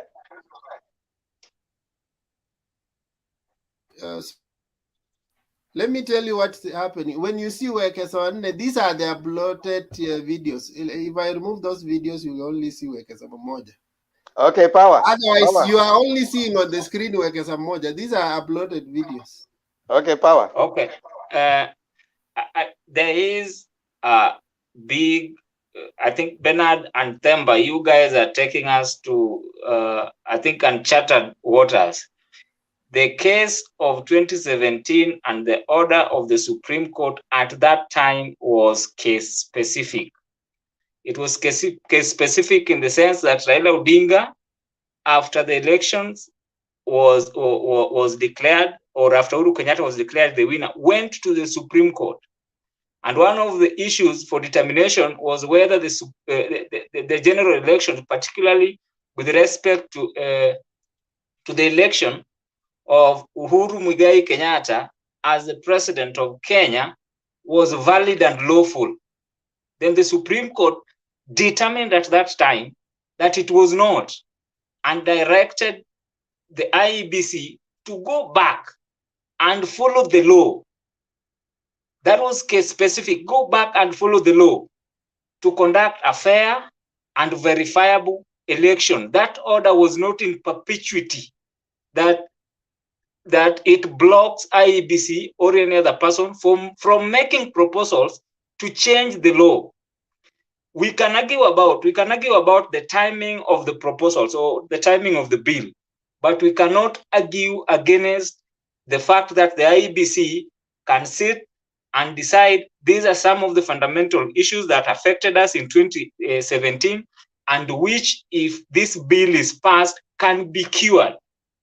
So we cannot use the argument of go back and follow the law as the basis of attacking this bill. We can argue on the issue of timing, but not the ability or the ability of IEBC to make proposals or to petition Parliament to make changes in the law. That cannot happen. Okay, we'll hear Bernard, and then we'll hear Arun. Yes, Bernard. Directly to Power. If the IEBC had a problem explaining what is provisional results or what is actual results, okay? Yes. Do they now go to the law and scrub the part of the result that brought the question to court, or they go to establish between which result should be provisional and which one should be actual? By scrubbing the part of the law that they should stream live information, whatever live results from the polling station, how has that improved? Is that not removing the law so that you are not required to obey it? I don't think IEBC is improving on the law. I think Bernard, I think what the law is saying, because even if we leave it as it is, the problem would still remain. The problem would still remain on the issue. Let me just finish. On the issue of whether or not results that come in from the polling station and which have not been verified by the commission at the National Tallying Center are provisional or not. So how to identify those results would still be an issue. So other than having that law there, they are saying, let us have results come to the IEBC at the National Tallying Center, and then whatever results that would be given to members of the public would be final. So there would be no need of classifying results as either final or provisional. So we remove that aspect so that there is certainty in the law. The issue is, will there be certainty in the law if those changes are effected? The law has already said that the result announced at the polling stations are final. Okay? They are final. No. Well, that is why you are going wrong. They cannot Okay. Okay, Power, wait. No, let me just explain this. Let me just explain this. Wait, Power. You will get to explain. Wait, Bernard. Harun, what is it? Maybe whatever Harun has also can be explained by Power Maramoja, so that we close. Let's hear what Harun has to say, and Patriot, and then when you're doing the explanation, weke yoyote pamoja. Okay, Harun, what is it? Power mute as I give my my comment. I'm gonna sing like this: no changing game rules when we as players are in the field warming. No rules changes we will allow until we do away with these coming elections, period. If IEBC opens the 2017 servers, then we shall allow them to bring changes they want. Mr. Patrick, go ahead. Okay, Patriot, kindly. Thank you. Let me dive straight to today's topic. I've been listening to you guys, and I think I have something that I needed to add to the robust discussion that you guys have had, and it's quite exciting to see how you guys are really coming up with opinion and what you think about this law that is going to be soon discussed in Parliament. So allow me to say this: the new proposal does not stop the media from displaying or streaming in the results. The difference is very, very, very narrow. The difference that is there in the proposal and the current circumstances of how the results are transmitted is that the transmission that we get today, before the proposal happens, those transmissions are between you call them what? I'm losing the words. They're called provisional and of course the last confirmative results. So what the new law is, whatever. Yeah, thank you so much. So whatever the law proposal, those who are proposing to the review of the law, what they are trying to say is this, or the suggestion therein means that if the media is going to transmit any material from the polling station before the finality, before the final results are announced, of course after verification, it means those results will remain provisional. That's what it means. They will remain provisional, meaning, Bernard, you will have the opportunity to transmit whatever material you have from the polling station. That is not going to be a denied opportunity. But what they are saying is this: whatever Bernard transmits, as long as verification is still on, as long as certification has not been realized, that remains provisional and it remains information for Bernard and his people. That's where there's a difference. And I thought I'll come to like really clarify that. But as things stand now, we treat whatever we see transmitted as really results. That's why when you listen to the petition in the last election, they had very difficulties to explain, was that provisional results or it was real results? That's why there was a lacuna of explaining what were we seeing on TV. So today, to cure that lacuna, in my view, all right, what they're saying is you will transmit whatever thing that you want, because that is freedom. The freedom of expression, the freedom of knowledge of whatever happens in the process of election remains, in my view. But that you do without certification, without finality of the process, that is provisional. That's my take. So there is nowhere in this new provision, as it is being proposed, for you to imagine that the media will not have the opportunity to stream. Streamlining remains, but what you are going to streamline is provisional. It is suggestions until certification process is complete. Bernard, weka mkono chini. So let me finish, Bernard. Listen, let me finalize. I'm getting to my final spot, and I want you guys to like, you do a bit of research. If tomorrow you find we are right, you acknowledge and you actually mseme wengine tumejua ama hapana. What I'm trying to say is this. Let me put it in Swahili for those probably hawaelewi lugha yetu. Wacha niweke kwa Kiswahili. Sasa hivi tunaonyeshwa results kwenye TV. Immediately it starts coming, we look at that as legitimate results. That is the way it is today. And that is why katika ile petition, they had difficulties to explain when they were questioned, what were you streaming? If you remember, what were you streaming? They found it very difficult to explain because there's a lacuna in the law in as far as that transmission material that we get before certification, before the last announcement of the process. So whatever you are going to see on your TV, coming transmitted either by Mtebei TV, KTN, or Monda TV, or any other TV that is coming up, that in law, it will be provisional until certification happens. That's what I understand from what is being put. Ongea provisional kwa Kiswahili. Umesema naongea kwa Kiswahili na bado nasema provisional. Provisional kwa Kiswahili ni nini? Haya, wacha nipatie. Provisional, you're a Swahili teacher, Themba. You can assist me on that. I'm kidding. Bernard alikuwa ameinua mkono. Wacha nimpe nafasi alafu nipatie Stone PK. Bernard ameongea 2 hours in 5 hours. Relax.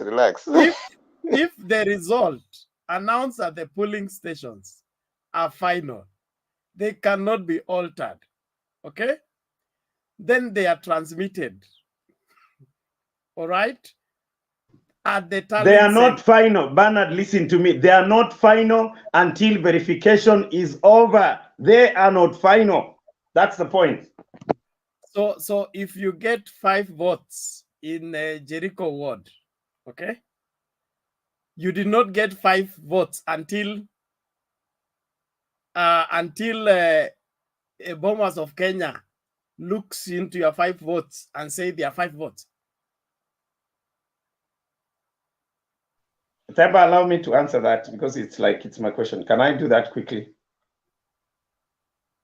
Okay. Bernard, there is a very thin line in what you're saying and what I'm saying. We just need to be a bit keen to see the difference. The results are always transmitted from the polling station. There is no doubt about that. And the way Alex put it clearly, election is a process. It has a lot of layers that lead to verification and certification of that. One, there is the signature that goes with witnessing at the polling station, because you will have agents there. I think, PK, you understand. Your agents will be able to append their signatures on whatever result that comes out at the polling station. But you see, there is a possibility that another agent of another party has signed for you, all right? Yes, somebody else can sign for you. Where do you verify that the information that has been captured down there is valid? That is why the process is only complete until verification. The last time I checked, that is very important. What is verification? I think we should also go deeper to find out what verification, certification means. If you have a wrong agent signing for Monda, for instance, on the ground, say West Mogirango, and my agent is Kiptanui, all right? The verification should be able to cure that. The fact that it was 5 votes on the ground is not a finality until all the parameters have been verified at the top, Bernard. So Patriot, if the signature is found to be right, will the number 5 turn to 50? It will not turn. It will got 5 votes in West Grant. It will not change Bernard. Hold on. It will not change Bernard. It will not change Bernard. Very good. When you have a degree, just Bernard, let me finish. I heard you. When you have your degree and you are supposed to produce that as a paper for employment, it does not change your qualification, but you must produce it for you to qualify, to be certified, to have it. So you don't say that. Just a minute. Bernard, let me finish, please. So you cannot say, because you know you have a degree, they can't force you to proceed to produce the degree. We are not talking about degree here. No, Bernard, you are not listening. Figures. You are not listening. 5 votes at West Mugirango. Those 5 votes were streamed to Bombers of Kenya. Will they change when we have checked your signature, or there will still be 5? Thank you. The answer is this. If they will not meet certification and verification, they will not be valid. That's what it means. They will not be valid. If the signature is wrong, for instance, if the person who signed as my agent is a wrong one, that is not valid results, Bernard. That is not valid results. I need that to be confirmed by Patriot, you're arguing something good.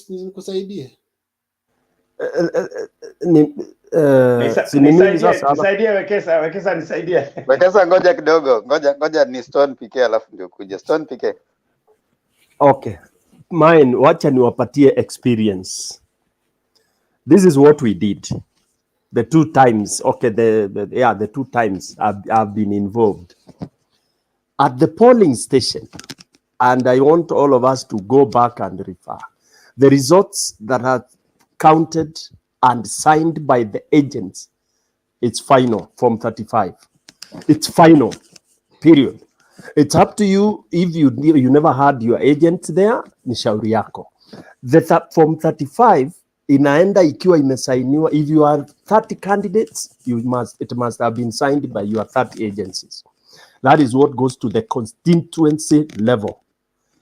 Okay, so at constituency level, Form 35, that information is fed into, I think, Form 35 or something like that. I've forgotten those figures. So those forms still remain, but the figures are transferred because you also have your agents at constituency level. I'm talking of even MCA all the way the presidential and all that. Ndio inakuwa fed pale kwa constituency. Ndio inakuwa sasa result at constituency level to declare the MCAs and the MPs. The presidential results, which have been tallied in a constituency. For example, Bere South has 5, Bere South constituency has 8 wards. All the 8 wards presidential votes are put in another form with the agents watching. Then after they are filled in by the IBC officer, the agents countersign that. That is the form that is now transmitted. Either now they are saying they will be sending the photo as well as now follow with the original, which was the case before. Even in 2017, it was the same case, only that they decided to bypass, as I said earlier, because of rigging. So if the mistakes have been done in counting and your agent didn't pick it, hawezi kucorrect. What they now come to verify for presidential at Boma's level is to see these forms that were sent. If it read Raila Omolo alikuwa na 65, the one that was sent electronically plus the one that has come manually, is it the same copy? Is it copy of the same? Okay, so if they find any discrepancy there, then now what Patriot is talking about comes in. There will be a question: why is this signed by 4 people and yet this one is signed by 2? Okay, but your form ndio inatembea kutembea. The figures, once they are verified, you don't alter them. Okay, so why I was saying this law is not bringing anything new other than just trying to curtail some things, is because that is what was happening. In fact, 2017, if they had not been, engineered to rig the elections, it would have been one of the best elections. Okay, so for me, I think they just want us to waste time. Otherwise, the results zile zinahesabiwa pale kwa polling station ni hiyo. Ikiwa ni one vote, ni one vote. Thank you. Wekesa? Yeah, for me, I've seen the language ndiye nasumbua provisional na final.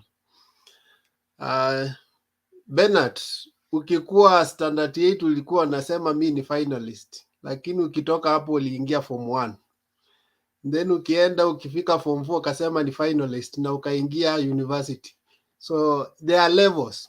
So we can say those are final results at that polling station. But presidential election, when they come at the national level, they still become provisional because there will be now the final tallying center.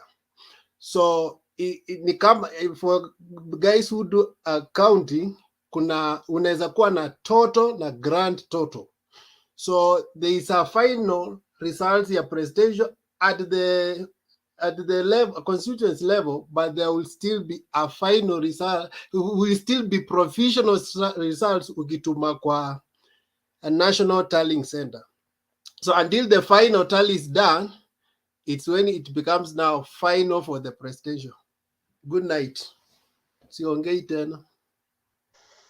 Okay, I think we will now allow those who have come in also to give their submissions so that we don't close everybody out. Karibu Selina, karibu Harun, karibu Patriot, karibu Captain, karibu Princess. So a Captain has been quiet for a while. Captain, karibu, toa maoni yako. Habari Captain. Mzuri sana Alex, habari zenu? Mzuri sana Captain. Kula ushibe Alex. Naona kwa at the bottom of the screen mambo ya IEBC kurusha results manually. Si nimesikia tu many of the panelists wakiongelea, sijafuatilia sana kujua hiyo sheria inataka kubadilishwa, lakini ukisikia vile Stone PK ameeleza vizuri sana. Labda tu kuna kitu moja sijaelewa hapo Stone PK, kuna form fulani inaitwanga form 35A. Nimesikia ukiongelea 35 peke yake. Sijui pale A mbona hujagusia hapo. Na the final results from kama sasa tuseme mbunge wangu nimemchagua kutoka constituency yangu, kura zake zitahesabiwa, inaandikwa kwa ile form, and then ule agent wa chama ya UDA, unajua mimi na support UDA, ule agent wake wa UDA anahakikisha kwamba alipata kura 2 na ndio hiyo ana sign hapo na kura 2. Hiyo ndio inaenda huko final tallying center ya Eldoret, inakuanga UG Primary School. Hapo UG Primary School sasa ndio yule mbunge wangu atatangazwa kwamba amekuwa na kura ngapi. Ndio baadaye sasa itafuatiliwa ionekane ya kwamba ni hivyo, alafu inaenda kwa TV sasa pale kwa Citizen TV hapo Caleb Kositanya alipata kura hii, nani akapata kura hii. Nafikiri ni kitu kama hiyo, sitaweza kuongea sana. Leo tumekuwa Machakos, umeona vile tunazunguka kabisa tukiomba kura. Hatutaki tuibiwe kura. Nikisikia vile watu wanaongea hapa, mnasukuma sisi kwa opposition kwa lazima bwana. Peleka sisi opposition pole pole kama mnataka tukue opposition, lakini mkitulazimisha tuende opposition tutawasumbua. Hamutakaa chini kwa hiyo serikali. Na kwanza mkiongelea opposition, angalieni mtu yule mnasukuma opposition. That man is not easy to be on opposition. Hey, Captain, itawachukua muda sana. Watu hapa. Stop threatening us. Not threatening, I'm telling you facts. Hatutetemeshwa ngwingwi na hiyo, Uliona vile chopa ile land Kalonzo alikuwa wapi? Ulimuona venye alikuwa? Ilibidi Kalonzo apotee kwanza, akaenda Naivasha huko Enashipai Hotel. Mpaka William atoke huko ndio arudi nyumbani. So anyway, tutafute Kenya, tujenge Kenya vizuri, tutafute rais yule atatutawala vizuri na tuendeshe Kenya kwa njia ile inafaa. Sina maneno mingi, wacha nisikize panelist alafu baadaye ndarudi. Unajua vile Bernard umenipatia mara moja hivyo, ulinipata off guard. But I'm trying to learn 2-3 things. Okay, thank you. Asante sana Captain. Sijui kama umepata habari. Wekesa, unataka kuambia Captain ya kwamba Ndeto ametoka huko kwao. Wekesa, uko hapo? Utoe hii announcement isiwe mimi ndio nimesema. Ati Ndeto amefanya nini? Amekuwa mtu wa Azimio. Ameingia ODM. Haya. Na tukapata nani tena huko UDA. Huyu alikuwa inspector of police Boynet, anasimama governor na UDA huko Elgeyo Marakwet. So wakati tunapoteza tunapata. Hakuna. Ndeto anaenda kutoa Torgos. Wewe Ndeto ako wapi tuende tukule nyama? Huyo hata akiwanunulia turungi mtaniambia. Congratulations kwa Ndeto. Captain. Yes. Join the winning team bwana. Wacha kukua kwa baridi huko. Wekesa, mimi sitangu nizaliwe sijawahi kaa nje ya serikali. Ukiniambia winning team, I can tell you myself what is the meaning of winning team. You don't know what is the meaning of winning team. Sisi ndio tunajua huko tumekaa winning team kila mara. Temba. Yes sir. Tunajua anakuja pia ni Selina, mtafute vizuri. Anaonanga ako half converted. Selina ni mtu wa Azimio. Selina karibu uongee na kwa sababu umetajwa, karibu toe maoni yako. Huyu mwingine. Kuna huyo mwingine anaitwanga nani? Sara, yes. Sara Bowen. Huyu ni Azimio. Sara najuanga she is half converted. Sara Bowen. Mbali.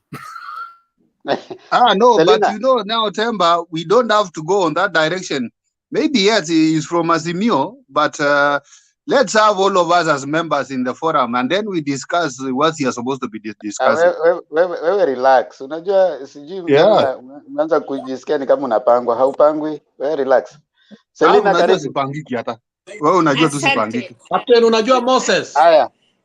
Captain, unajua Moses? Jamaa alikuwa anaitwa hapa Moses before. Alex mnaongea.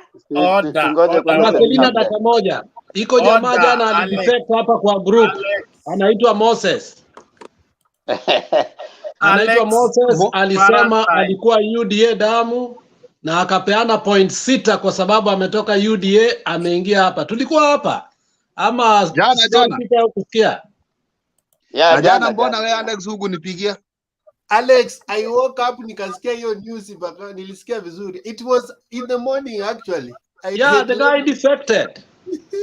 So we are getting more people. Sasa watu watuoni hao watu. Okay, Alex sawa. Captain usijali, wewe kaa tu hapo hiyo side yako. Time itafika, kila mtu ako na wakati wake. Kuna wale wanaokoka mapema, wengine wataokoka baadaye, hakuna shida. Yes, exactly. Migration is now on and migration is open now. Wacha tupatie Selina time ongea. Nafikiri Captain amesema sisi hatujui kukaa opposition, especially hata wakati walijaribu kutuweka opposition kidogo tulijikuta ndani. So Captain, kitu mzuri ni tuone mahali, unajua kudanganyana, ile wave imekuja sasa, ni kuambia watu yetu, watu ya Central wanajua kukaa opposition, wataenda barabara, wataomba. Watu ya Nyanza wamesoea. Sasa sisi ni ngumu sana, lakini ile kitu tunataka ni kwamba wale wako na TP Ruto tuwache kitu na kuwe mahali anakuwa, tuwache Kafa na Tolgos, tusiweke mayai yote kikapu moja. At least hili wakati nyumba hii ingine, kwa sababu Wakale mumesoea kuoa wanawake wawili na watoto yote ni ya baba. Sasa hata hii siasa nataka niambie Wakalenjin, kwa sasa tuko na bibi mbili, bibi ya kwanza alafu na bibi mdogo. So hili watoto ya bibi mdogo waweze kuokoa watoto ya mama mkubwa, kwa sababu kulingana na vile wa Kenya na Captain, lazima nikwambie ukweli, ni vile tu wa Kenya wajatuambia. Tulikuwa kwa serikali for 24 years. Na ile maneno message yenye Ruto anapata saa hii ni vile Wakalenjin wataki kuelewa. Wanashikanisha ile mambo tulifanya zamani, ile enzi ya Moi na Ruto ama sisi, yeye achai kutoka kusema, achakanusha ile pimbo tunapata. Ni wakati ya Moi, ingine ni wakati Ruto aliingia serikali na ile mambo yote amefanya. So ukiona kama watu ya Central wana reflect, ni kwamba tusijitanganye. Kwa saa hii sijui hata tuko na nani. Wacha hii ya barabara ya ukweli ya kwamba Turkana wanatukana, Wamasai wametukana, hii jamii ingine yote. Naongea kuhusu Wakalenjin, lazima wasimame, wakawanye, waruhusu wenye wako na Azimio kama wenye wanataka kufuata Azimio wakue pale. Otherwise mambo itakuwa ngumu kwetu, Captain. Ngumu kwetu. Hatuna biashara, hatuna watoto wetu kwa serikali. Wakati mumekuwa serikali for 10 years, hatuna watu kwa serikali. Wakati walifutwa, Deputy alituambia msiulize Uhuru, mniwachie. Nataka kukuuliza Captain, wakati ile watoto wetu yote walitolewa serikali, kuna wale wamerudishiwa? Hakuna. Hata wale wametolewa sahi wakati yake, wale wamechapwa kibogo sahi, wacha ile alikubali watoke. Hii wenye wametoka, hakuna serikali unaenda kuunda kama hauna watoto yako hapo. Kitu mzuri ni kwamba Wakalenjin tucheze siasa, tusikubali kukaa nje. Kama dunia imeteremuka vile tulianza 2002, no, when was that? Wakati Wakalenjin walianza kwenda kwa Raila, viongozi walifuata jamii. Jamii walikuwa wamefika huko kwa Harambee mapema sana. So viongozi yetu walifuata nyuma. Sasa tena pati mzuri tunaendekea hapo. So mimi yangu nataka niambie tu leo mturuhusu, kwa sababu Captain anasema Wakalenjin hawajui kukaa nje ya serikali. Hata hatujai. So sijui saa hii mtasimama aje. Hata huyo Deputy, hata yeye anajua hawezi kaa nje ya serikali. Hatuwezi enda kupishana. So kitu mzuri, hii ni February, kupika March mwezi wa 4, tuone tu vile kamba inaenda. Musalia amekuja peke yake kwa Ruto. Unaona Western wamechifunga, wamekaa block, kwa sababu wanajua wawezi. So na sisi tusitipike kifua na tusikubali. Captain, chemetari ya Ruto ni wanani? Wanatoka wapi? Kwao wanatengeneza njia, nyinyi munapelekwa. Sasa mtashika kichwa ng'ombe na watu wanakama masiwa. Ni nani wanashika steering ya Ruto? Ni Kipkoech, Kiprotich ama nani? Muangalie hiyo kwanza. Msipelekwe mpaka muingizwe kwa tip, alafu mkishaingia kwa maji hakuna mtu atatutoa. So kwa mambo ya leo IEBC, naona tumeongea vizuri na watu wanatengeneza na itapita. So mkiona vitu kama hiyo, ya kwanza ilipita, ya pili itapita, hamuna numbers. Come baby, kumbe tulikuwa tunaambiwa tu na mdomo. Nilikuwa naona mama akisema come baby. Tukashangaa, tukasema hawa wachumbe wako, kumbe ilikuwa ni opposite, kutukula. So mimi nataka tu niseme, Captain, jaribu kuongea na watu nyumbani, tuambiane ukweli. Kama hatuna majirani, hata sisi tuseme hiyo opposition hakuna, hata sisi tuingie serikali, kwani iko nini? Watatutoa. Hii serikali ni yetu yote, Kenya ni yetu. Ikiwa ngumu, sisi yote turuke pale, tuunde serikali ya kila mtu na tuitishe haki yetu kama Wakalenjin. Pia tukue na share kwa hiyo serikali, kwa sababu imesemekana ni serikali ya Wakenya. So hatutaki iwe serikali ya Wakenya na si tuko nje, tuingie kwa hiyo serikali. Asanteni.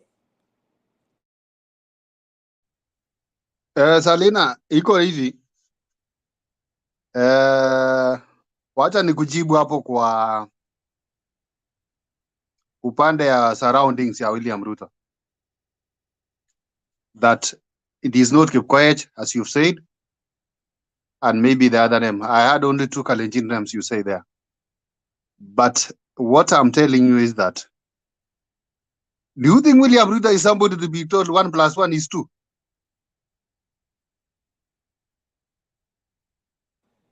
Amekataa kusikia maneno ya wasee. Wacha aende na hiyo kifua ni mwerefu. Inasemekana uwezi kuchinyoa. Mwenye alisema mwanaume hawezi kuchinyoa alijua. Yeye ndio amesema 1 + 1 is 2. Ama hawezi sema, lakini after August tarehe 9 atasema heri ningesikia maneno ya wasee. Hakuna uwerefu hapo. Hata kama wewe ni mwerefu namna gani, na kila jamii yote watu wamekuangalia, hakuna vile utaepuka. Anaenda kuchukua reject. Musalia na Watangula wanamsaidia na nini? Hata wakiwa mkutano leo Naivasha ni kama mkutano ya kansela. So ukweli ni kwamba kama Kalonzo mwenyewe alisema nikirudi kwa Raila, alikuwa anatamka maneno. Leo Kalonzo amesema nini? Anataka kuketi chini na Raila. Kwa sababu Kalonzo amezoea kupita katikati. Anajua watu watamsema, akasema atarudi. Mkiona Kalonzo ameingia serikali tu ataingia. Atashikana na Raila. Amekubali chochote yenye atapata. Kama Kalonzo na team hii ingine wameenda, unakimbia kusalamia Moses Kuria akufanyie nini? Unaacha mambo unaenda, unless alikuwa anaenda business yake ingine, alafu akapitia kuona Moses Kuria. Lakini pia kama ni kujaribu kwenda huko ndio mjue mambo ya Sava vile ilienda na kina Chirchir na nini, hole wetu. Hole wetu, mimi nikiwa mmoja wenu. Hole wetu. Wakenya wameshaamua. Nisiseme mbaya, tumechokosa, tumechokora. Angalia jirani yako. Muluya kidogo. Mkisii kidogo. Kikuyu kidogo. Nani umepakisha kama Mkalenjin? How do you think utapendwa? Na hii mambo yote imetokea wakati ya Moi alikuwa anafanya hivyo na alikuwa na akili. Sisi lazima tuambiane ukweli. Who is our neighbor? Tumechapa hiyo watu yote. Sasa tunaongea mbele, wanatusukuma kuingia. Mimi nilisimama hivi. Ile kitu tungefanya wakati tulisema tumemaliza mambo Eldoret, tungerudisha vitu ya wenyewe. Kama mimi niko na ng'ombe yako na unaona nina kama nilipomoa nyumba yako niko na mapati, ningeenda nunua 2 ama 3 na kusema karibu nyumbani. Saa hii tunachenga makanisa. Kwa nini hatujaijenga ile? Hatukuchoma sisi lakini ilichomwa. Kwa nini hatujafanya hiyo? Wakati ni ya ukweli tutaambiwa machungu. Lakini heri turekebishe, tuishi na Wakenya, tuombe msamaha kwa sababu mwenye anaomba msamaha wakikataa kutusamea hata pale pinguni amejua sisi hatuna maneno. Lakini tukiendelea kupika kifua tutapelekwa tunawachwa peke yetu. Kura ya Central, I'm sorry, naona kama kuna ndugu yangu atanisaidia ametoka Central. Kura ya Central, mimi nimekaa Nakuru, tulikuwa Kipiripiri na Moi. Kura ya Central iamuliwi sahi, inaamuliwa after 3 weeks to election. Wanafunga hoteli na wanakuambia kimacho macho, tumemaliza kazi, sasa ni serious business ya kupika kura. Hiyo mnasema mko na vijana wanatembea, wanarudisha mali yao. So lazima tusitekemee, usicheke na meno ya mtu. Na kwa Kikalenjin nitakwambia kagile ndangibaye kipkelate iboitai nebo mununwa. So tulishindwa kufanya hiyo. I'm saying that in Kalenjin. Thank you. Okay, Selina. Thank you. It's okay, Captain. It's okay. Yeah. Utakuwa na wakati mwingine utaribat so that I'm just telling her something because when I was talking 1 + 1 to be 2, she came in again and I kept quiet for her to talk. Are you seeing? Okay. That's what my So when I was saying 1 + 1, William Ruto, you cannot tell him 1 + 1 in Billy. Hakuna. Atakwambia ni 11. And he will force you to accept that 1 + 1 is 11. Are you seeing of late that the campaigning of William Ruto in those sites like Central and whatever, the crowd is reducing? Sio kama kitambo. Especially after kulete Wetangulia na ma-DVD. Kuwalete kwa hii team yake. The crowd is changing. Maybe there's somewhere you will have only the crowd is somewhere like Rift Valley kwa sababu hapo hakuna support. Labda some parts of so are you hitting your head your Jama right now? No, I'm not eating. I'm not eating him, but I'm telling him the truth to the face. You see, I'm telling William Ruto to restructure what he's doing, because instead of allowing Gideon Moi to fight for Kalenjins on the other side, and he's fighting on this other side, even the saying goes, Selena can confirm. Let me go with this other hand. Go with this other hand. Ukifaulu pale mbele, niingiza hapo mbele. Wacha mimi nitangulie na mkono. Nikifaulu, nitakuingizia hapa. But now, instead of Ruto, because he's genius in politics, he was supposed to bring Moi, the son, I mean Gideon, kwa sababu unajua mtu wote wa Serelak naye kuelewa maneno ni ngumu. Angemwambia bro, twende namna hii. Lakini sasa yeye mwenyewe amechukua ile ukingpin ya Ukalenjin na akaitumia kabisa, akatake the advantage of that. You see? So until now, sasa hata wenye wanamsarau hakuna kitu anaweza mwambia. Let me tell you, Murkomen, Sudi, Nderitu Kashagwa, the Mama Alice Wahome, they cannot call a campaign without William Ruto. Nobody will come there. Wananchi watakuja pale waangalie, wapi Ruto, wapi Asala, nini, agona, hayuko, show. Watu wanaenda. So William Ruto, tell your brother Selena, if you are at home, tell your brother to restructure. It is still hali, bado hatujafika campaign sana. Alianza campaign mapema, lakini penye anaelekea, mimi sitakuwa Kenya hiyo wakati mtakuwa opposition. I'll stay outside the country for the next 12 years. Thank you very much. Yani Captain, yani just like that. Umeingia Azimio. Sijaingia Azimio, but I'm giving him a chance to change. Okay, sawa. Yeah, even though we still have time of migration. Even I know Bernard, he might switch off. You will be in UDA and I'll be on the other side. Maybe you don't know. Things will change. Okay, sawa. Now I get it. Not Avandu, Vindu. I want to bring in. I think Harun came earlier. Harun, had you submitted? Okay, Harun is not there. Patriots, karibu.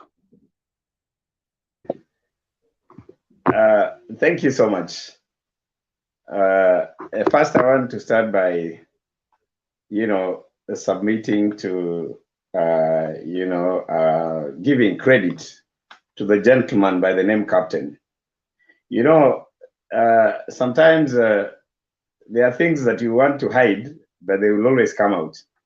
For some people who have been looking at you, Captain, even when you make your jokes, you are a very what do I say? You're a gentleman in terms of thinking. You're one person who will always be classified as a wise man, because it is true, wise men change their mind, but fools don't do that. Fools don't change their minds. So I'm not surprised that you're reasoning the way you're reasoning, and especially when Mama went to the mother tongue. I knew you guys were getting to understand. I want to also congratulate Mama Selena. I think you're more patriotic than me. We should exchange names. I should swap my name to be yours, so that you from tomorrow probably, or from today, we call you patriotic Selena, because you really made me feel more Kenyan today than I've ever felt before. And the discussion that you've had between Captain and Selena imenifanya nikajiona Mkenya zaidi, because this is the kind of a country we want, where Akisi will differ with another Kisi. They will argue, you know, one is going to the west, the other one is going to the east. But at the end of the day, the voice of reason carries the day.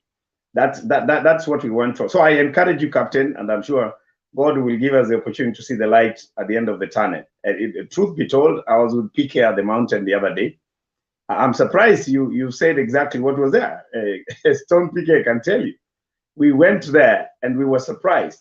We went to the market after the rally. People were picking our cups. We lost a lot of cups, by the way. Kofia zetu tulipoteza, walituibia. Baada ya kugeuka town tunapata wamevaa. In fact, we caught with some of them. Ndio tukasema PK, kama hawa walituibia wavae, hakuna haja sasa tuwakimbishe. They took our cups and they even wanted to pluck our shirts.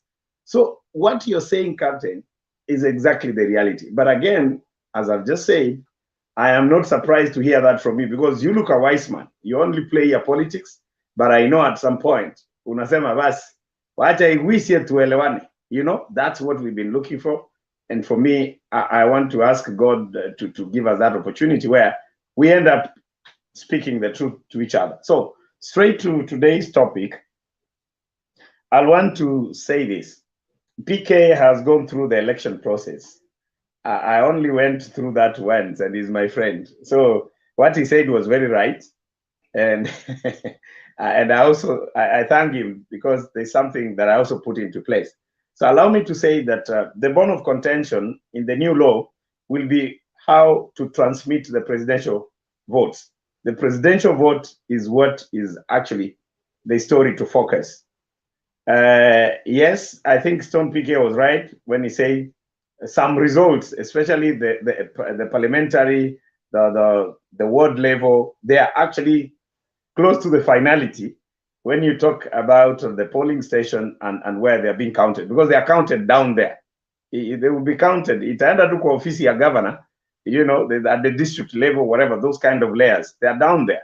So finality is actually arrived at very easily. But the vote that is critical to the peace of a country, the vote that determines how peaceful an election ends is the presidential one. And allow me to say this, I think there is also another element that is coming with the proposal of the new law, giving an alternative transmission and an alternative in case of failure. For instance, you can have a system where, and some of you alluded to this, where the electronic procession of the votes fails. Unapata kwamba bundles zimeisha. Let me use that in quotes. Bundle ya hiyo area zinaisha. Sasa how will you transmit? The law is the new law will be addressing that lacuna, that in the absence of that, the manual transmission should come to rescue the situation.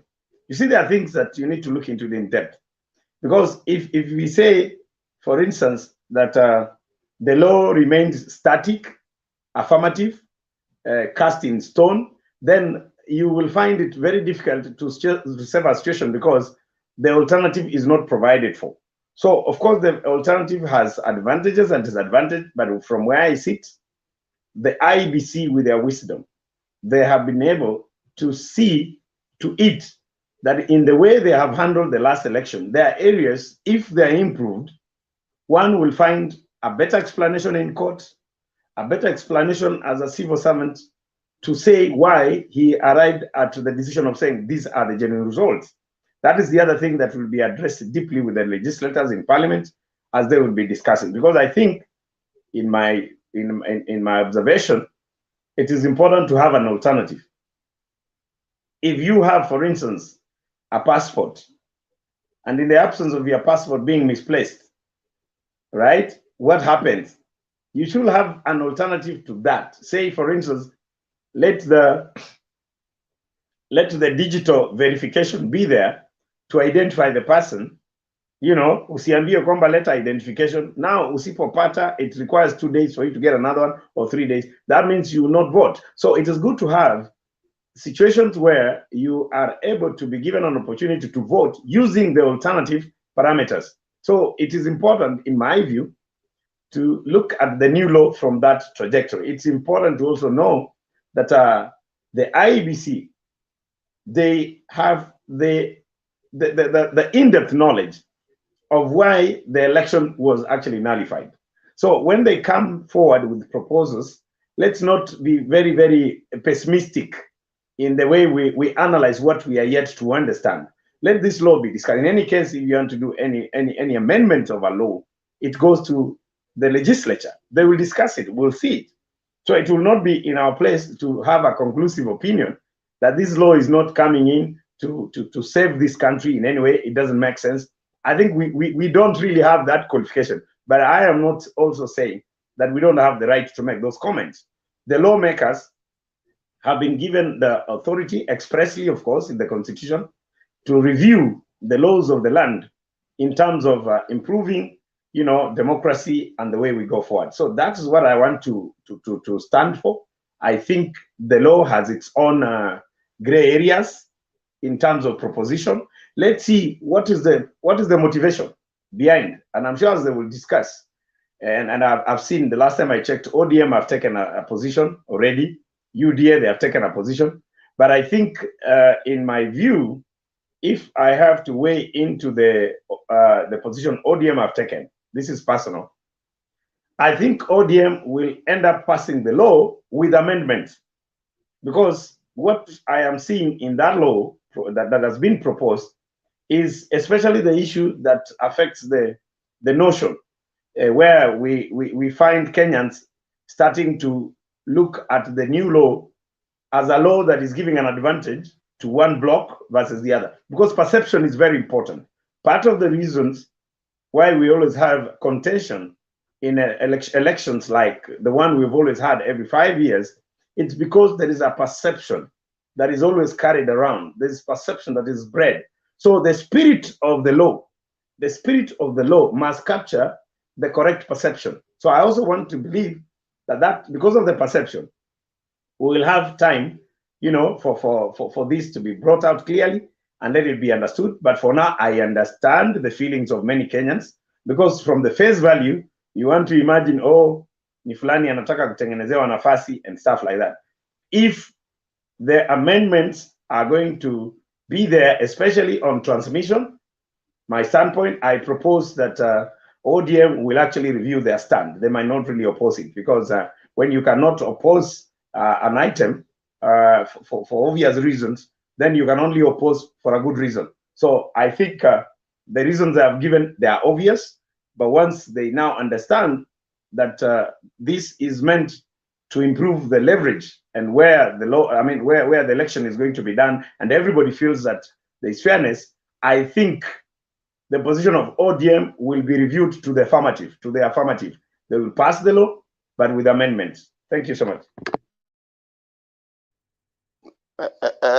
Patriot, you are giving interesting viewpoints that we should not discuss. What is the part of public participation in constitutional making? Themba, are you serious? Or you're joking? I clarified my last statement on that statement. I said, this does not mean I am advocating for you to be deprived of your right to comment. I only said that legislature, by law, will give us the opportunity to understand the law deeper. That's what I said. Then why am I commenting? I didn't say you can't. I only said as they discuss, probably we'll see the light of that. No, the legislature, they give us understanding. Legislature, public participation is a requirement of passing any law. That's why part of what was pointed out as the problem with the BBI was the concept of public participation on the how and the manner in which public participation was done. So what we are doing here is part of law making. That is public participation, which actually, even when the bill gets to Parliament, once it has been taken to I think to the committee or something, then there will be a window of public participation. The public will be invited to give their views. After that, the committee will write. Then you'll be invited, Themba. Remember, I didn't say that. You're driving my Hold on, points away, actually. Just be relaxed. Relax, Patriot. So public participation is your raw understanding of what is there. Your raw understanding of what the bill has said. So this is what you have understood. Then go there, give your view. Once you have given your view, the committee will go and synchronize all that and then put it into the report that they are going to be giving. And then, of course, that is now what is going to, to form the other part of, depending with how they'll do it, in terms of whether they'll vote with amendments or without amendments. But public participation is part of the process. That is what we are engaging. So it is not fair to tell people Kenya should not discuss, should not say anything. That is no. not. Now, Themba, you're going out of point. I said I didn't gag anybody. You didn't get me. I only said by law, right? In any case, if that's what I said, then why am I participating? You got me wrong. I just said legislatures will expound on that better, but we are giving our views, and I didn't get that. If that is what you got, then I'm sorry, I retract whatever you got. I meant the legislature will also open up on the topic further than what we are discussing, and we'll be able to come to a realization of what this means. That's what I meant, Themba. Fair enough. I think we move on. Ziana, karibu. Ziana, are you there?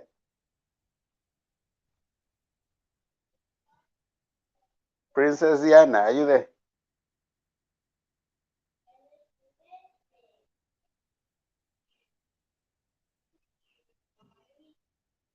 Can you talk?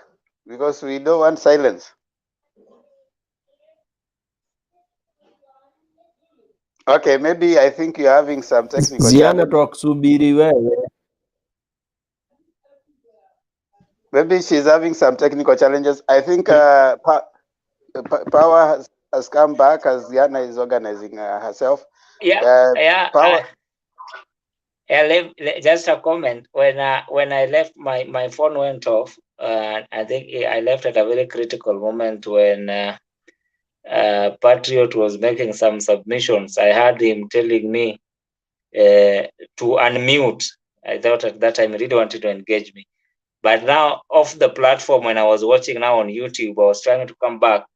I heard him misleading members of the public, saying that results announced at the polling station are not final. That is not the true position.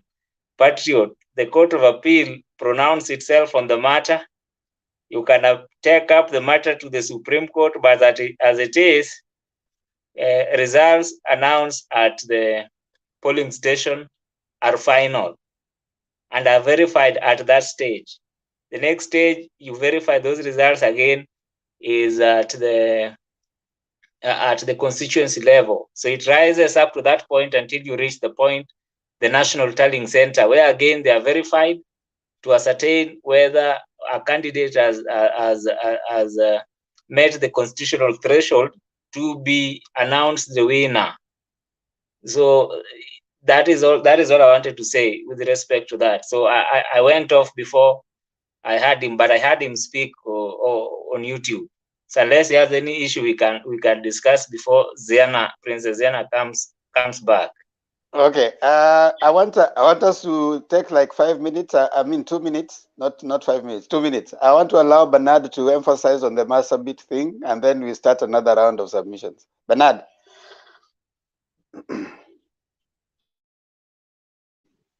Don't I have a right of response now that I've been mentioned, December? I thought I was to have a second. Relax, Patriot. I'll give you time. Let's have at least 2 minutes. Bernard, can you highlight on the Marsabit thing, and then we proceed on. Okay, thank you, everyone. We really want to appreciate all of you that have made their contribution towards the drought relief program for Marsabit people. Yesterday, there was no much contribution because the debate went the other way. And we came in late to give up the numbers. But so far, we are bordering 150K Kenya shillings in our from my records, and that is not enough to fill the lorry. So tuendelee kuchanga hela, na hii campaign inafungwa Sunday, so that by Monday ama Tuesday safari ya kwenda Marsabit itakuwa imefungwa. So let's do our very best to see to it that we make our contribution. The details are scrolling right now on your screen. There is the pay bill number. That one is usually used by the locals. M-Pesa buy goods. The till number is 9205-481 Mtembei TV. Or the diaspora people prefer to use the M-Pesa number is +254-718-454585 Bernard Ingozi. So please, let's pull up the socks. So we wasted yesterday, and now we have today and the day after. Let's ensure that we do our very best. We trust that this is noble and necessary at this point in time. Thank you. Okay, thank you so much. That's let's hear Patriot's response as we start our second hour. Patriot, what is it? You had Themba. My brother has come in, so I thought since he mentioned me, I needed to just pass a statement. P-Power. I am happy that you started by saying your gadget went off. So between your gadget and the time you're watching this on YouTube, there's a lot that went under the waters. But quickly, since you didn't, let me just address that. My brother Stone PK agreed and actually echoed your sentiments that the finality of results happens at the polling station. That we agreed. But out of the discussion, what we also seemed to converge to is that presidential votes, presidential results will not fit into the definition of finality at the polling station. And that's my stand up to now. That is not an item that you can say, hey, Power, unmute first, Power. Power, unmute, please. Yeah, so, and when I listen to you, my fellow panelists will assist me. If I heard you right, probably I didn't hear. You are just contradicting yourself. If what you are saying, you are addressing that to the presidential votes, you don't talk of verifying what is final.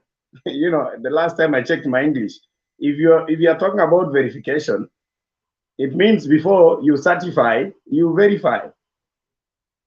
So why do you verify what is final? In simple terms, the answer to that in my expression, my brother, is this. The process of presidential results is a process that ends the last step of announcement when verification is over. Just like salvation. It is not right to say I was saved last year. No, you continue salvation. Salvation is a process until Jesus Christ comes. You can't say it is an event. I mean, as far as my belief is concerned, salvation is a process. Unaanguka leo, kesho unaomba Mungu anakusamea, na hivyo hivyo mpaka Yesu akupate katika njia iliyo sawa. So my position is this, which I'm not forcing you to get it, and I'm doing this for the record.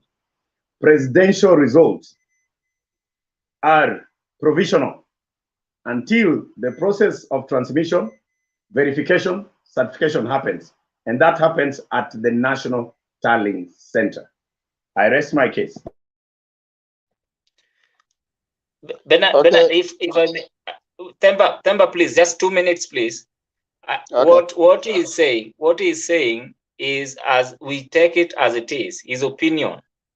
The Court of Appeal made a decision, made a finding on the same matter, and said that the final results is declared at the polling station. The results that come, be it for the president or any other person, is final at the polling station.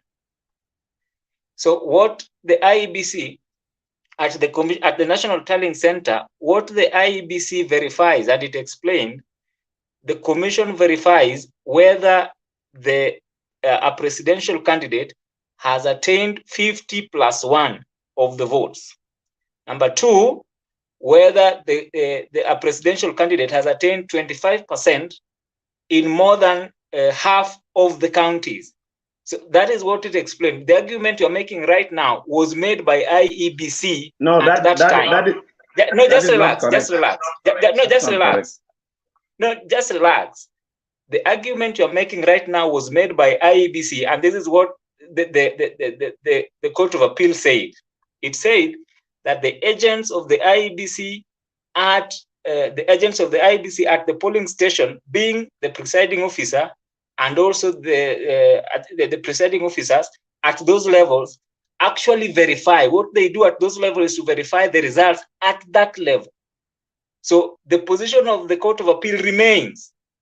Unless you challenge it, that is the law. And Bernard informed us that we follow the law.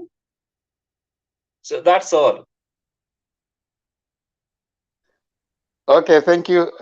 Now we can start our second round of submissions, and I want to start again from up. I want to start with Bernard so that we come down. Ziana, are you okay now? Hold on, Bernard.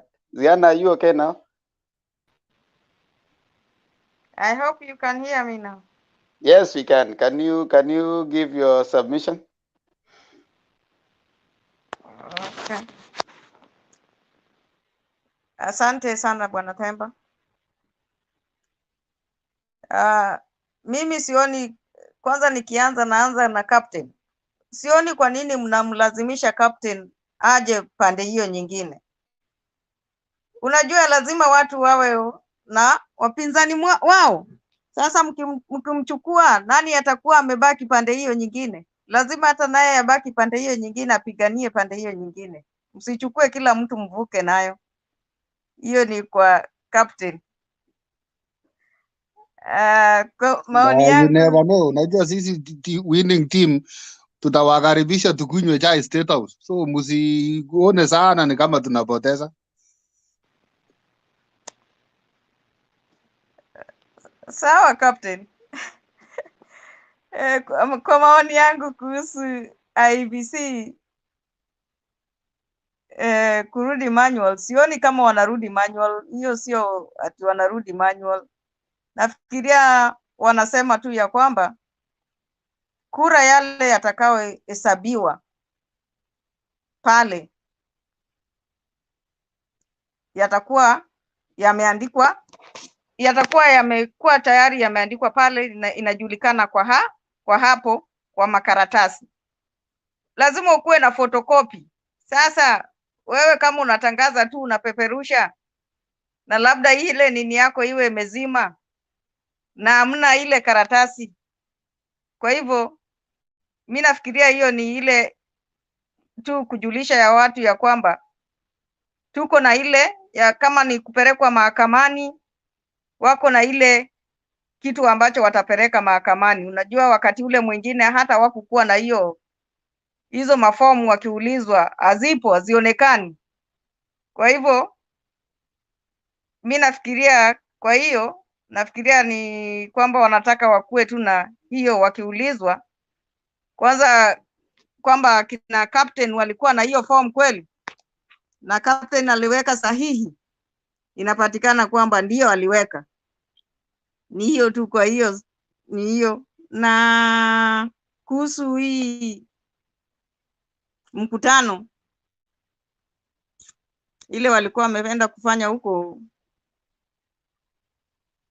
naona ya kwamba kama deputy hayupo, hakuna kitu kinaendelea, kwa sababu yeye ndio kila kitu.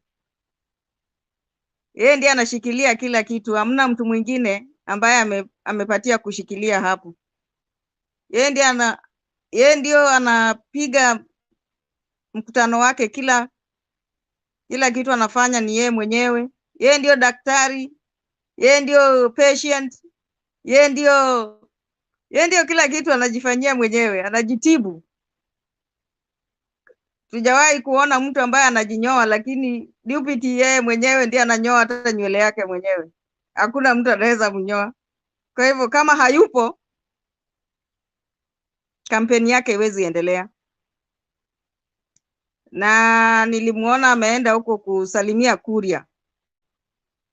Kwa hivyo anataka kuwajulisha ya kwamba kuna Kuria, lakini Kuria sio mtu wa kukaa nayo. Leo atasema hivi, kesho atakuwa kwingine. Kwa hivyo msione hivyo. Deputy anaweza ondoka huko hivi, naye kesho Kuria anasema yuko pande mwingine.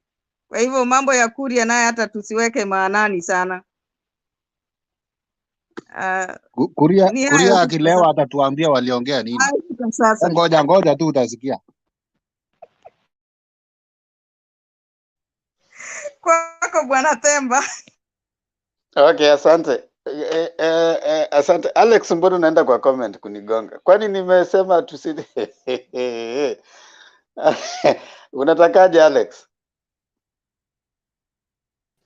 Mi naongea na Penny. Sasa mbona unataka tufanye nini? Nimempatia Bernard ameongea juu ya kutoa. Unajua we also don't want to make people fear coming to the debate because we will be having them telling them, oh, sijui toa challenge. You want people to Sisi tuko kwa comment. We are so happy kwa comment. Wewe ongea. Sasa msije hapa kutu nini those as Bernard has said, tunajua as Bernard has said, tafadhali enda kwa till number, give your money. Wanasema kutoa ni moyo, usambe ni utajiri, si utajiri ni kupenda. So give as much as you can. We want to jaza lorry. Our target was 1 million to jaza lorry, and we are hoping that all of those people who are joining us wapya na wale wa kitambo, keep giving, and if you have any food stuff ambayo ni already, I mean you have unga, uko na mahindi, uko na maharagwe, uko na sukari, uko na mchele, kindly call those numbers. We can always arrange for the pickup. Alafu we'll also inform you on the date of the trip, so that for those who will want to come with us na wako kwa ground, we will make arrangements so that we go and we deliver. We see how much we have. Is it viable to send a team of, you can't spend 200,000 shillings to go, and you are going to give 200,000. You need to look at, if you're going to spend 200,000 to go, then you can actually hive that off and give for the donation. We'll see how that pans out, but kindly let's give. It ends on Sunday. We see where we were. We pushed it because of wale walisema hii ndio wiki ya mshahara. So thank you so much. Najua we can raise a final push. Probably we can have one day of final push, probably on Saturday or Sunday, where we just have a final push to see what we'll be having. I think Bernard, we can think about that. But for now, let's keep giving. So I want to start our second round of submissions, and I will start with Bernard. Bernard, karibu. Okay, thank you, Themba, and the rest of the panelists. I still stand where I am. The current law is enough to conduct election. No need for purging anywhere. If it conducted 2017 elections and the judges saw it good that if they go and followed it, they will come up with credible elections, let them go and follow it.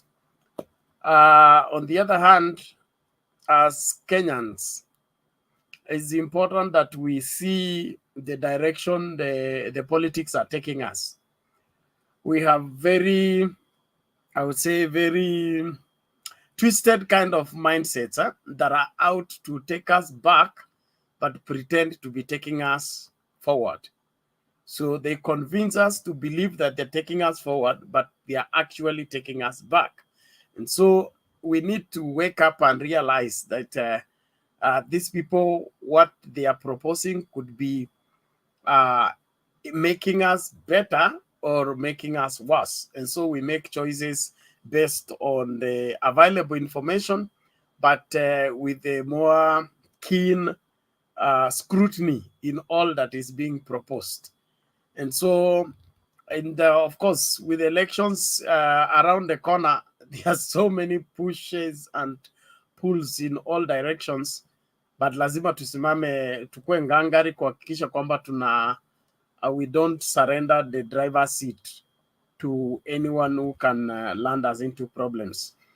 Story ya Kenya kuisha is just that, Kenya kuisha. Like we already said, William Ruto has done his maximum. The best he can do right now is to drop, and the dropping may not be stopped because time is bad, number one. Number two, his approach towards politics, like I've noted, he went to political school at Moi's place, but he went at the wrong time. The right time when politics was being taught by principal was in the early 70s, late 70s and 80s. That's when politics was politics. But he joined politics later and found schemes without principles. And that's what he learned best, and left school with schemes with no principles. And that is why he's finding it difficult to handle the current wave of political arrangement that is strategic, purposeful, naina sweat, but is moving the country. Now that can only work when you have foresight and you have depth in analyzing the Kenyan population and know what is needed, what is required, and what is viable for the future. So my advice for William Ruto is to go back to class and arrange his politics. Give himself 5 to 7 years to organize himself. He'll be ready for another presidential run. But if he misses this and he wants to run 2027 without going back to class, he will still end up where he is right now. There is the politics of people winning people over you and then buying people. The politics of buying people never works. Why? Because it never builds you as a person. People need to follow you as a person, need to buy into you as a person, and believe in you as a person. But if I come to learn who you are and you always push me away with a handout, you always dismiss me with something, I will now be persuaded about the something and lose interest in you. Forgive me again, I'll call in the biblical story. The prodigal son. The prodigal son came to the father and said, give me what falls on my side. Okay. He looked at the father as a resource. Somebody just pick things from and then go. Then he took and went in a far country. But when he reached there, he discovered he doesn't have capacity to withstand the world. Whatever he carried with him, God finished within no time, and he had nothing left. So he decided, he said, I'm coming back. But when I come back this time, it will not be, Father, give me. He said, Father, make me. So in politics, we are either being made into politicians or we are collecting things in order to be seen as politicians. So the best way to go about this for the KKA alliance is for them to accept. They missed the class, they missed the exam, they should prepare for receipt, and the receipt is going to be a little painful, but it may yield result if they will endure to swallow their pride and go back to classroom. Will they cause any waves, Sioni? That's why this politics, the way this election is looking, Baba doesn't have a serious challenger, from where I see it. And not because I overestimate Baba.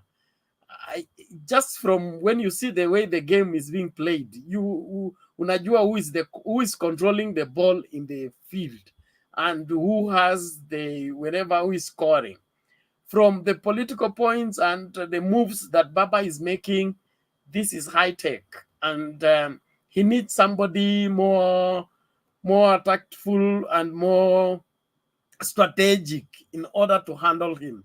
But if DP continues the way it's continuing and is joined by Mudavadi, who has worked with Baba, I thought Mudavadi and Weta were joining UDA to help them with the resource on how to handle Baba. But they went there, instead of them providing resource, they went to follow what goes on there. So in my opinion, they are not helping that movement. They are helping it collapse. Something very serious should take place if they would want to overturn the way. But at the moment, let's wait and see. But there are remaining 2 days to the registration of mass registration of voters to end. Please, if you have not registered, go and register as a voter. And if somebody around you has not registered, push them to go and register. Many people are saying they will not vote. That is not the question we are answering right now. Right now is, have you registered as a voter? Register first. You will decide whether to vote or not later. So right now, simama, nenda, ukajisajili kama mpiga kura. Na hakikisha kwamba jina lako liko kwa kitabu. Don't say I registered in 2010. 2010, yes, but go and confirm. Tell them I have not died. I am here. Check my name if it's still there. So that on the voters day, hautakuwa na ile mshtuko siku ya kuamua what kind of Kenya is going to be 5 years time. Then you are hit by shock that your name is nowhere. So please, let's do our very best to do the same. Otherwise, let's keep talking. Thank you very much. Thank you so much, Bernard, for that. On the issue of constitutional change to fit into IEBC's, there's a story that I want to probably imagine will probably put the point close home. So there's it's a folklore, I think, that is told of this person who went to eat oranges, and so takes the oranges, and then as trying to eat the oranges, he cuts the first one, and he finds that it has those it's kind of, you know, has already gone bad, rotten. So he cuts the first one, and he sees those you know, the small insects that you know, the larvae that come because it has gotten spoiled. So he puts it aside, cuts the next one, puts it aside. So what he decides to do, that if he keeps cutting them, and they might end up all be spoiled, he ends up switching off the light, and then you know, eating the oranges. So cutting and eating. So the idea is, if I keep seeing them, I'll keep seeing that they're actually spoiled. So, you know, the idea of changing the law is that you are told go follow the law, but what do? You want to try and, you know, manipulate that process to fit into your illegality. You know, I mean, to suit you are going outside of it.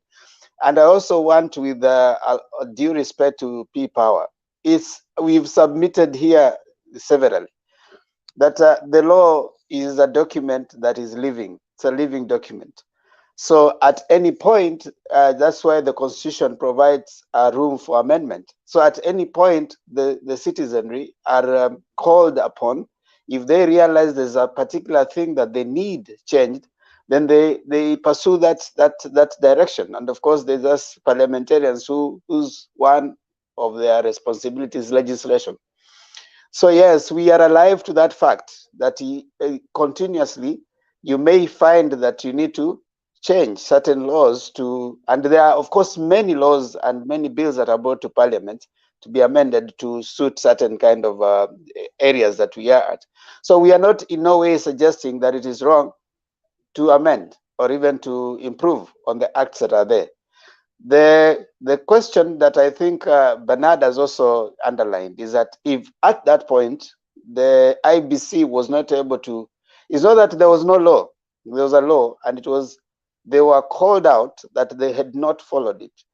Then go back, follow that law, and in the event that it is still not working for you, then we see what happens. But according to the judges in their own wisdom, if IEBC followed the law, then they wouldn't be where they were. Because you realize even some of the IEBC lawyers were struggling to explain small things like between a valid vote, spoiled vote, and there's another vote that they could not explain, you know. So where does this vote go? If you have chosen, how do you explain that in a particular, center, you can get more presidential vote than maybe a certain maybe MP votes? So those are things that they could not explain, which went into IEBC. And the other thing that IEBC never explained, which is also right now, when Mwite was told that go and tell your people to access the servers, Mwite said that those people are asleep. First of all, he said, let me go consult my client. Then after that, he said it is at night, so they cannot, they cannot access the servers. So that kind of thing, it was more of exposing IEBC for the shoddy. And I think part of what affected IEBC was also the internal dynamics, because there was a lot of internal dynamics that were going on. You know, the CEO was not in the same, the same direction with the chairman, and then of course there were other commissioners that were, it was a lot of internal dynamics that affected the external dynamics and the delivery of the election, as it were. So I think when we are looking at that in the backdrop of that, it was possible that they did not follow the law for obvious reasons. So let's first appreciate IEBC as right now constituted well. They ought to follow the law as it were and as it's supposed to be. Then from there now, we can have a discussion. This is what we delivered on. We followed the law, and these are the things that the law has exposed us to. Then we need to see how to improve on that law.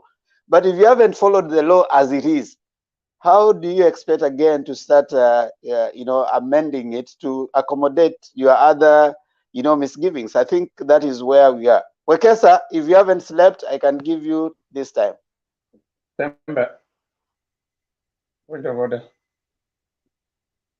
Point of order. Yes, what is it, Patriot? I'm requesting in the next 15 minutes, I'm going for another meeting.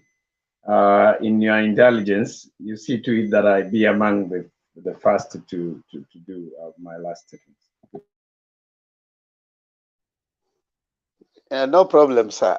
In the next 15 minutes, you will go to the other meeting. It's midnight. Wekesa, are you there? I think that guy is asleep. Okay, Patriot, can you go ahead so that we are left here, Go ahead. Thank you, Themba. So what I wanted to say quickly is this, the law as it is, as correctly put by my fellow panelists, is a law that is not static. It's a law that will always be reviewed. For those of us who will get the opportunity to be in Parliament the years to come, if not now, we will still be, we'll still be tasked to look into the law in terms of improvement, in terms of, correcting probably some of the anomalies that will be existing. So legislation is a process that is always there. It will always be the same, because that is what democracy means. Because government will always be defined in three arms. Of course, you have legislature, executive, and of course judiciary. So as it may, I think allow me to say this. As things stand now, I think Azimio la Umoja are just preparing to start their celebration, because of the information some of us have. If Kalonzo Musyoka, and I'm speaking specifically Kalonzo Musyoka, if he's joining Raila Amolo Odinga any day from now, I think that will bring in a different mood in terms of electioneering matters in this country. People will be looking at things differently. Now, here, to me, for those who have that, keen, microscopic eye in terms of seeing what is really going to happen, for us, I think it will be final. that would be the kind of a final nail that you put into the coffin of our proponent. They have been doing well, they've done well, but if what we are hearing turns out to be the forthright truth, I think it's over. And I think the die has been cast slightly earlier than some people expected. And I want to personally use this platform to thank the Honorable Kalonzo Musyoka for playing politics, because he's a politician. And truth be told, where they went as Oka, they have achieved what it was meant for. And Kalonzo Musyoka and Salim Davadi, we knew some of us, they will not agree. Some have been very keen to address their financial issues. Some have been very keen to protect their names as political leaders in this country. And in this case, Kalonzo was, and I think he still remains so. Let him take his time. I know there are a few days. We don't have more than, probably 78 hours from now. This will be clear for us. And this is the moment we've been looking for. So I use this opportunity to thank those who have been in the Oka group. Whatever they are doing, we should respect them. They are politicians. But at the end of the day, in my view, the end justifies the means. So thank you so much, my brothers. I want to end by saying it's a country, and we shall all be here. Captain, listen to the voice of the wise. You're a wise man. I know it's not going to be long. We are going to meet somewhere. For those of us who have lived to trust in Baba, I think time is indicting us. It's giving us the audacity to say we knew. Yes, we can. Of course, for those who live in the other country, that's what you say. But for us who are here in Africa, na Kenya, tunasema inawezekana. We have made it. You don't need to put your political, animosity right in your heart, because it will blow your heart. Put it outside there. Vile Mandago anasema. I look at you, Captain, as my brother. You were just on a wild mission. Welcome home, just like the prodigal son. So I think, let me end by saying that. Thank you so much. I am waiting to celebrate. It is clear in the horizon kwamba inawezekana na kumekucha. Thank you so much. God bless you guys. Okay, thank you. Captain, what is it? Patriot is mentioning my name there to for me to join them. But what Patriot is forgetting is that this is not the first time Kalonzo Musyoka joining Raila Odinga. You guys, we've been there before. We've been seeing Kalonzo catwalks, what he's doing. Even if he joins, even like yesterday, let me tell you, there's nothing Kalonzo will add to Baba. Talk of people who have something that inawezastua watu kama sisi wa UDA. So unaona ametoroka, amesikia ni mbaya. Anyway, no problem. Let's continue. Now I'll not talk because the person I'm addressing is running away. Temba, give somebody. No, okay. Just address us. We're here. We can respond. You're talking to all of us. Okay, now what I was saying is that what I was saying is that Kalonzo Musyoka has been there before with Baba, and for me, I don't see anything liquid that Kalonzo can bring to Baba. The people that are giving me sleepless nights that you can see right now, I'm awake. Are the people who are heading the bank. Somebody who is a chairman of a certain bank today was with Baba, and that one is giving me sleepless nights because when we talk of campaigns and election, those things go together. These people are funding Baba, and this time around, Baba will not tell Kalonzo to come and hold the baby bill number. They have money, and if you have money, it will be easy for you to beat William Ruto and the other team of Musa Tangulia and Madividi. I heard of Bernard. You talked of IEBC doing the same election 2017 twice, which I also can confirm to you. IEBC, they have that power to do the election again right now. The only law for me that I want IEBC to put in is the other news of having the chance to open the server. Mambo ya kuambiwa sijui yuko France ama Paris ama sijui wapi. We are nearing France here. Tunaweza tumwa tu hata na pikipiki hapa tufungue. You see? So when they change the laws there, tell them to put the avenues to open the server before they take it somewhere to hide. You know, ukiona mwenzako nywele yake inanyolewa, weka yako maji. So I see this time around, it's like I'm the one to put water in nini, I'm the one to be nyoa. Wataninyoa around hii. Sasa lazima niweke maji vizuri ndio isinyolewe. So let them create the avenue of opening the server. Thank you very much. Thank you so much for that. Stone PK, karibu.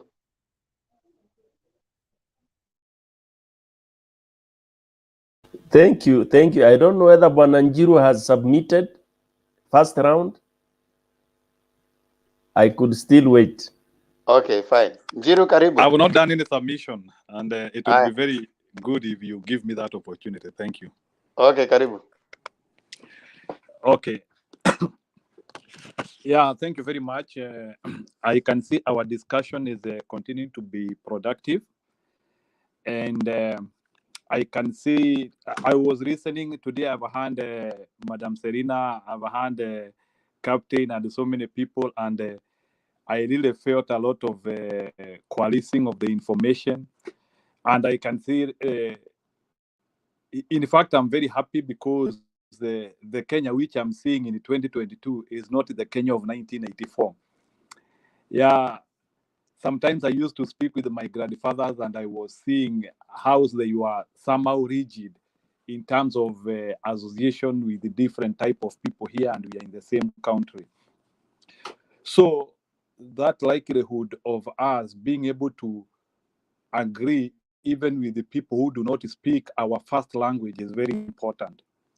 Whereby, personally, I try to imagine a time when in Kenya, we will be able to see somebody who comes from Turkana and he is receiving more votes in Nairobi or in Kajiado or in Kisumu than in Turkana, and still he ends up becoming a president. I want to see, that is the imagination which I'm feeling that if in Kenya we can reach that level, whereby you don't need a stronghold where you were born. You can have a stronghold from another place, and you still manage to become a president. So our main issue today, we are talking about election results and election submissions. One thing which I would like to say is that I think I heard Professor Gureye talking today that submission of results will be manual. I think IBC is joking. 21st century, whereby when we go to banks, everything is digital. In schools, we are trying to do a lot of digital work. There is a lot of computer programming which is being done. I think the least activity which needs to be manual in Kenya is transmission of election. And one thing which I can tell you is that live transmission of election results is very sweet. You can imagine you are looking at the TV there. You can see how the results are being corrected. You can see how results are moving, how you are receiving results from Nairobi, from Kajiado, from Kilifi. The whole process it is actually, that process is the one which makes the election sweet. It's not even going to vote and doing other things. That election, that activity of seeing results as they are being tallied. And one thing which I can tell you, and I think IBC needs to get it right, in Kenya, no one doubts the results. The challenge which we have in Kenya is that we spend a lot of time before we get the final number. And sometimes you see within the first 2 days, you have gotten 80% of the results. Then the remaining 20% of the results takes 1 week. And then you see when the election starts, the streaming of the results is very quick. Then suddenly you see the TV has started clogging, the numbers have started reducing, the coming of the numbers have started reducing. So my advice to IBC is, if they can prioritize like in 2 days, I will not give them 1 day, like maybe in other places. If Kenyans can be able to know their president within 48 hours, I can assure you, no one will go into the streets. Actually, the reduction of that time will give confidence, will give a lot of. So IBC doesn't need to tell people to they need to accept results. The only thing which IBC needs to show people is confidence, building confidence, and the confidence is about speed. I'll tell you, like for example, when we are doing exams, I know each one of us here has gone to school and we have done exams. Somebody who wants to copy, he has some delay tactics. Like you are doing an exam, you are doing question 1, question 2, question 3. If you want to copy somebody's work, you see somebody is pretending like he is writing somebody, and you are trying to buy time so that the other guy who you want to copy to, he can do his work, and then so that maybe that guy can share with you the work. So if IBC is not going to capitalize on the timing, whatever they will give Kenyans will be shambolic. And let me tell you one thing, you know, doubts in elections is not about what was given. Doubts in election is usually about timing. If we can be able to work on time, the numbers which will come, and then you know, when you work on a timely manner, there will be no even time, there will be no timing, or there will be no time to even start doctoring the results.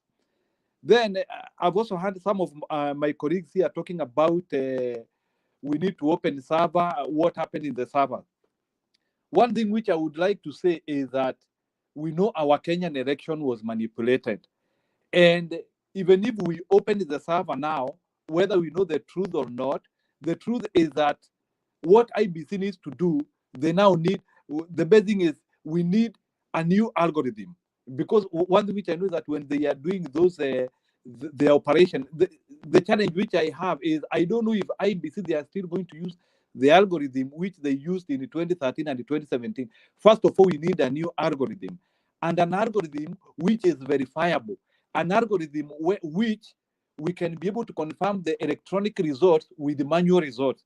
Like if we are submitting 20,000 votes from Kilifi, our algorithm is starting 20,000 votes. So what I would like somebody like Guret to be telling us is that there will be verification of the forms with what the algorithm is giving. So maybe that one we can start talking. So let's push for a new algorithm. Lastly, on the issue of how the campaign mode is going, and the issue of how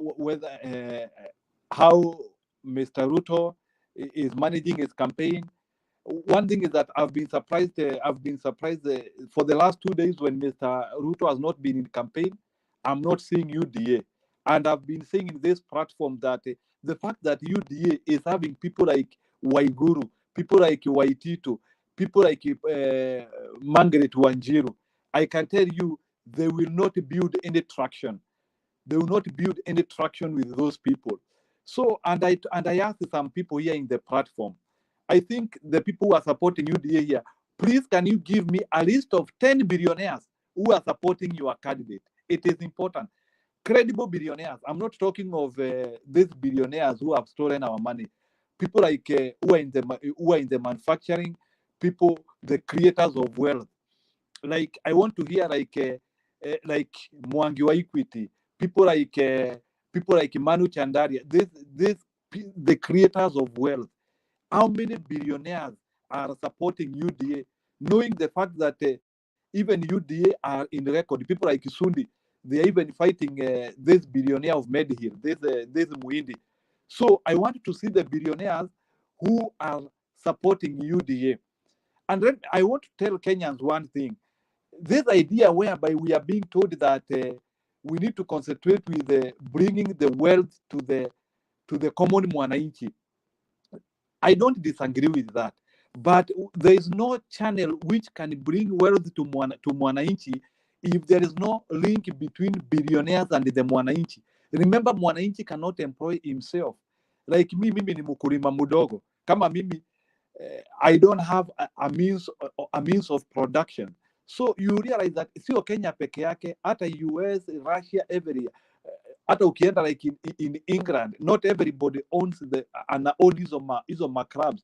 Kama sasa ukisikia kama in England, the owner of Man U, the Grazer family, the owner of Liverpool, wenyewe wanajulikana. And now those people who own those clubs, I'm just giving that because it's something we can understand.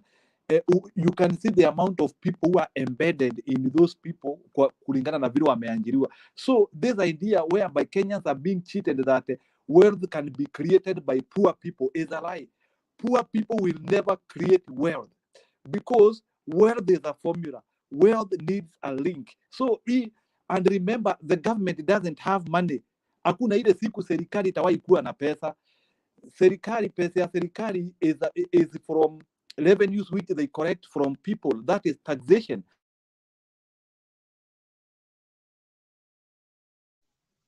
Hey, ameenda, but poor people can create wealth. The only thing is Ameenda hivyo. not means. They don't have the means. What happened to him when he was just about to put the icing on the cake, man? This ain't good at all. Alienda akitafuta millionaires ya kufund UDA. Ajui akina DL wako. Okay. Ajui tuko hapa. Let's hear there's Alex, if you can mute. There's a rebuttal from P-Power. I think my rebuttal will actually to Njiru. Njiru contradicted himself fundamentally. He began by attacking the law or the proposed law, saying that we are reverting back to manual. So you see, this is something that was circulated in the media.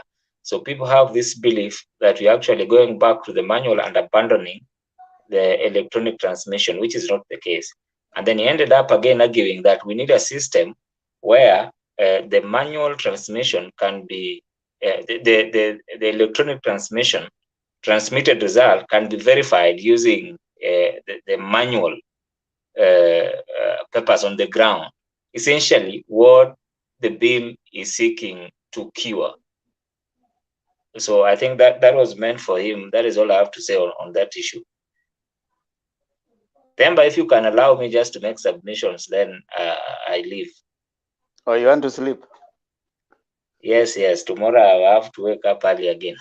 No, actually today. Good.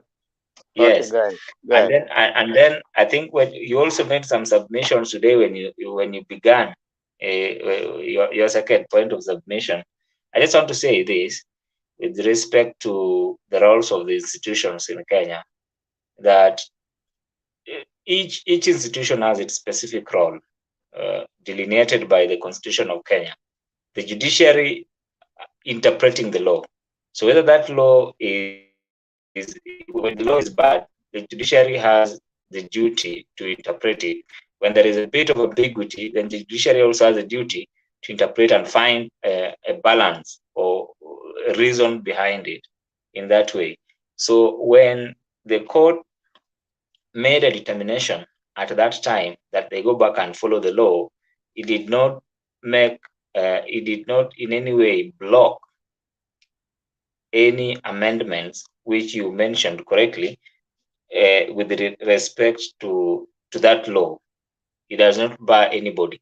And in fact, these people went back and conducted an election as per the law, which was again challenged, but the court affirmed. So that is why Uhuru was elected in 2017 twice. The first one was annulled, then the second one was affirmed. The second affirmation meant that they conducted the elections as per the law. After that election, the thing which Alex had explained in his first submission was that these people ought to have conducted housekeeping process to look for ways on how to improve that law. And that is why I made an argument that the only point of argument we can make, whatever we can argue about now, is the timing.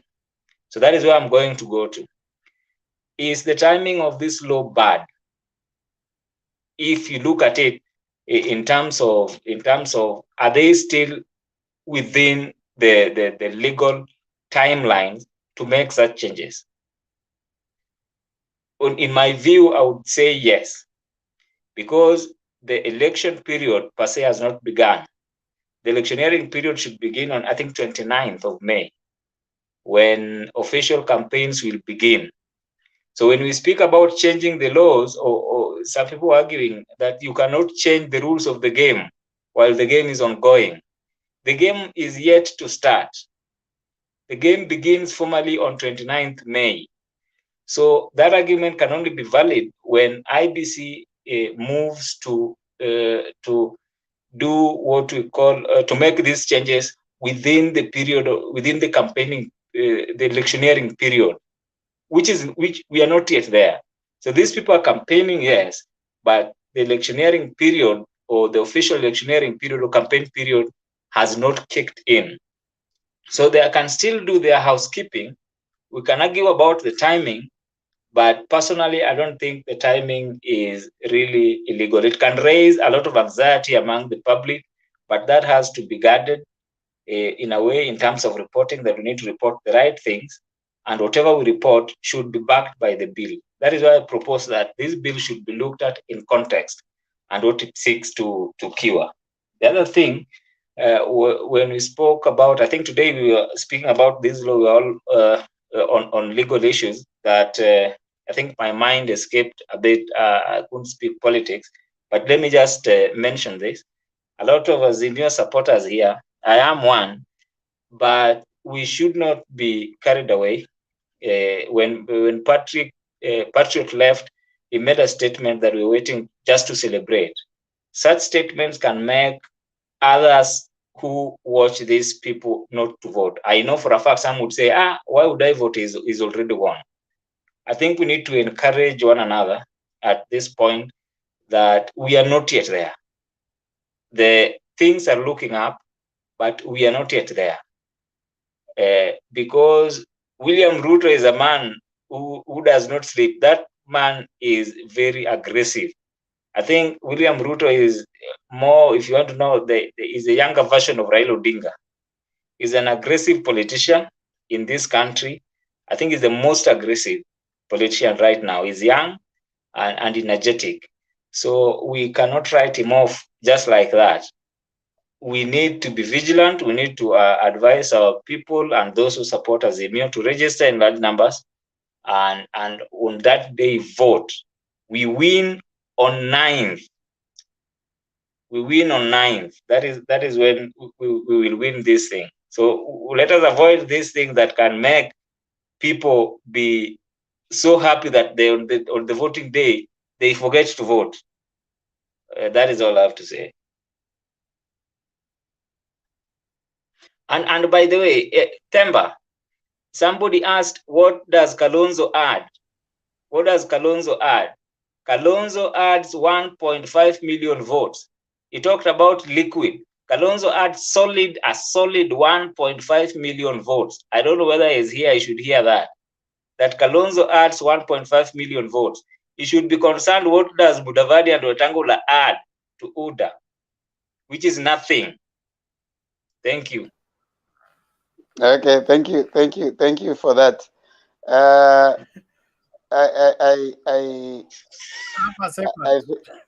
Yes, Bernard. For power, I support that everybody should go and vote, and we should count the vote after we have cast. But on the other side of William Ruto and his aggression, it doesn't matter how fast you travel, as long as you're in the wrong direction, you will still not arrive in the right destination. So he can as fast as he wants. Yes, Alex. And I will also tell him, in as much as we should not be worried about Mudavadi, we should also be worried about Mudavadi. You never know the mistakes that we are going to make during the nomination. And I repeat, nominations are going to be essentially a powerful tool for us to move forward. In both sides, you have seen Margaret and our good senator from Nairobi. You have also seen in Kajiado what happened. And that is why the people must know that in this election it's neck to neck. There's a guy who came here and said they will vote for Baba, but when it comes to the governor, they will look at their interest as Masais. Mutimama told them, do not vote for a foreigner. You know, that was a very controversial statement, but it was the true statement from them, that anybody who is a foreigner, they will not vote for him. So nominations are very essential for us to know where we are. Thank you. That's just a rebuttal. But Patrick, I mean, Alex, have you read the political parties bill that was just passed? Of course I have read, but if you have read that, therefore you need to appreciate that part of the issues of nominations have been sorted. If you are in a political party, you must be in a political party by a certain timeline. If you are going to be independent, you must be within a particular timeline. So some of those issues, you know, there used to be this issue of someone wait, if nikioshwa huku ninaruka kwa hii party, then there are those, that is where you have some briefcase parties that are just waiting for people not to be given, you know, to be waoshwe kwa nomination, then they jump to this other party.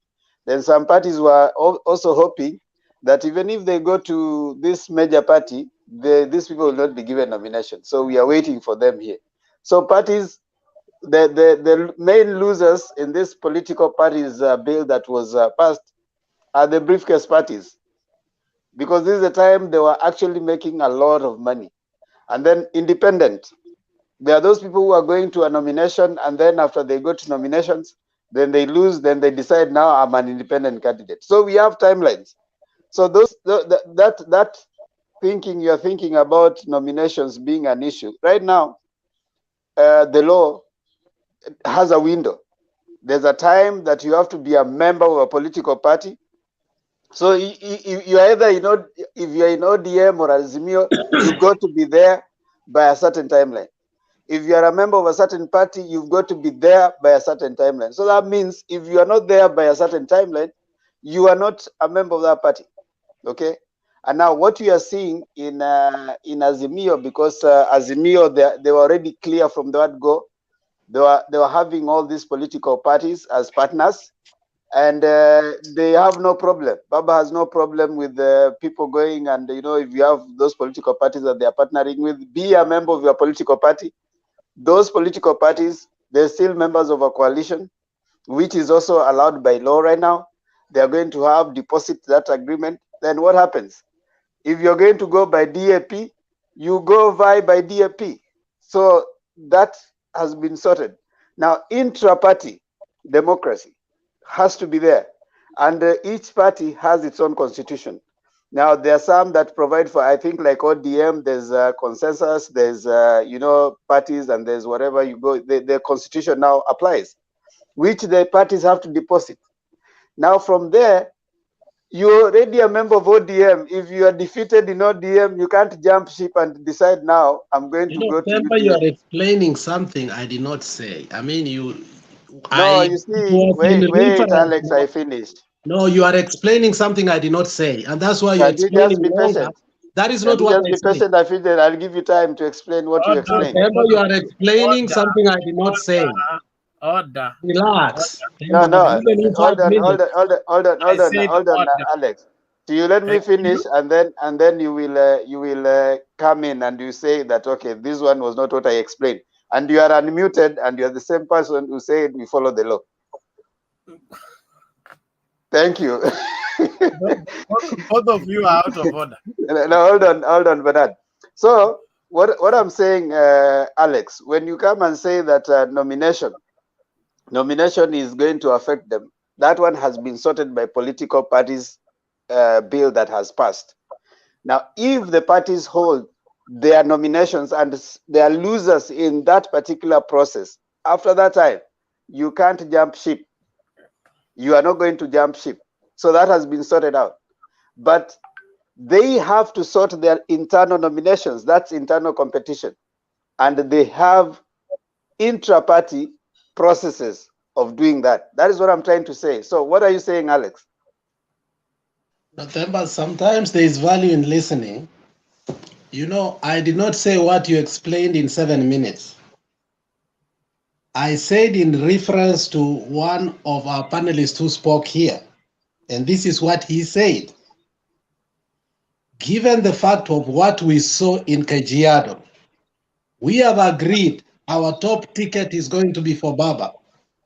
But if Lelenku is going to be our nominee in any way through Azimio, we have met and parted ways, and our governor is going to be from who? From UDA. And that is why I'm saying that when somebody says that Mudavadi came alone, we should be wary that if popular, and Captain has even said here, that if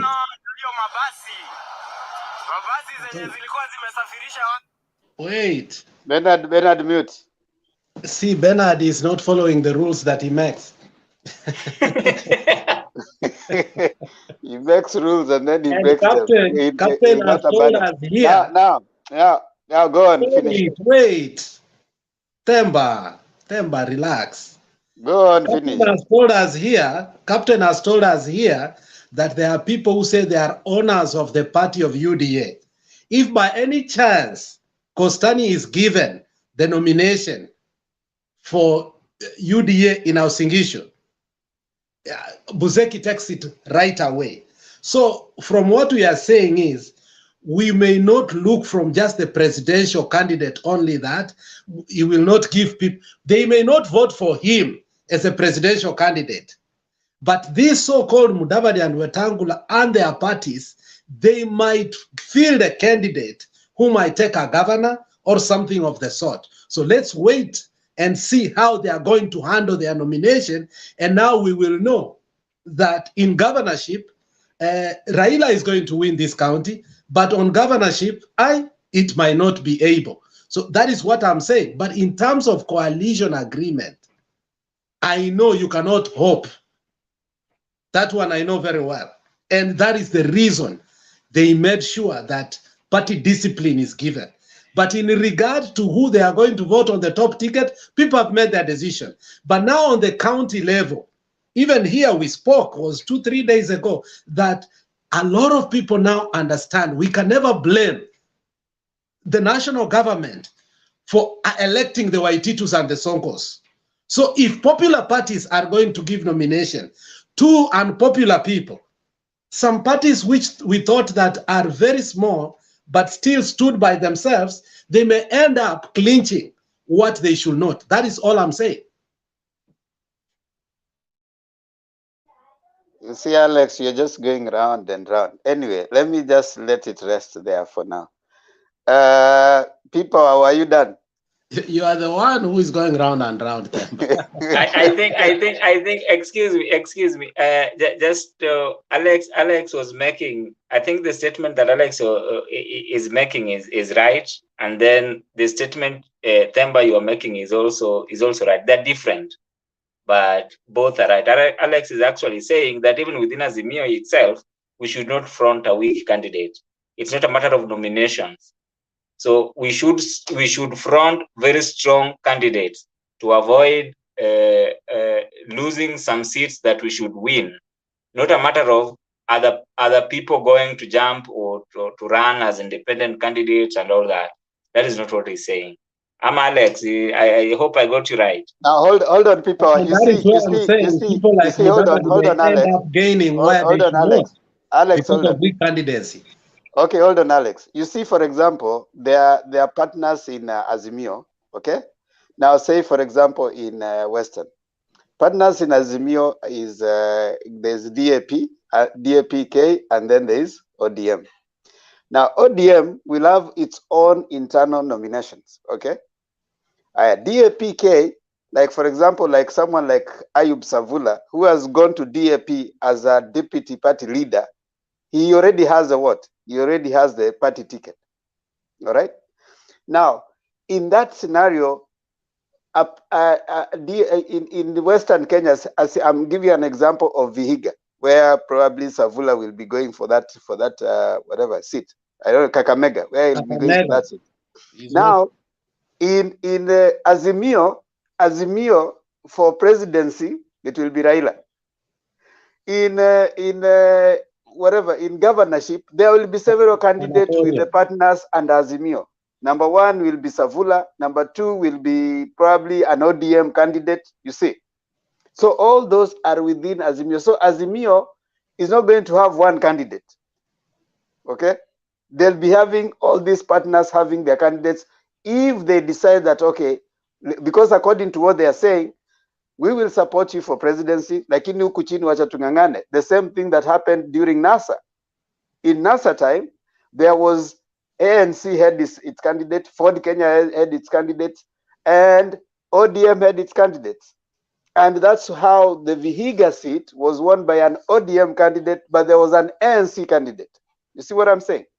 So internal party nominations can take place, but what happened last time, there was no law. There was no law saying which time by what time. So an internal party mechanism, what I'm referring to, ODM can have its own nomination, and then ANC is waiting. You see, as soon as ANC, I mean ODM, it's done with its nomination, the candidate says that I was mistreated. Then he or she runs to ANC.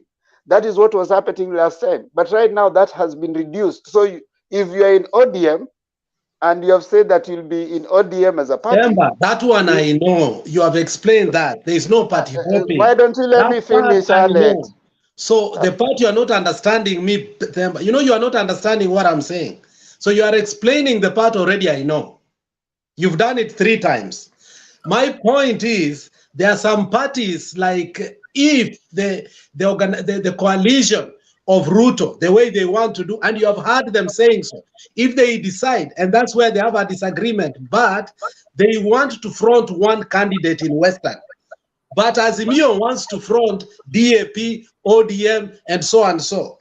The reason they want to do that is because they want a stronger candidate. Now wengine watagawana.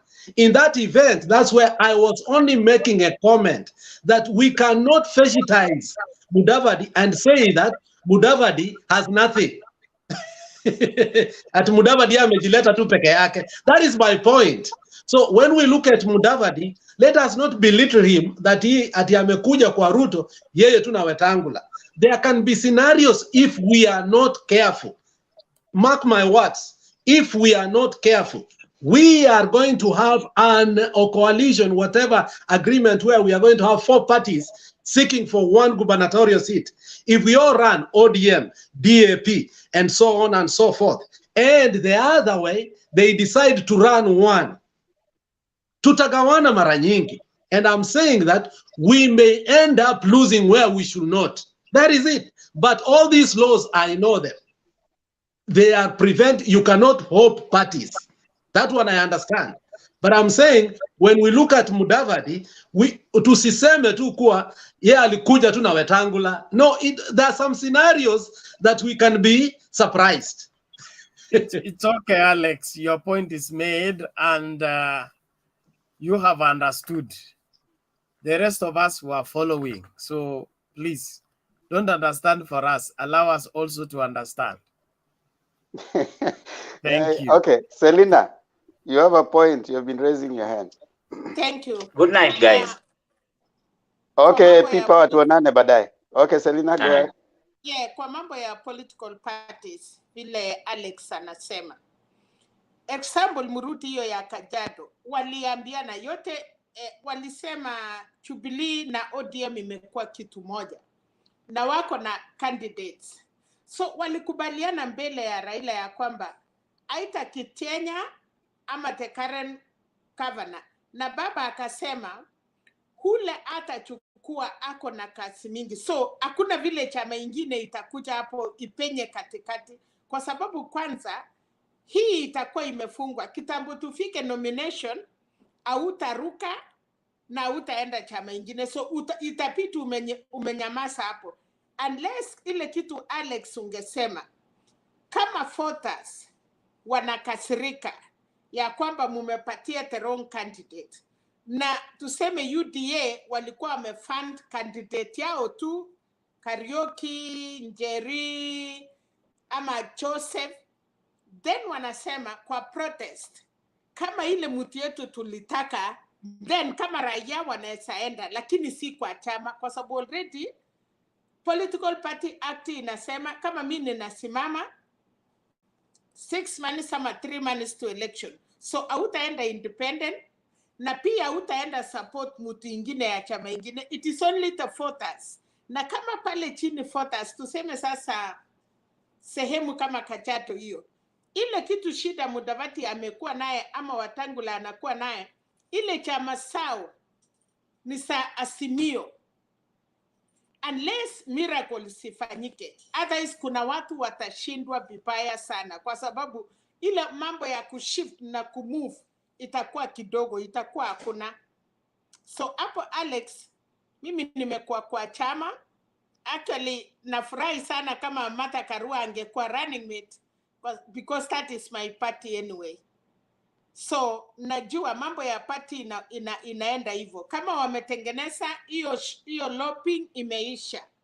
Na ndio unaona UDA walikuwa napinga sana, kwa sababu walikuwa nategea ama ile chama siko weak, walikuwa nategea fallout kutoka big parties, lakini for now itakuwa ngumu.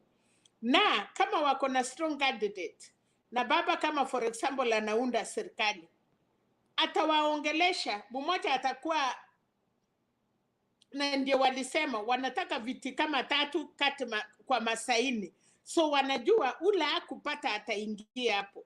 Unajua saa hii hakuna mtu anataka kulu, so hapo nafikiria kwangu ikifika mwezi wa 4 ikifunjwa parliament kwanza, na kuna mtu aliongea kuhusu Kalonzo, akasema Kalonzo hana kitu amelete, amekuja na watu yake. Kama Mudavadi na Wetangula angekuja hata na 1 million votes kutoka Nyanza Western ama hata 500, hile inasemekana these are the real voters, na ni ako na councillors, watakuwa na MCA. Kama MCA yote wanatoka, all members of parliament wanatoka, na wale wanaendelea kusitisa kukaa na yeye, unaona mpaka jana tunaendelea kupata defectors, itakuwa ngumu. Na ndio sababu saa ile nilikuwa nasema hii kura, anyway, wakati ya Mungu, tuseme wakati ya baba ni sasa. Ile wanasema kama si sasa ni sasa hivi. God time is the right time. Thank you. Asante sana. Ziana, naona unainua mkono hapo, alafu Thomas pia umeinua mkono. Ziana? Mimi kwa ndugu yangu Alex, mahali naona ndugu yangu Alex ako na wasiwasi ni kwamba uko Western. Western, Alex anaona kuna DAP na kuna ODM. Hiyo ndio nafikiria inasumbua Alex, ya kwamba kama DAP imesimama na ODM imesimama pale katikati, kama ni ANC wamesimamisha mtu wao watachukua. Lakini ili nitoe hiyo nini kwa ndugu yangu ni kwamba wataelewana mali wanaona ODM is strong pale Western, watamwachia ODM, DAP haitasimama hapo. Hiyo ni mawazo yangu. Na mali DAP iko strong hapo watawachia DAP, kwa sababu wote wako Azimio, so wataifanya before nini waende kwa nini yenyewe kubwa. Kwa hivyo watasimama wawili ili kura zigawanyiwe, wagawanye kura ili waitendeka, na nafikiria wameerevuka. Ni hiyo tu Alex. Okay, Thomas. So I think this time nominations is going to be a very funny and a very historical one, because if you look at the the nomination process over the years, like for example, ODM has been suffering from what is called direct endorsement. Hiyo imechimba ODM kabisa. And a good example is one of this county called Homa Bay. Homa Bay has been suffering from direct endorsement, and from what they have received from the ground is these direct endorsement people, direct endorsed people, they are not really working as per their promises.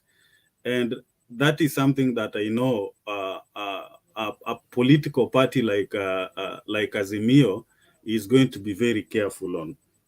And when you look at in some nominations, we've also suffered from voters bribery, and you find that in some situations, hiyo imeleta issue kabisa that it has brought to some conflict.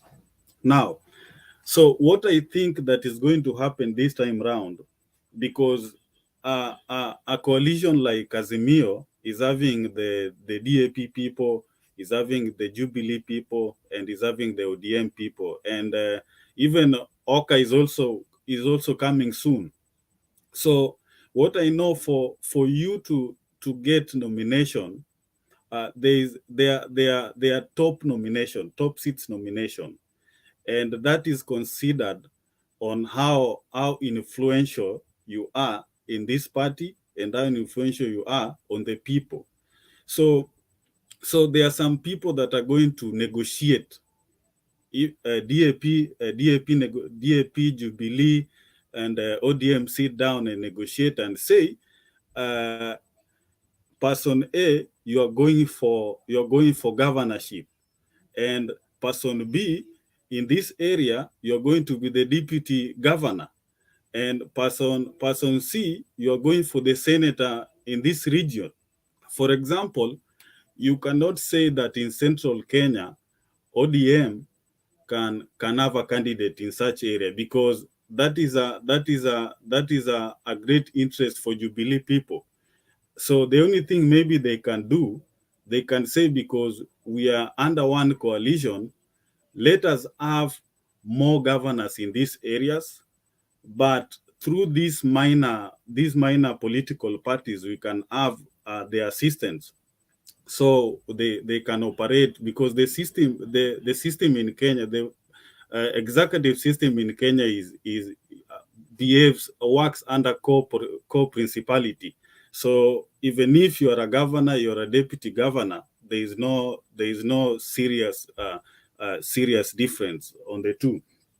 And in some areas, a good area is like Western. Someone said that I don't know. It was someone said that that Mudavadi is still having influence. Mudavadi is not having any influence.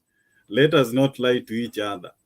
Mudavadi has been working, has been powerful through direct endorsement. During Moi's era, he was endorsed by Moi. During Raila's era, as the prime minister, he was endorsed to be a deputy prime minister, and that is when most Kenyans knew him.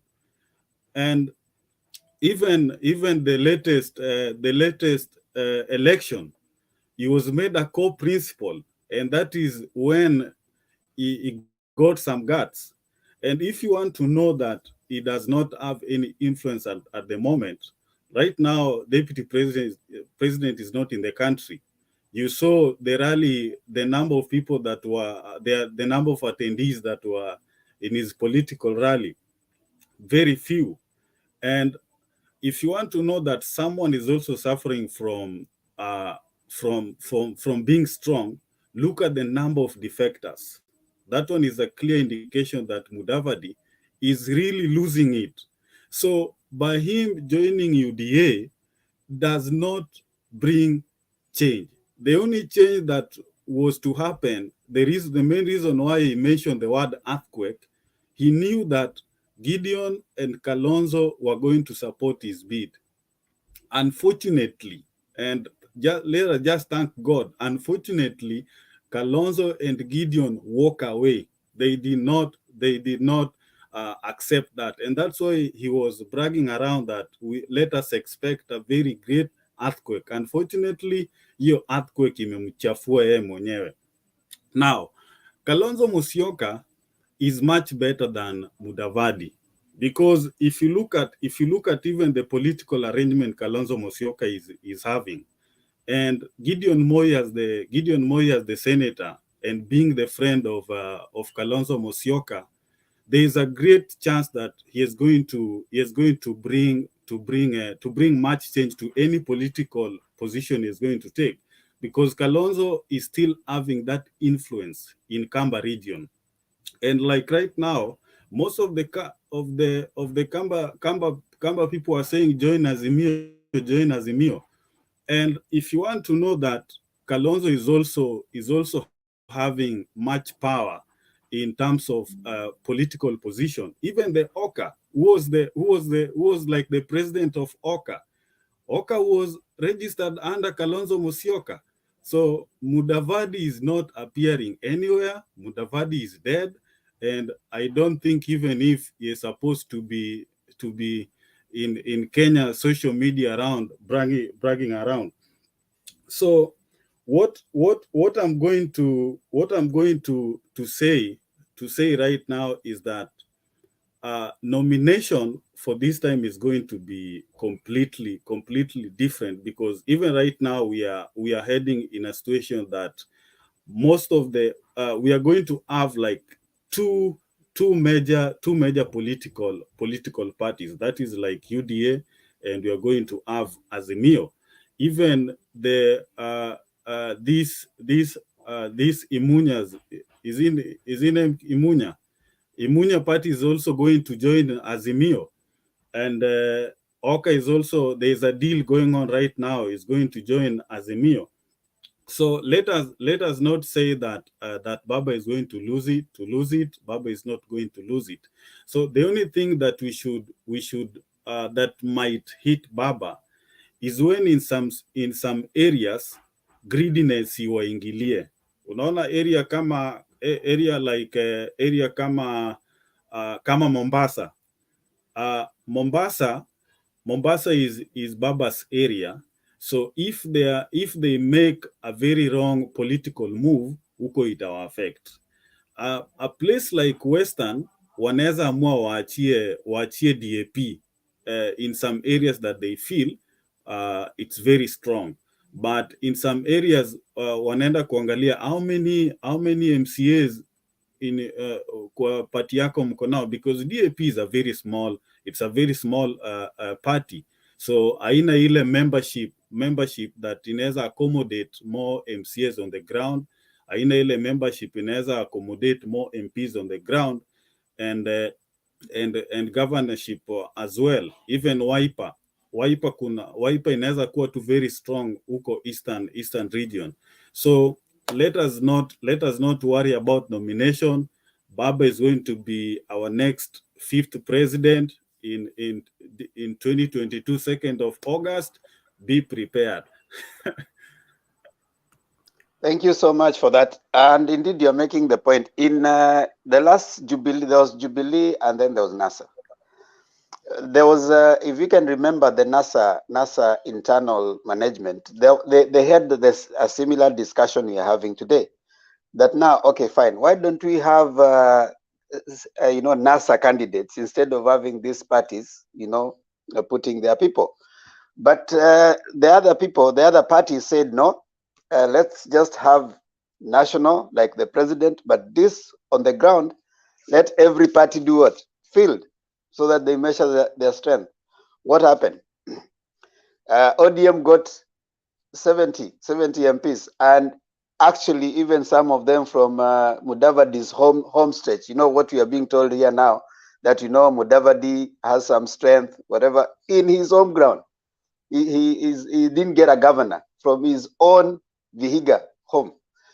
In Bungoma areas where Ford Kenya and the other ANC were doing, of course Jubilee came and took advantage of that, because Jubilee was fielding a Jubilee candidate, so they didn't have They didn't have, you know, like NASA, where you are fielding only one. Them, they were fielding Jubilee candidate.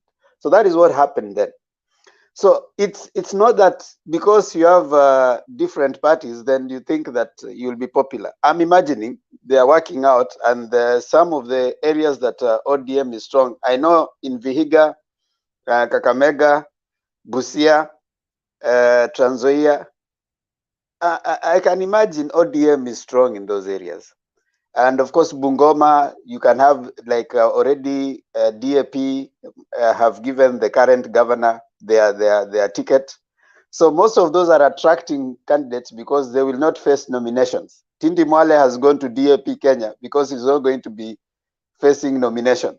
So already he's a step ahead. So he's not going to use his money twice. He's going to use his money once. And that is what the thing. And someone was saying it affected ODM alone. No. There's Laikipia governor, he is an independent candidate. Because when he went for nominations, he was not given the nomination. He went as an independent candidate and he got it. In Kirinyaga, there are many MCAs who are independent. And all that is Jubilee stronghold. Yes, Bernard. Just want to share this video with us to jog our memory. Then I think I'll be leaving you people if you want to proceed. Where are you?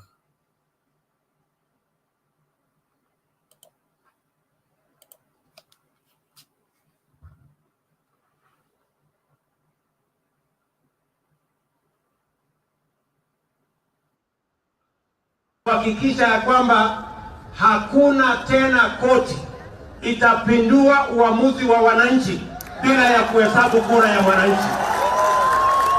Haiwezekani. The DP says Jubilee legislators will draft and ratify changes to the Elections Act that will this time around allow for a manual transmission of election results. This had been discussed and agreed upon during a Jubilee parliamentary group meeting at State House yesterday. Wakati transmission inafanyikwa electronic, pia manual transmission inaendelea. Moja ikikosekana, ingine iko tayari.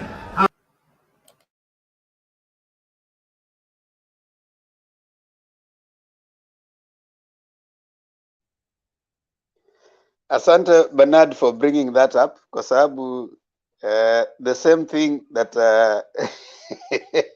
the same person who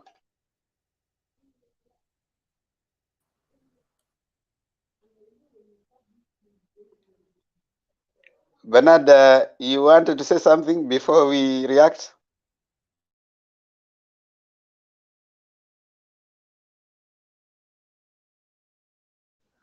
Bernard, unmute. Unmute. Bernard, unmute.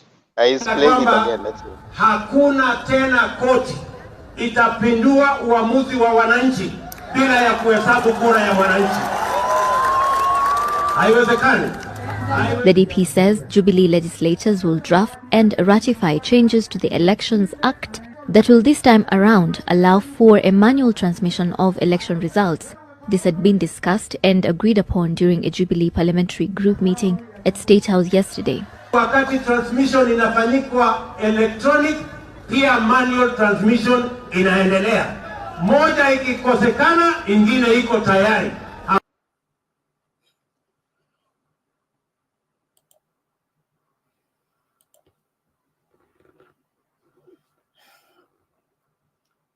Yes, lest we forget.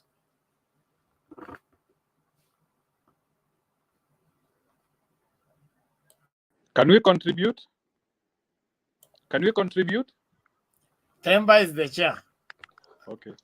Yes, Njiru. You want to contribute to the video?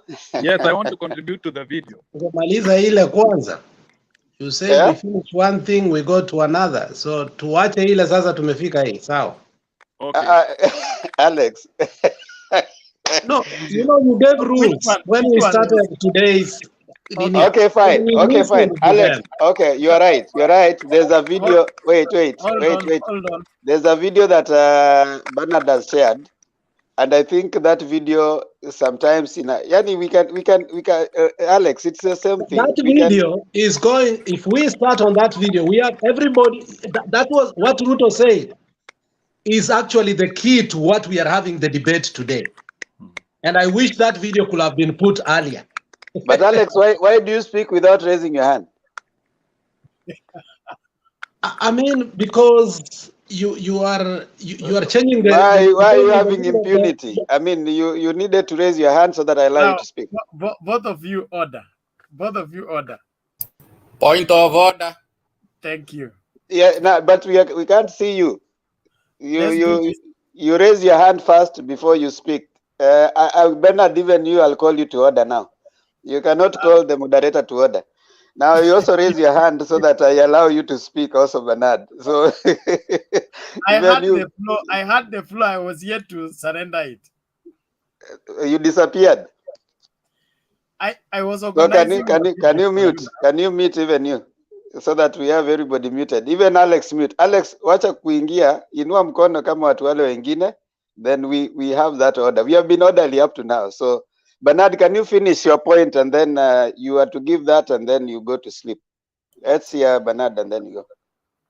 Thank you very much. I just wanted us to get the genesis of what we are talking about and to prove that the purpose of manual transmission is to be an alternative channel, not supportive, not supplementary, not backup, like it is being suggested. That means somebody can interfere with electronic to make everything to go manual.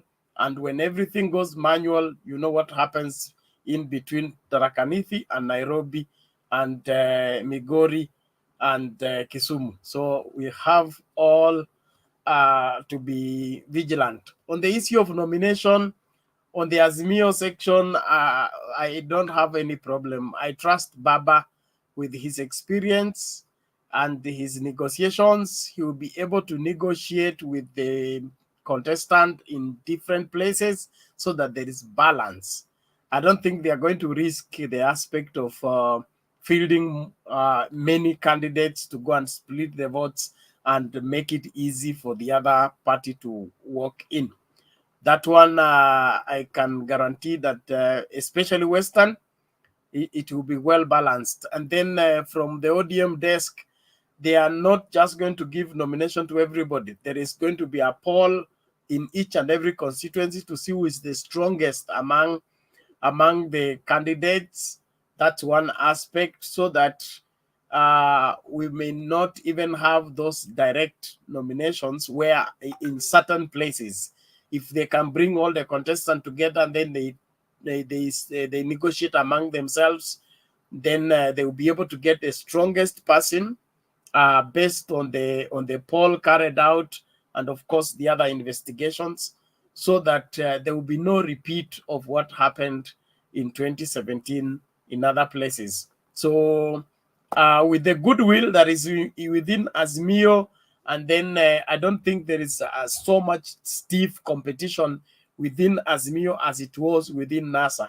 You know, NASA had insecure partners. What I'm seeing in Azimio is secure people. And if you're working with secure leaders, it becomes very easy to negotiate.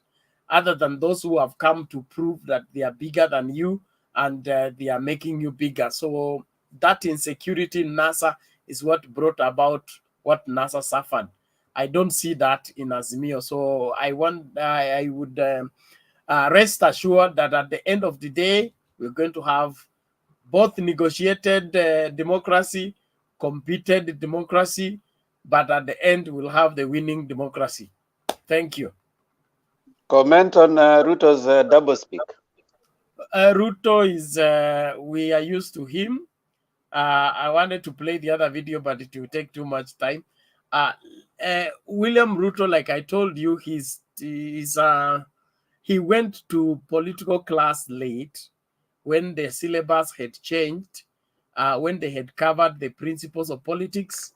He only found a topic called schemes and tricks of politics. And that's what he learned under Moi. The people who joined Moi earlier learned the principles of politics. Ruto came late. So he picks the tricks and the schemes. And those tricks and schemes are the ones finishing him. He's his worst enemy. He fights shadows. And, say the wicked run when nobody's chasing him. That's Bible, okay?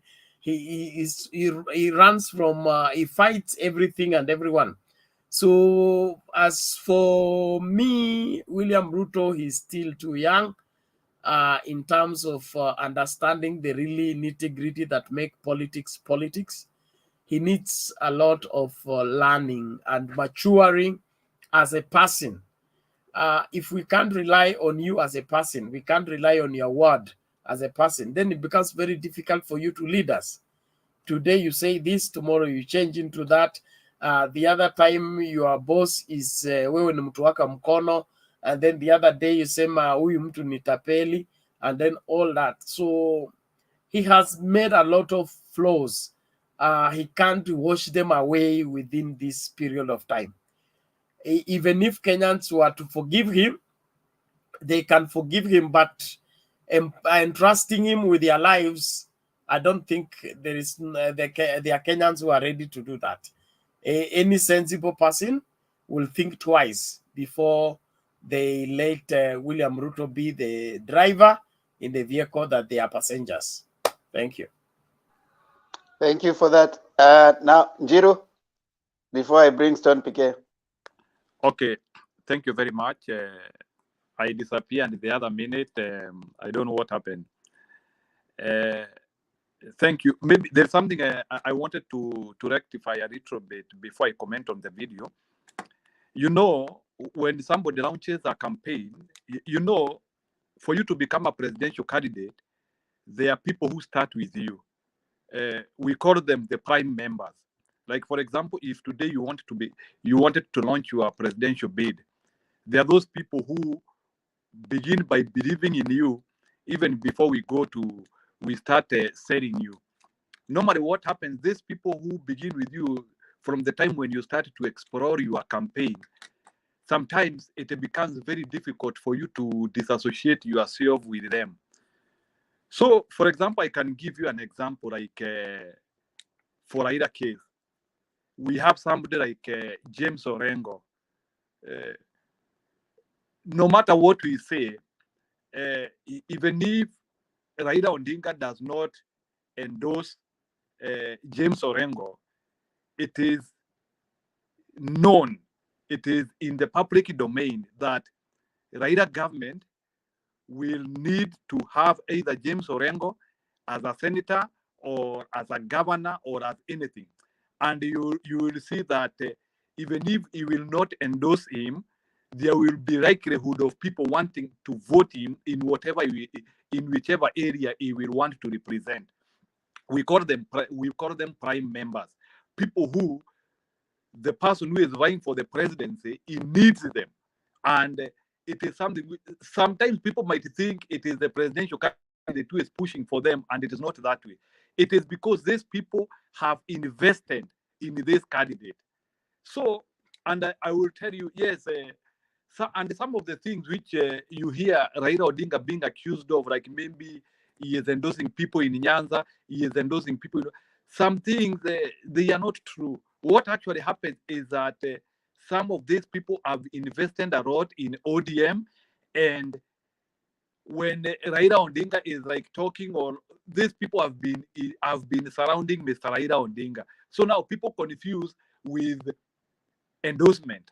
And maybe it's only that this guy has just been surrounding Raila Odinga. So what I would like to say is that people need to, unless Raila Odinga stands and says that we want so and so in this place, that is only the time when I will say maybe Raila Odinga has endorsed somebody. But I would say it would be premature if we start saying that so and so is being supported by Raila Odinga and Raila Odinga has not commented.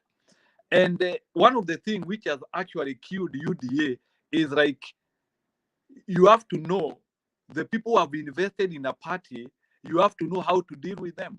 Like, for example, if I'm the person who made you to have a campaign exploration, and when our party grows, you start annexing me or putting me on the shelf, and then the people who are coming as new members, you want to elevate them, and you are showing that open bias that those people are elevating them. Like for example, like the Kirinyaga issue, it's all known that William Ruto has been over-favoring Waiguru compared to other people, and that is one of the freakiest thing which a presidential candidate can do. So even when you want, even if people are surrounding you, you have to be very careful and know and make sure that some candidates are not taking too much of credit and to show that you are favoring them, because those things can come and even make you lose some of the support which you are not supposed to lose. So naturally what happens is that a presidential candidate needs at least 30% of the members who are completely loyal to him, because actually you cannot be in a government and you don't have members who are loyal to you, people who will stand with your policy, people who will not sabotage you. So that's why you will see, even if Raila Odinga will not endorse anyone, there will be close to 10 governors, close to 10 senators, close to almost 50 MPs who he will have direct influence of who they are, because he knows the people who cannot change their position. Because we have people who change their positions immediately they get what they want, and those are the people who can even make your government ungovernable. So that's why you'll see the presidential candidate sometimes might not be influencing those things, but they are the people who he will want to be voted. This video which has been shared about Mr. Ruto, one thing which I would like to tell Kenyans is like, personally, I do not listen to Mr. William Ruto. Sorry to say this, because I have listened to so many things which is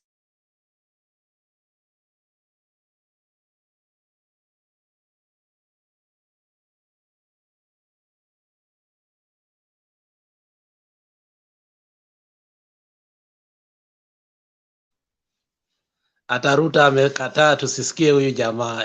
Enda tu. Amepotea tena. Stone PK, take it over from there. Wacha nichukue from Njiru, anaonekana usiongee mbaya juu ya Ruto. Freeze. Okay, thank you. Let me make my last submission this morning. One is I keep on saying I'm yet looking for my dream country, a dream country, Kenya, whereby we will, when we talk of democracy, we have some semblance of democracy. When we talk of law, we are able to relate with the law, because in this country, actually, we ni bahati tu, we just live without any, we don't obey anything. Leaders can do whatever they want. Like, yes, today we have this kind of the guidelines towards the election, very nice and strict guidelines to be able to control people so that people are orderly. You know when to be in what party, you know when to do what. Very well stipulated by IEBC, but we have to see whether that will be really obeyed. It's something I'm very pessimistic about, because once bitten, twice shy. I'm yet to see that people will adhere to that. Yani ukianguka nomination ama whatever it is, you stick to that party, support the party, hakuna mambo ya kurukaruka. The window is very small, and that's why the clever guys, akiwa ana doubt mtu ataenda akae independent. When you are independent, you are actually independent. So, yes, when it comes to law, I have my doubts about my country, about my politicians. We've seen people have not really adhered to the law. And that's why even the one now that is being proposed, I would think it's still a waste of time trying to I'm still researching on what is it that they are diverting our attention from. Manake in Kenya, ukiona kitu inaletwa kigafla hivyo, there is something sinister. So probably tunataka tufanyiwe, tuanze kuongea hivi, and then they start doing some sinister things. Of late I've been hearing, UDA crying foul, UDA talking about elections zitarigiwa, that Baba should accept defeat and all that. So I'm very wary about this, and I've never trusted our IEBC again, because I'm told they're the ones who generated this. That's why I'm looking at it with a lot of skepticism. So I'm uncomfortable as a person, somebody who has been in this country and has seen what has been happening. I don't trust IEBC at all. So I don't trust what they are bringing around, even if they try to explain it. It's something that has made me very uncomfortable.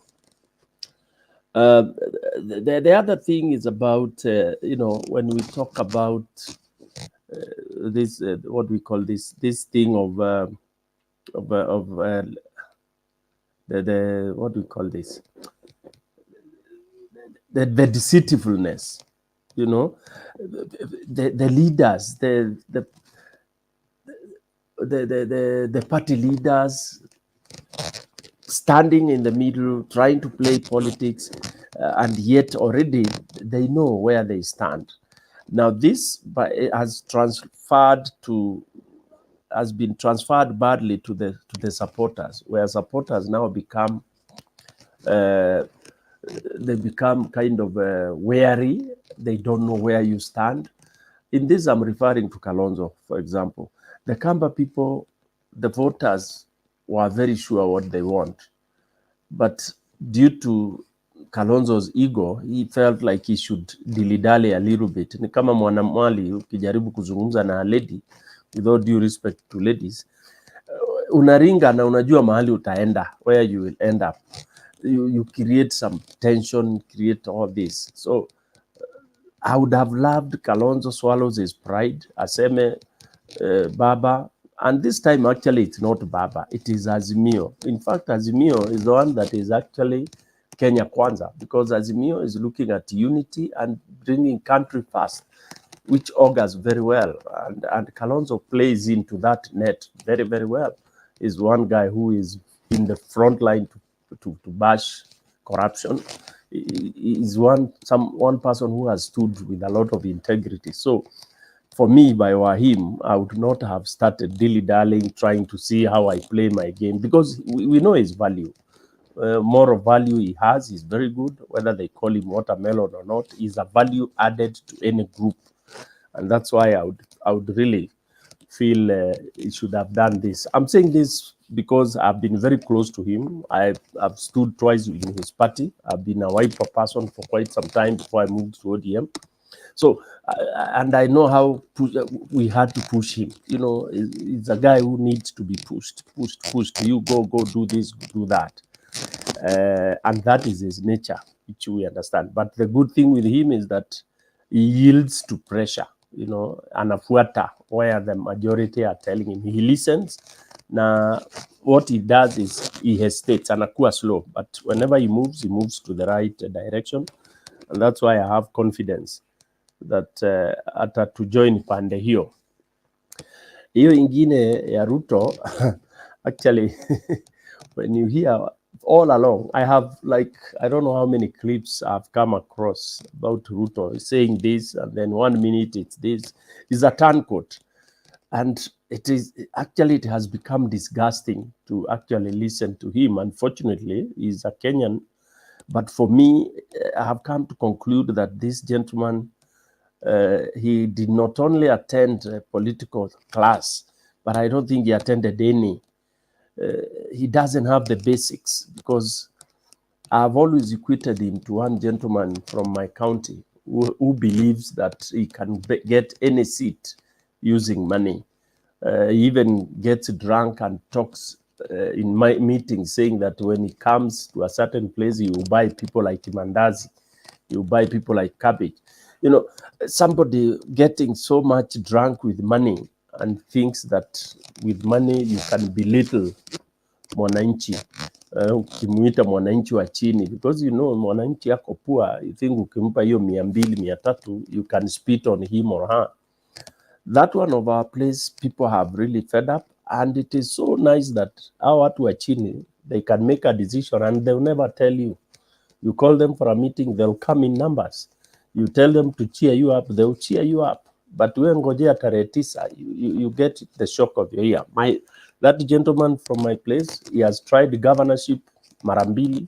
People eat his money and he has never gotten it.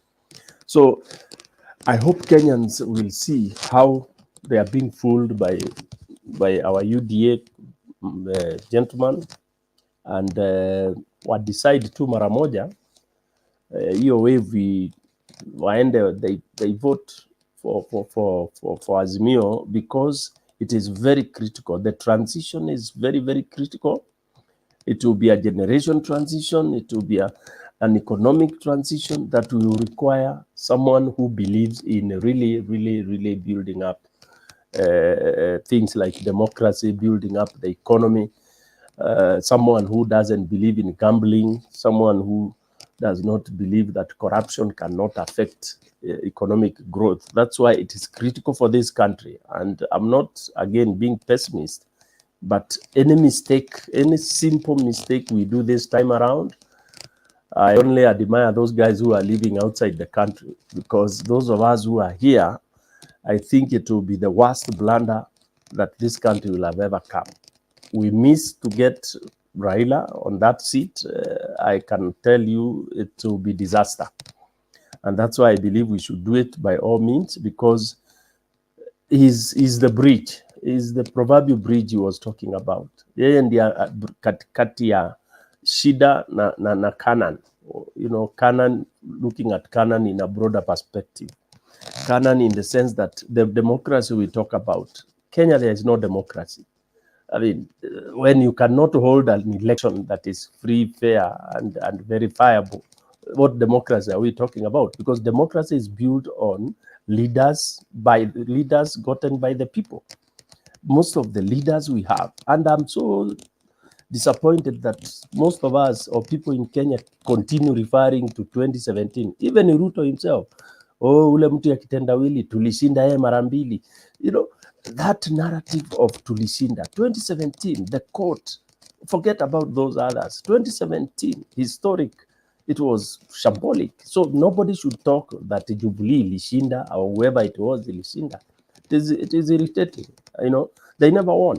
So even those Jubilee candidates, for example, in Kajiado, Ole Lenku, truly speaking, he's not the popular person because he was not elected. The Maasais know that. Their people know. He was not the one who won. So those are some of the truth that I hope Baba will not be surrounded and confused. That Baba should know that Ole Lenku is not the most popular. He is the sitting governor, lakini ni viparanga. So I hope Baba hata sahau aanze kuenda hapo kujaribu ku make mistake ya kuappoint those kind of viparangas. I would rather he keeps quiet and the people decide to either get the vifaranga grow ama vifaranga ziende mahali pengine, and many other places. So for me 2017 has to be really corrected, and there's only Baba who can correct it, because most of those leaders, honestly, they will not be re-elected unless akifaranga ilitoka na ikakuja ikachange ikaperform. You know, I'm talking from experience, like in my place, Embu County, even if Mr. Wambora was not ending his term, there's no way he would have been voted. And I don't think he can even get any seat. He wants to try to sit next to Baba so that he gets it. I hear he wants to go for some seat, senatorial or whatever it is. And those are the kind of people who will tarnish Baba and may affect Baba's votes. So those are some of my fears. And Baba may not know this until he gets some grassroots insight. People who are, you know, in the grassroots and are able to kind of sneak in some of this very critical information so that he can really be sure of getting support. I think that's all I have for now. Yeah, that's all I have for now. Themba, over to you. Thank you so much, Stone PK. Alex, wala kwa comment, Ruth Okari ni Alex. Sasa mkianza kuongea na Alex mkifikiria ni mtu tofauti. Huyo ni Alex. asiwafanyie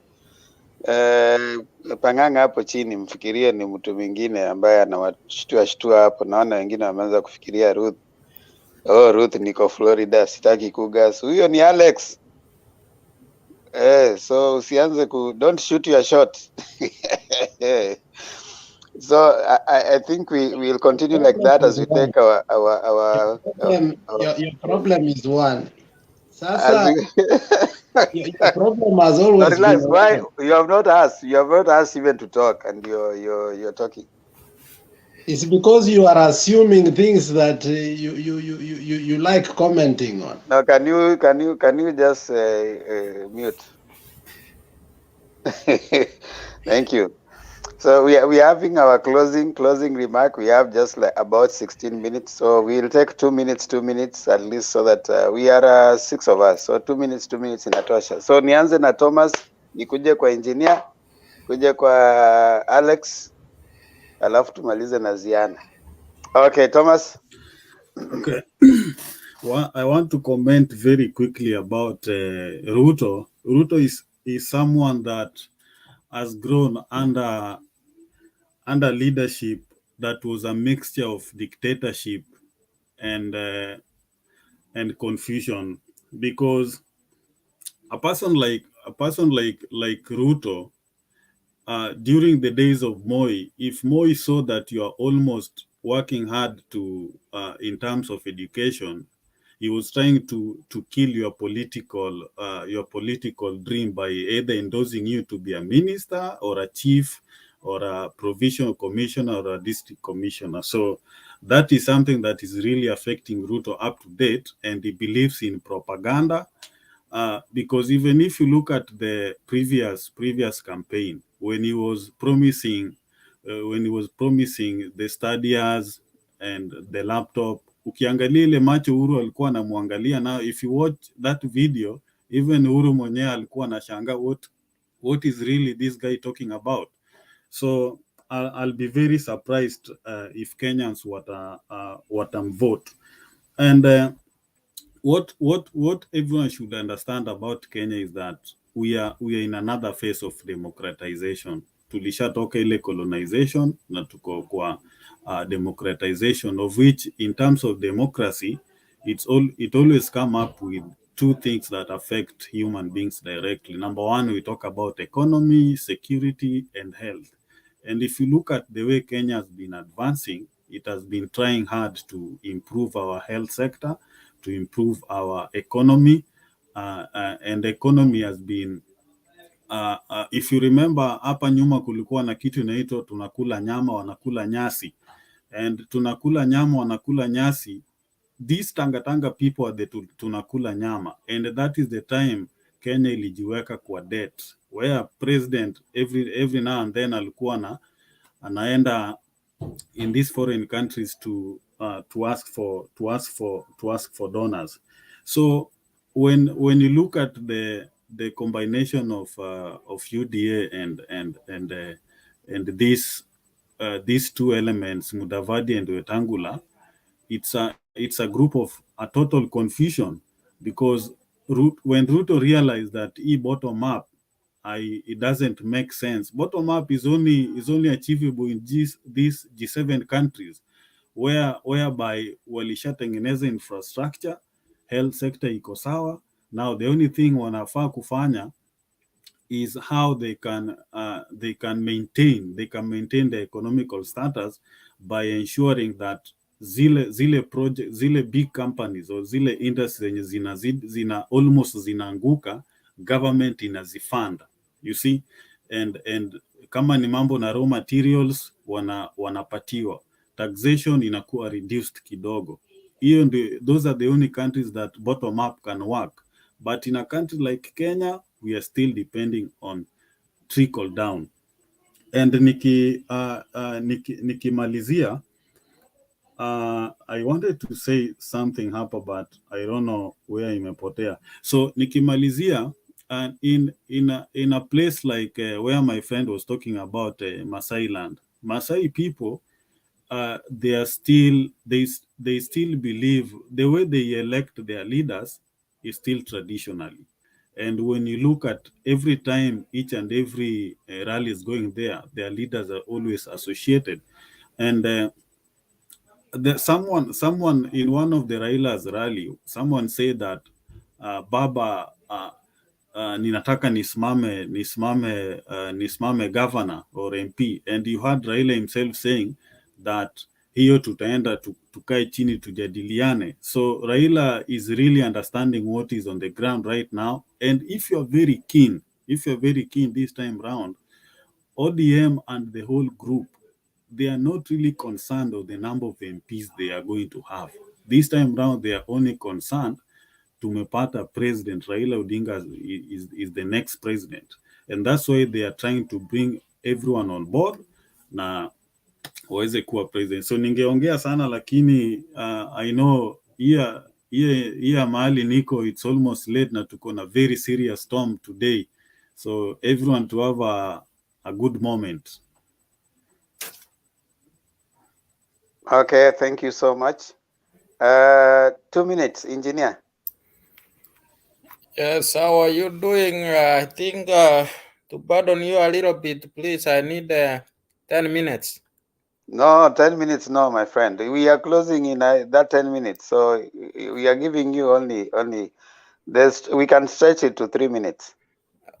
3 minutes. I've been listening to you. You know, I have to. You are taking your time. We are almost done. 3 minutes, please. The show is closing. Okay. Okay. I wanted.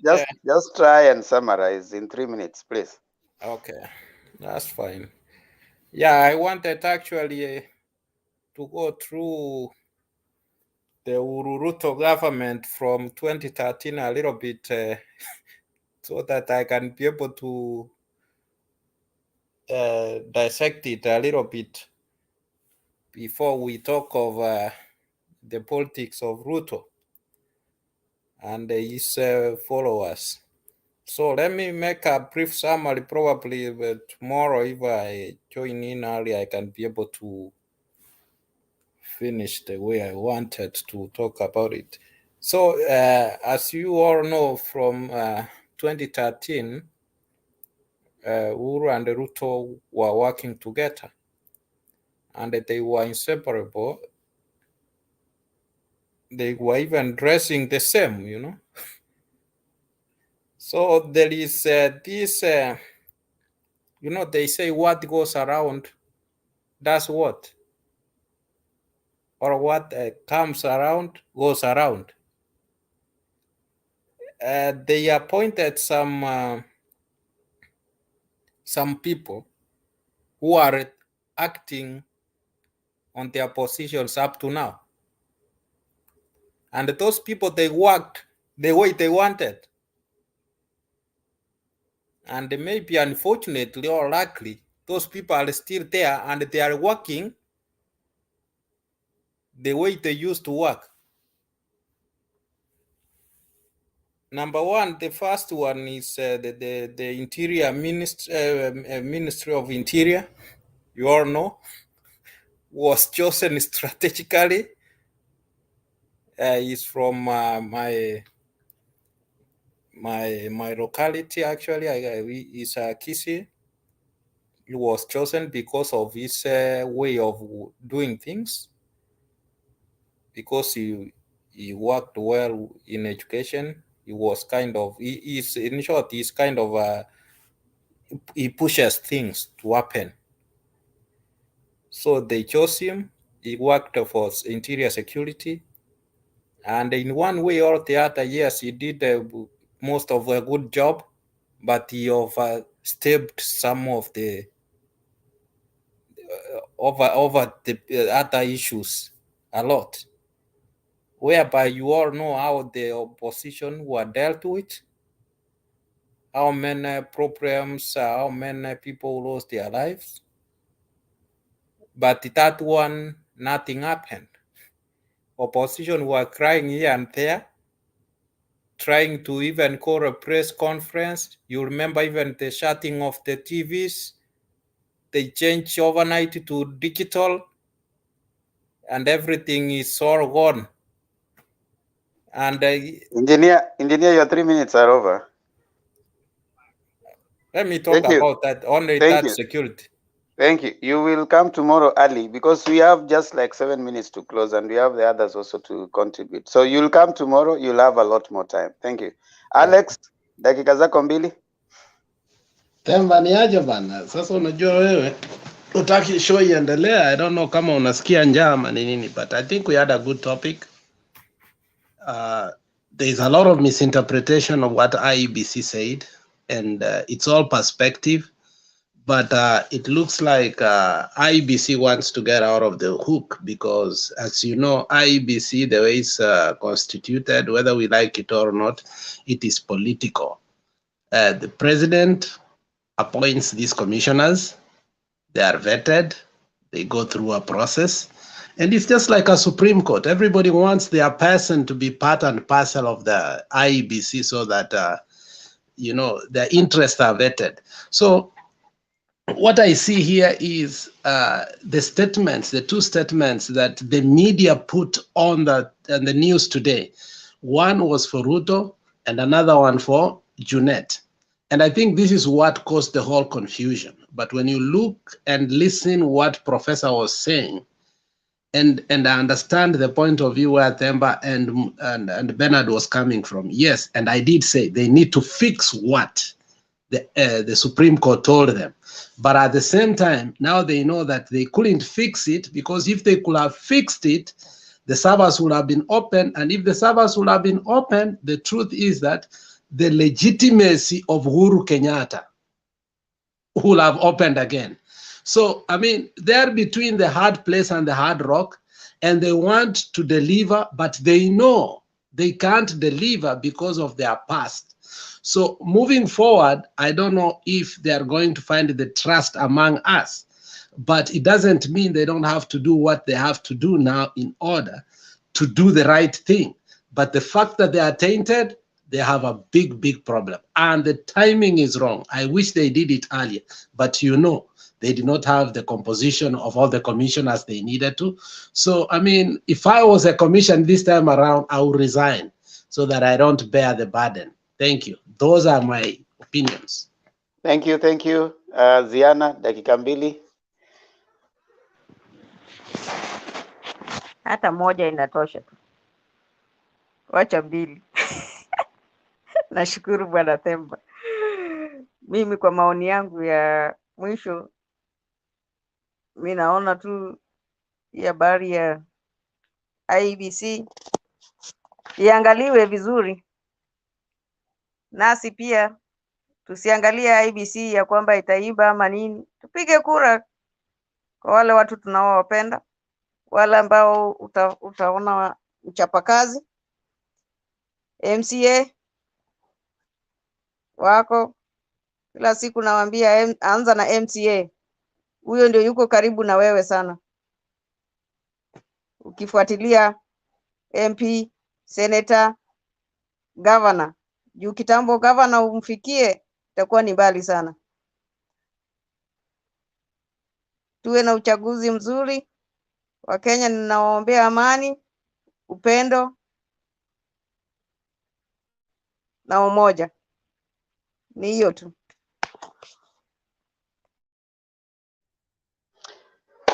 Thank you so much. Nami kwa mara ya mwisho ningesema asanteni sana.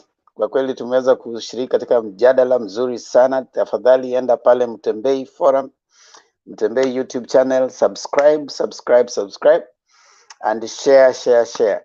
And also, if possible, you only need 4 things to come here. You need a working computer or phone, you need your connection, and you need something to share and a willingness to learn. Anybody is welcome here, whether you are so educated or you are just coming in this public participation forum. And we want to make sure that Mutembei is a place where you can be able to come and learn, where we can interrogate our leaders, we can be able to get what is it they are telling us, and we are able to educate each other. Thank you so much for those who have participated in the comment section. Gitash, Ruth Okari, ambaye pia ni Alias, Alex, Lama, Walenisi, Lusweti Nancy, na wengine wote ambao wameweza kushiriki katika mjadala huu. Tafadhali tukumbuke ya kwamba bado tunatoa katika ile mchango wetu wa the you know like what do you call it, Marsabit. Tuko na hizo nambari zina scroll hapo chini. Tafadhali jaza lori campaign. We are targeting at least 1 million. We are tunajaribu kucrawl, tuko katika 150, but we are hoping we'll be able to get there. They say if you aim at the sun, you will at least hit the moon. So let's at least try and hit the moon. Thank you so much.